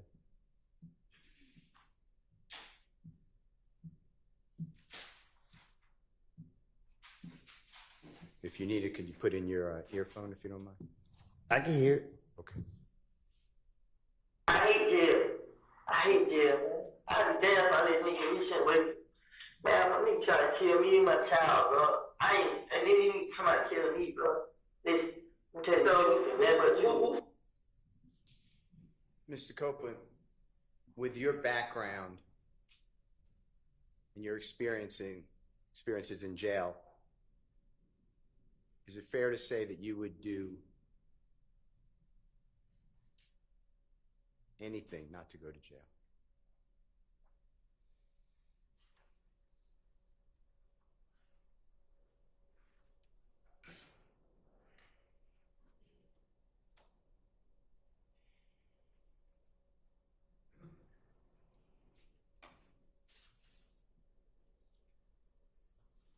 Mr. Copeland, can I ask you a couple of questions? I'm listening. Okay.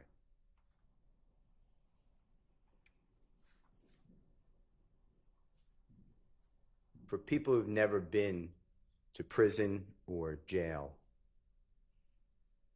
do you know the difference, by the way? Y'all know the difference. Objection around relevance. Sustained. Whether it's a prison or jail, is it fair to say that Rice Street is not either one. There's not prison or jail. I don't know what that place is. This is the worst place in the world. Do you remember being in custody after Friday, June 7th, 2024, after the first time you testified before the ladies and gentlemen of the jury, and before you came back in the late morning of Monday, June 10th, 2024? Do you remember where you were held? You talking about they locked me up here? Yes, sir. What about it? Do you remember were you held in the Fulton County Jail, another jail? Do you remember? When they took me out of here? Yes, sir. Yeah. Where were you held? They took me to Rice Street, and then the next day came, they took me from Rice Street to DeKalb County Jail. And they down there just as worse as Rice Street. And DeKalb County Jail, describe to the ladies and gentlemen jury what it was like when you were in that jail. Objection relevance, Your Honor. Goes to his motivation for testifying here. I don't know that we need to get that far afield. He's already told us that Rice Street is horrible. It's the worst place in the world, and DeKalb is even worse. So let's move on. Okay. Mr. Copeland, after giving law enforcement officers this information that the prosecution has played for you, January 11th, 2015, recorded interview, January 28th, 2015, recorded interview, February 20th, 2015, recorded interview, February 21st, 2015, recorded interview, June 10th, 2015, 9-hour recorded interview. You got charged with murder, right? For Donovan Thomas. Can you say it again? Yes. I heard the interview. You said I got charged with murder? Yeah. Do you remember being served?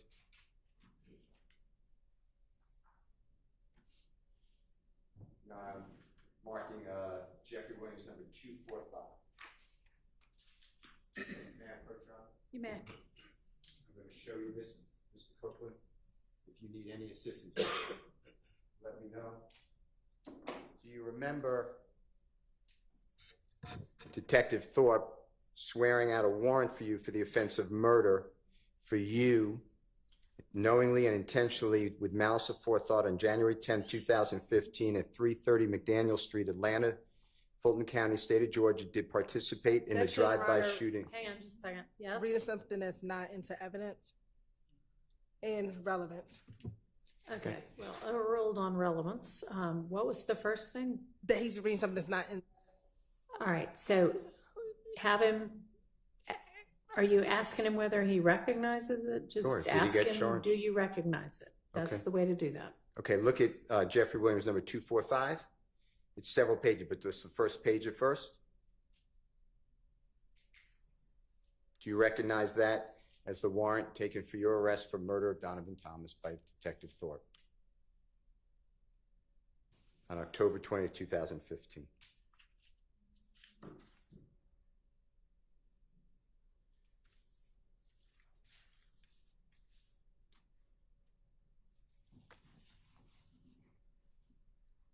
Yes? Wait. Do you recognize that? It's a warrant paper. For you. True? I see my name on it. Okay. And that's Detective Thorpe? Swore it out, right? Do you see that? You gotta show me. May I approach, Your Honor? You may. May I approach you, Mr. Copeland?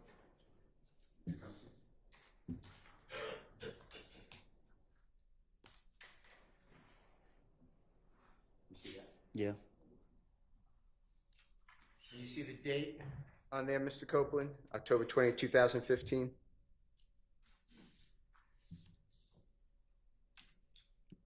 You said who? October 20th, it says 10/20/15, 2015. Do you, No, I don't see it. may I approach, Your Honor? You may. Are you going to ask him whether it was served on him?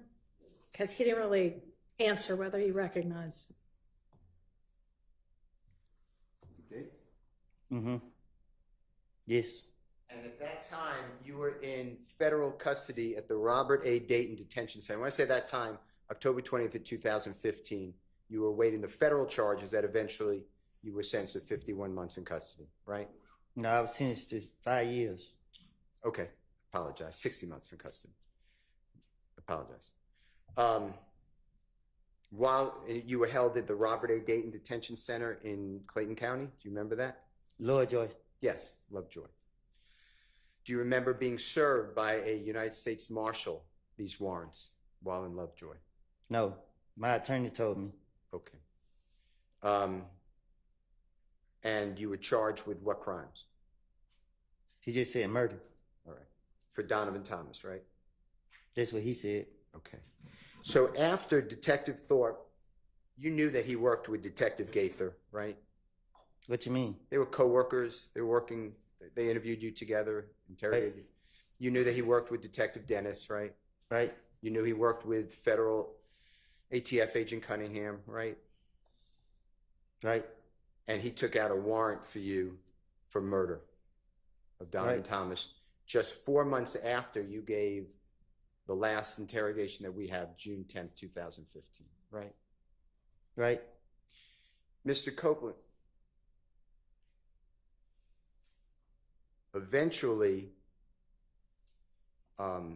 you went to federal custody and you entered a guilty plea for a 922G count, which, forget that, for possession of firearm by a convicted felon. Is that true? Right. And you remember going before the Honorable Judge Totenberg? Right. And she gave you the maximum sentence for that, 60 Right. months. And you served 51 out of the 60 months. Is that fair to say? Right. Okay. I want to show you some of your prior convictions and tell me if you recognize them, okay? I'll be right back. Your Honor, may I have a second? You may.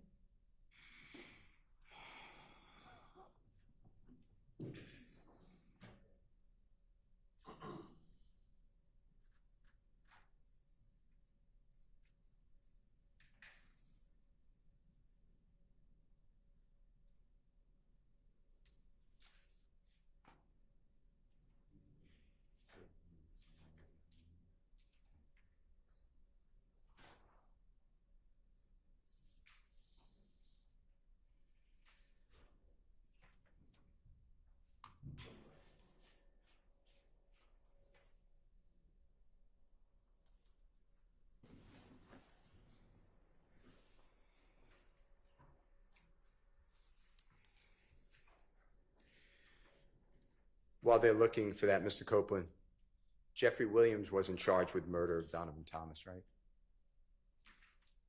I don't know. Not to my knowledge. Okay.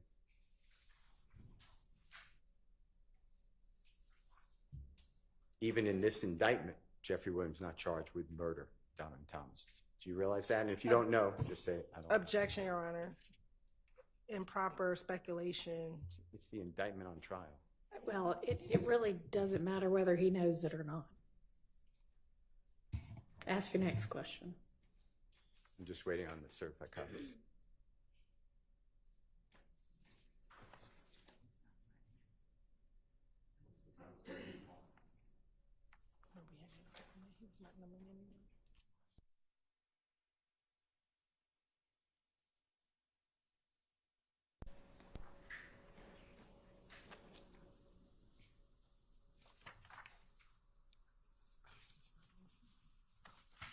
Mr. Copeland, I'm just going to ask you some questions while the prosecutor is looking at this, okay?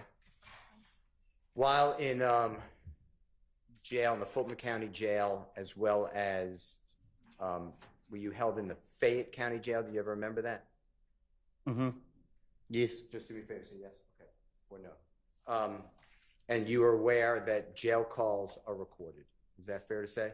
Yes. Now, is it true that at times people in jail, I'm not saying you, but people in jail have contraband cellular phones, like cell phones like you would use today? They have them in the jail. A person who's in custody. You said, do people in jail have phones? Or in prison, yeah, or both. And if you don't know, just, I don't know. Yeah, people in jail, yeah, I guess. Okay. Okay. I'm going to show you what I've marked. I'm starting at 252J as in Jake. May I approach, Your Honor? You may. Mr. Copeland, may I approach you? Mm-hmm. This is, I'm just going to show you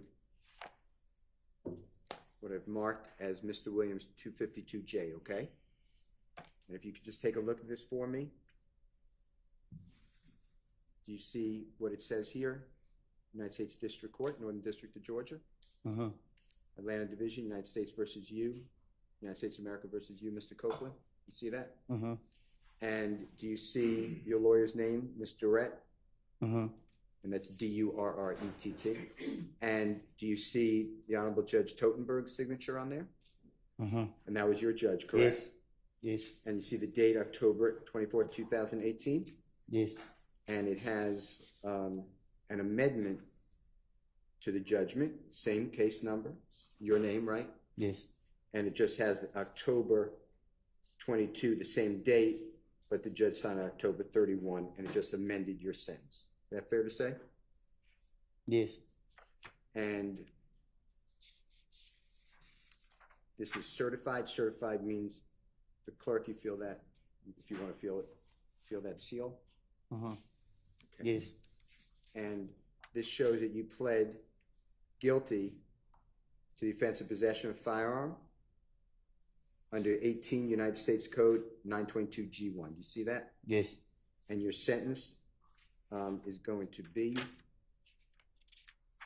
on page 2, 60 months. Is that fair to say? And 3 years supervised release. It's not on there. Is it? It'll be on here, yes, sir. And I will show it to you. And supervised release is like what? Probation? Yeah. Okay. And it's right here on page 4. You see that 3-year supervised release? Mm-hmm. Yes? Yes. Okay. Yes.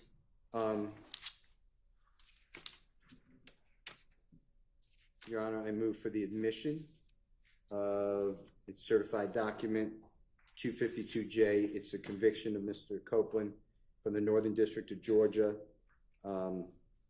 The offense date is April 28, 2015. Your Honor, the judgment date is October 24, 2018, but then it was amended. It was a correction.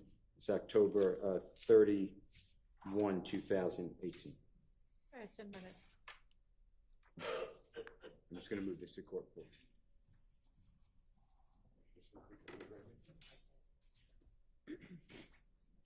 Mr. Copeland, I'm showing you what's been marked as Mr. Williams number 252I as an ice cream, okay? And again, do you feel that seal on it for a certified copy? Did you feel that? Mm-hmm. Is that a yes? Yes. Okay. Yes. And this is in the Superior Court of Fulton County, and that's state of Georgia versus you. You see your name? Yes. And that's indictment number, it actually says criminal action number, 20 SC 176912. You see that? Yes. And do you see where it says that you entered a guilty plea under Alford? Do you know what Alford is? Remember? No. Okay. And it says 5 years to serve 3 years, balance of 2 years probated. Do you see that? Yes, I see it. On possession of a controlled substance, Schedule 1 or 2 with intent to distribute. Is that fair? That's what it says. That's what it says. Okay. And I'm going to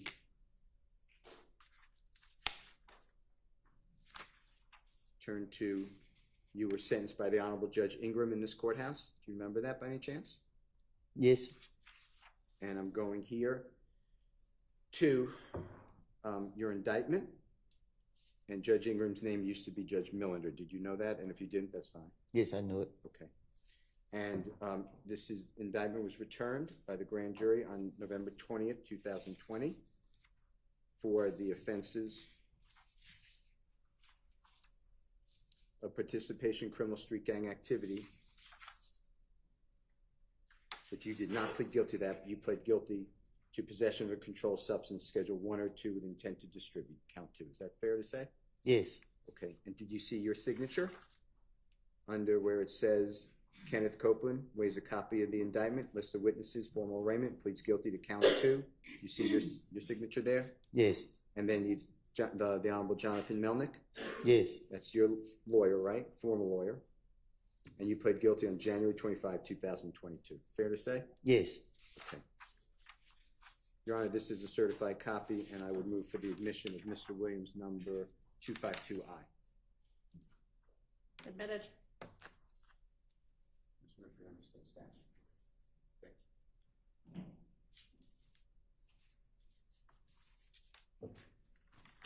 Mr. Copeland, if you don't mind, if you could feel the seal, that shows certification. Again, Fulton County Superior Court, State of Georgia versus Mr. Kenneth Copeland. That indictment number, I'm just looking at it and reading it, 22 SC 182134. Do you see that? Yes. And this charges you, and you pled guilty under Alford again to possession of firearm by a convicted felon. Do you see that? Yes. And you were sentenced to 5 years to serve 10 months in prison, balance of 4 years, 2 months to be served on probation. Do you remember that? Yes. And this is, again, you're represented by the Honorable Jonathan Melnick. You see that? Yes. And I'm going to the indictment in the same indictment number that we just said. And do you see your signature here? Yes. When it says you plead guilty, and it is only to the count 3.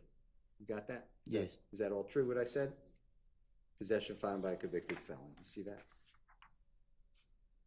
Yes. And the grand jury, and you pled guilty to possession of firearm by a convicted felon in the county of Fulton, state of Georgia, on the 27th day of October 2021. Did knowingly and without a lawful authority possess a certain firearm, a Glock handgun, accused having been convicted of felony in 10 SC 96938, Superior Court of Fulton County, offensive aggravated. Sorry. Yes, ma'am. Having been convicted of felony on indictment number 10 SC 96938 in the Superior Court of Fulton County, Georgia, for the offense of aggravated assault with a deadly weapon on March 7, 2011. Is that true? What's true? That's what it says. Yes. Okay. And that's the count that you pled guilty to. True? Yes. Your Honor, I move for the admission of Mr. Williams number 252M as in magic. Admitted.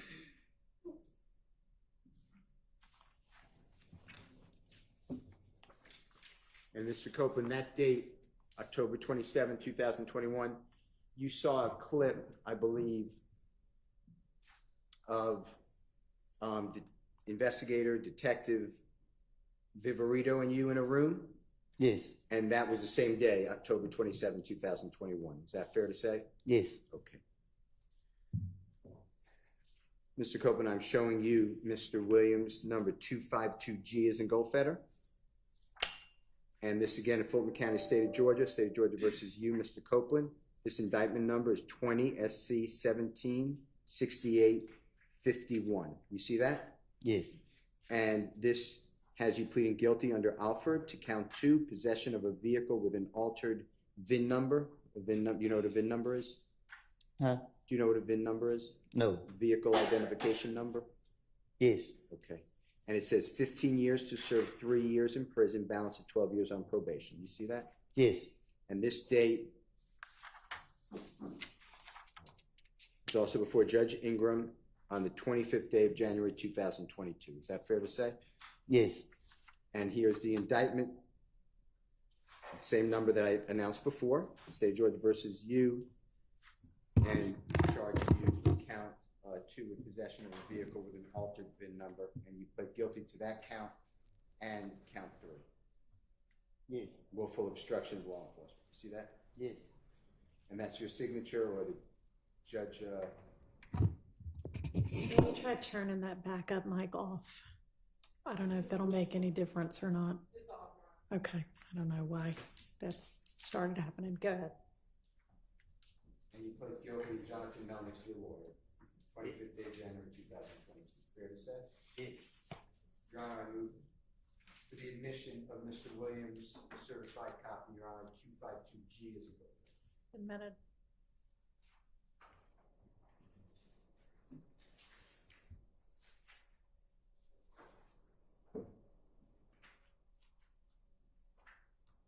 Mr. Copeland, I am showing you what the mark is Mr. Williams 252F is in Fox, okay? Superior Court of Fulton County, State of Georgia versus Mr. Kenneth Copeland. That indictment number is 12 SC 11 3315. You see that? Yes. And this has you pleading guilty to certain counts, including terroristic threats, count 1, terrorist threats, count 2, terrorist threats, count 3, and 3 counts of aggravated assault with a deadly weapon. You see that? Yes. And you were sentenced to serve a total of 10 years to serve 2 years in prison, balance on probation. Is that fair to say? Yes. And this again, you feel that certification? Yes. And this was before the Honorable Todd Markle. Do you remember him as a judge by any chance? Yes. And this was the 12th day of August 2013. And that's your indictment, correct? Yes. And that's your signature? Yes. And that's what you pled guilty to, those crimes that I announced. Fair to say? Yes. Your Honor, I move for the admission of Mr. Williams 252F is in Fox. Admitted.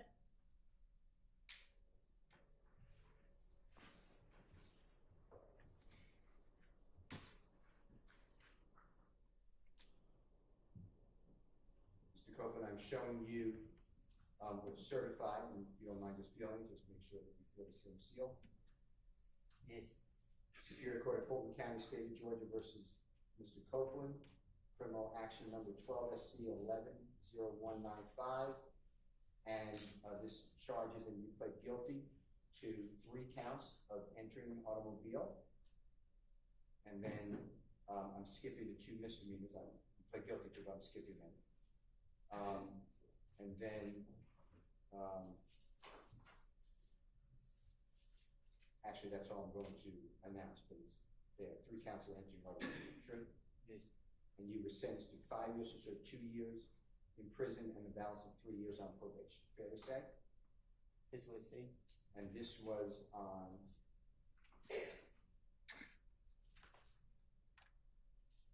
August 12, 2013. Correct? Yes. Also before Judge Markham? Yes. The Honorable Judge Markham. And here's the indictment charging you that your signature, you pled guilty to those counts. Correct? Yes. Your Honor, I move for the admission of 252B as impairment. Admitted. Certified.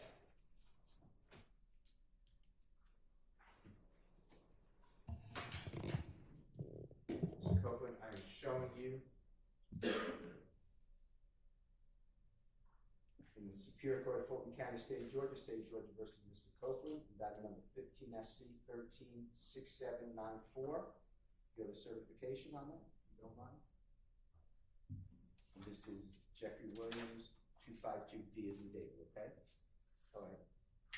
And this has you pleading guilty, sentence of 5 years to serve in prison, community time served for theft by receiving stolen property of felony. See that? Yes. And this was also before the Honorable Judge Markle on the 13th day of December 2018. See that? Yes. And this is your indictment. That's your signature, pleading guilty. Is that true? Yes. Your Honor, I move for the admission of Mr. Williams 252D as the indicated. Admitted.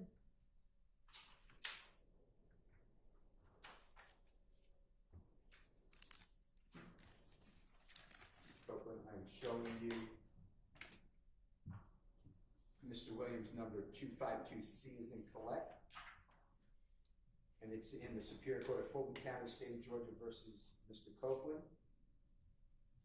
And you entered a guilty plea to count 1, which is aggravated assault with a deadly weapon. This is indictment number 10 SC 96398. Does that all look accurate?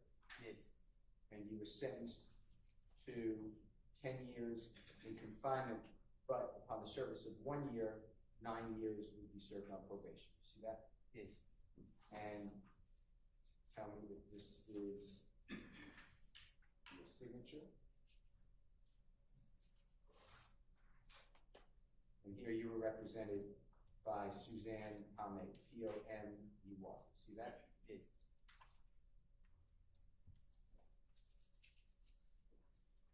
Here's your indictment, and that's your guilty plea under Alford versus North Carolina. You see your signature? Yes.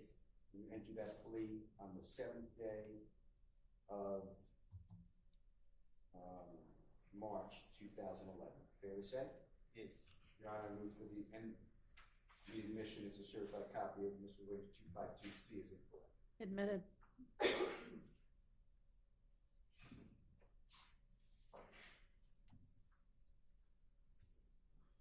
And Mr. Copeland, this is Mr. Williams number 252B as in Barry. And this again is in Superior Court of Fulton County, State of Georgia versus Mr. Copeland.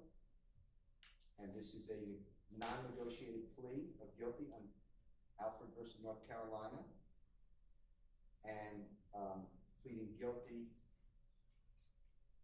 to 5 years to serve in prison, on probation. Is that what it says? Yes. And can you make sure that that's a certified copy? Yes. And what you pled guilty to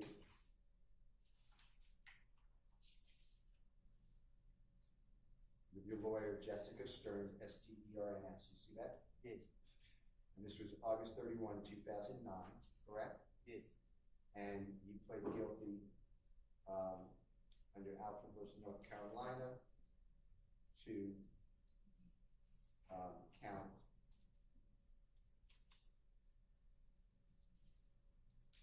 theft by taking an automobile. You see that? Count 1?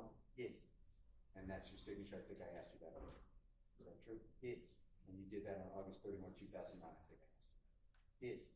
Your Honor, I move for the admission of Mr. Williams 252B. Admitted.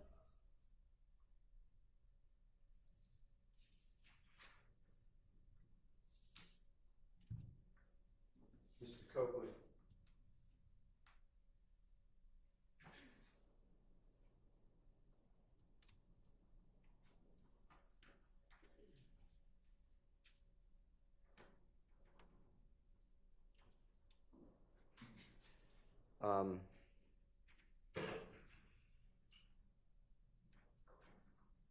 When you were able to be around Jeffrey for that short period of time that you said,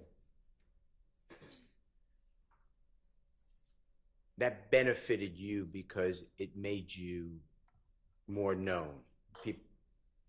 Am I saying that right? Is that true? Objection on vague as to what period of time? Can you rephrase your question, please? Sure. You testified already that you were with Jeffrey for a short period of time from the end of 2014 to 2015, and you were arrested and didn't get out of custody on June 10th, 2015. So somewhere in that period. Is that fair to say? I didn't hear you. Okay. You were around Jeffery Williams at times, the end of 2014, year 2014, and then sporadically, because you kept getting arrested, but no more after June 10th, 2015, because then you're arrested and then sent to federal prison for 51 months. True? No. Okay, explain. I was on around him from 14, and then we started hanging in 15. Say it again, I couldn't hear you.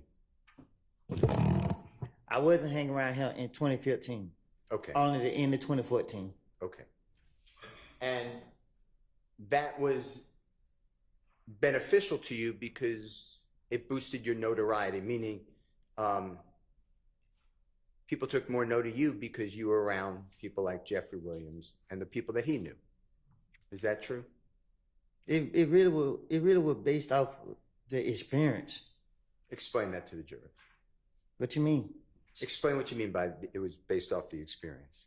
It wasn't about attention. It was just about flying on planes, going different, like just seeing more than just hanging in the neighborhood. Before Jeffery Williams allowed you, took you, asked you, or Tick or Mr. Trentavious Stephen, whoever, how far outside of the Atlanta area had you ever been? Only once. I've been to, no, I'm lying. Twice I've been out of town, but it was just, I went with, when I got out of jail in 2013, my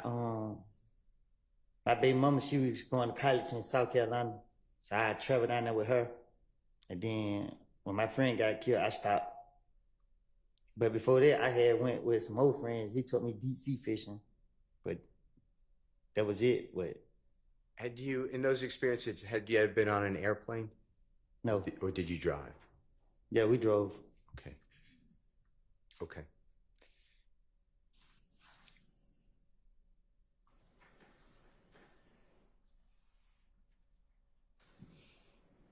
Mr. Steele, is this a good time to stop? Sure. All right, we're gonna go ahead and break for the day. I will see y'all back here at 9 in the morning. Just a reminder, wear your juror badges. Don't talk about the case with anybody. Let anybody talk about it with you, including amongst yourselves. Don't use the internet or any other kind of source to try to find out information about the case, anybody involved in it. Don't watch, read, listen to, in any way absorb any kind of media accounts about this case, including social media. And hope y'all have a pleasant evening. See you in the morning. Thank you. All rise for the jury. Can I be? Yes, we'll see you back at 9 also.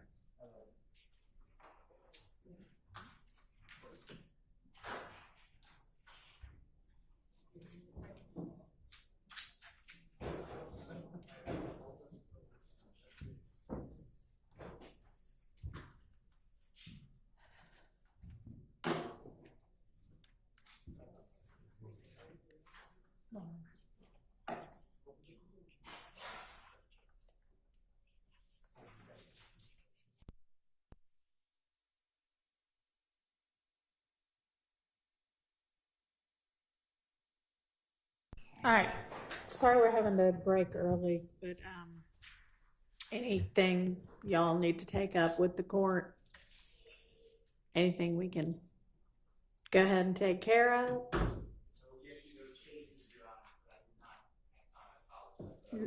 No problem. Hang on just a second.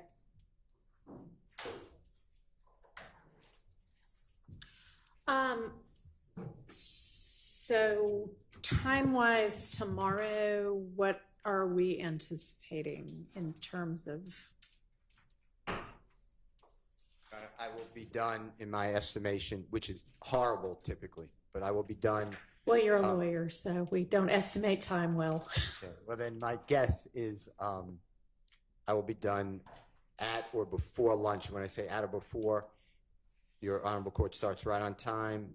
I should be done by 11 o'clock is my belief. Okay, and do we anticipate cross-examination by any of the other defense attorneys? Yes, Your Honor. Okay. My cross will only be, depending on how much Mr. Steele covers that I intend to cover, but probably around 20 minutes is all I need. Good evening, Your Honor. Yes, it'll be a brief cross-examination. All right. Thank you. In all candor, Your Honor, I was anticipating a day. A day? Okay. But I'm going to try not to be repetitive of some of the issues that Mr. Steele is covering. So I'm going to try to shorten it. All right. Well, then clearly we will not be getting, and I would assume there's then going to be redirect. The reason I ask is I'm not sure exactly when we're moving to the next witness or if the order of witnesses is still the same. And I had heard from the attorney for Mr. Sledge that he has conflict at least for part of tomorrow, but it doesn't sound like that will matter. So, and do you anticipate that he would be the next witness after Mr. Copeland?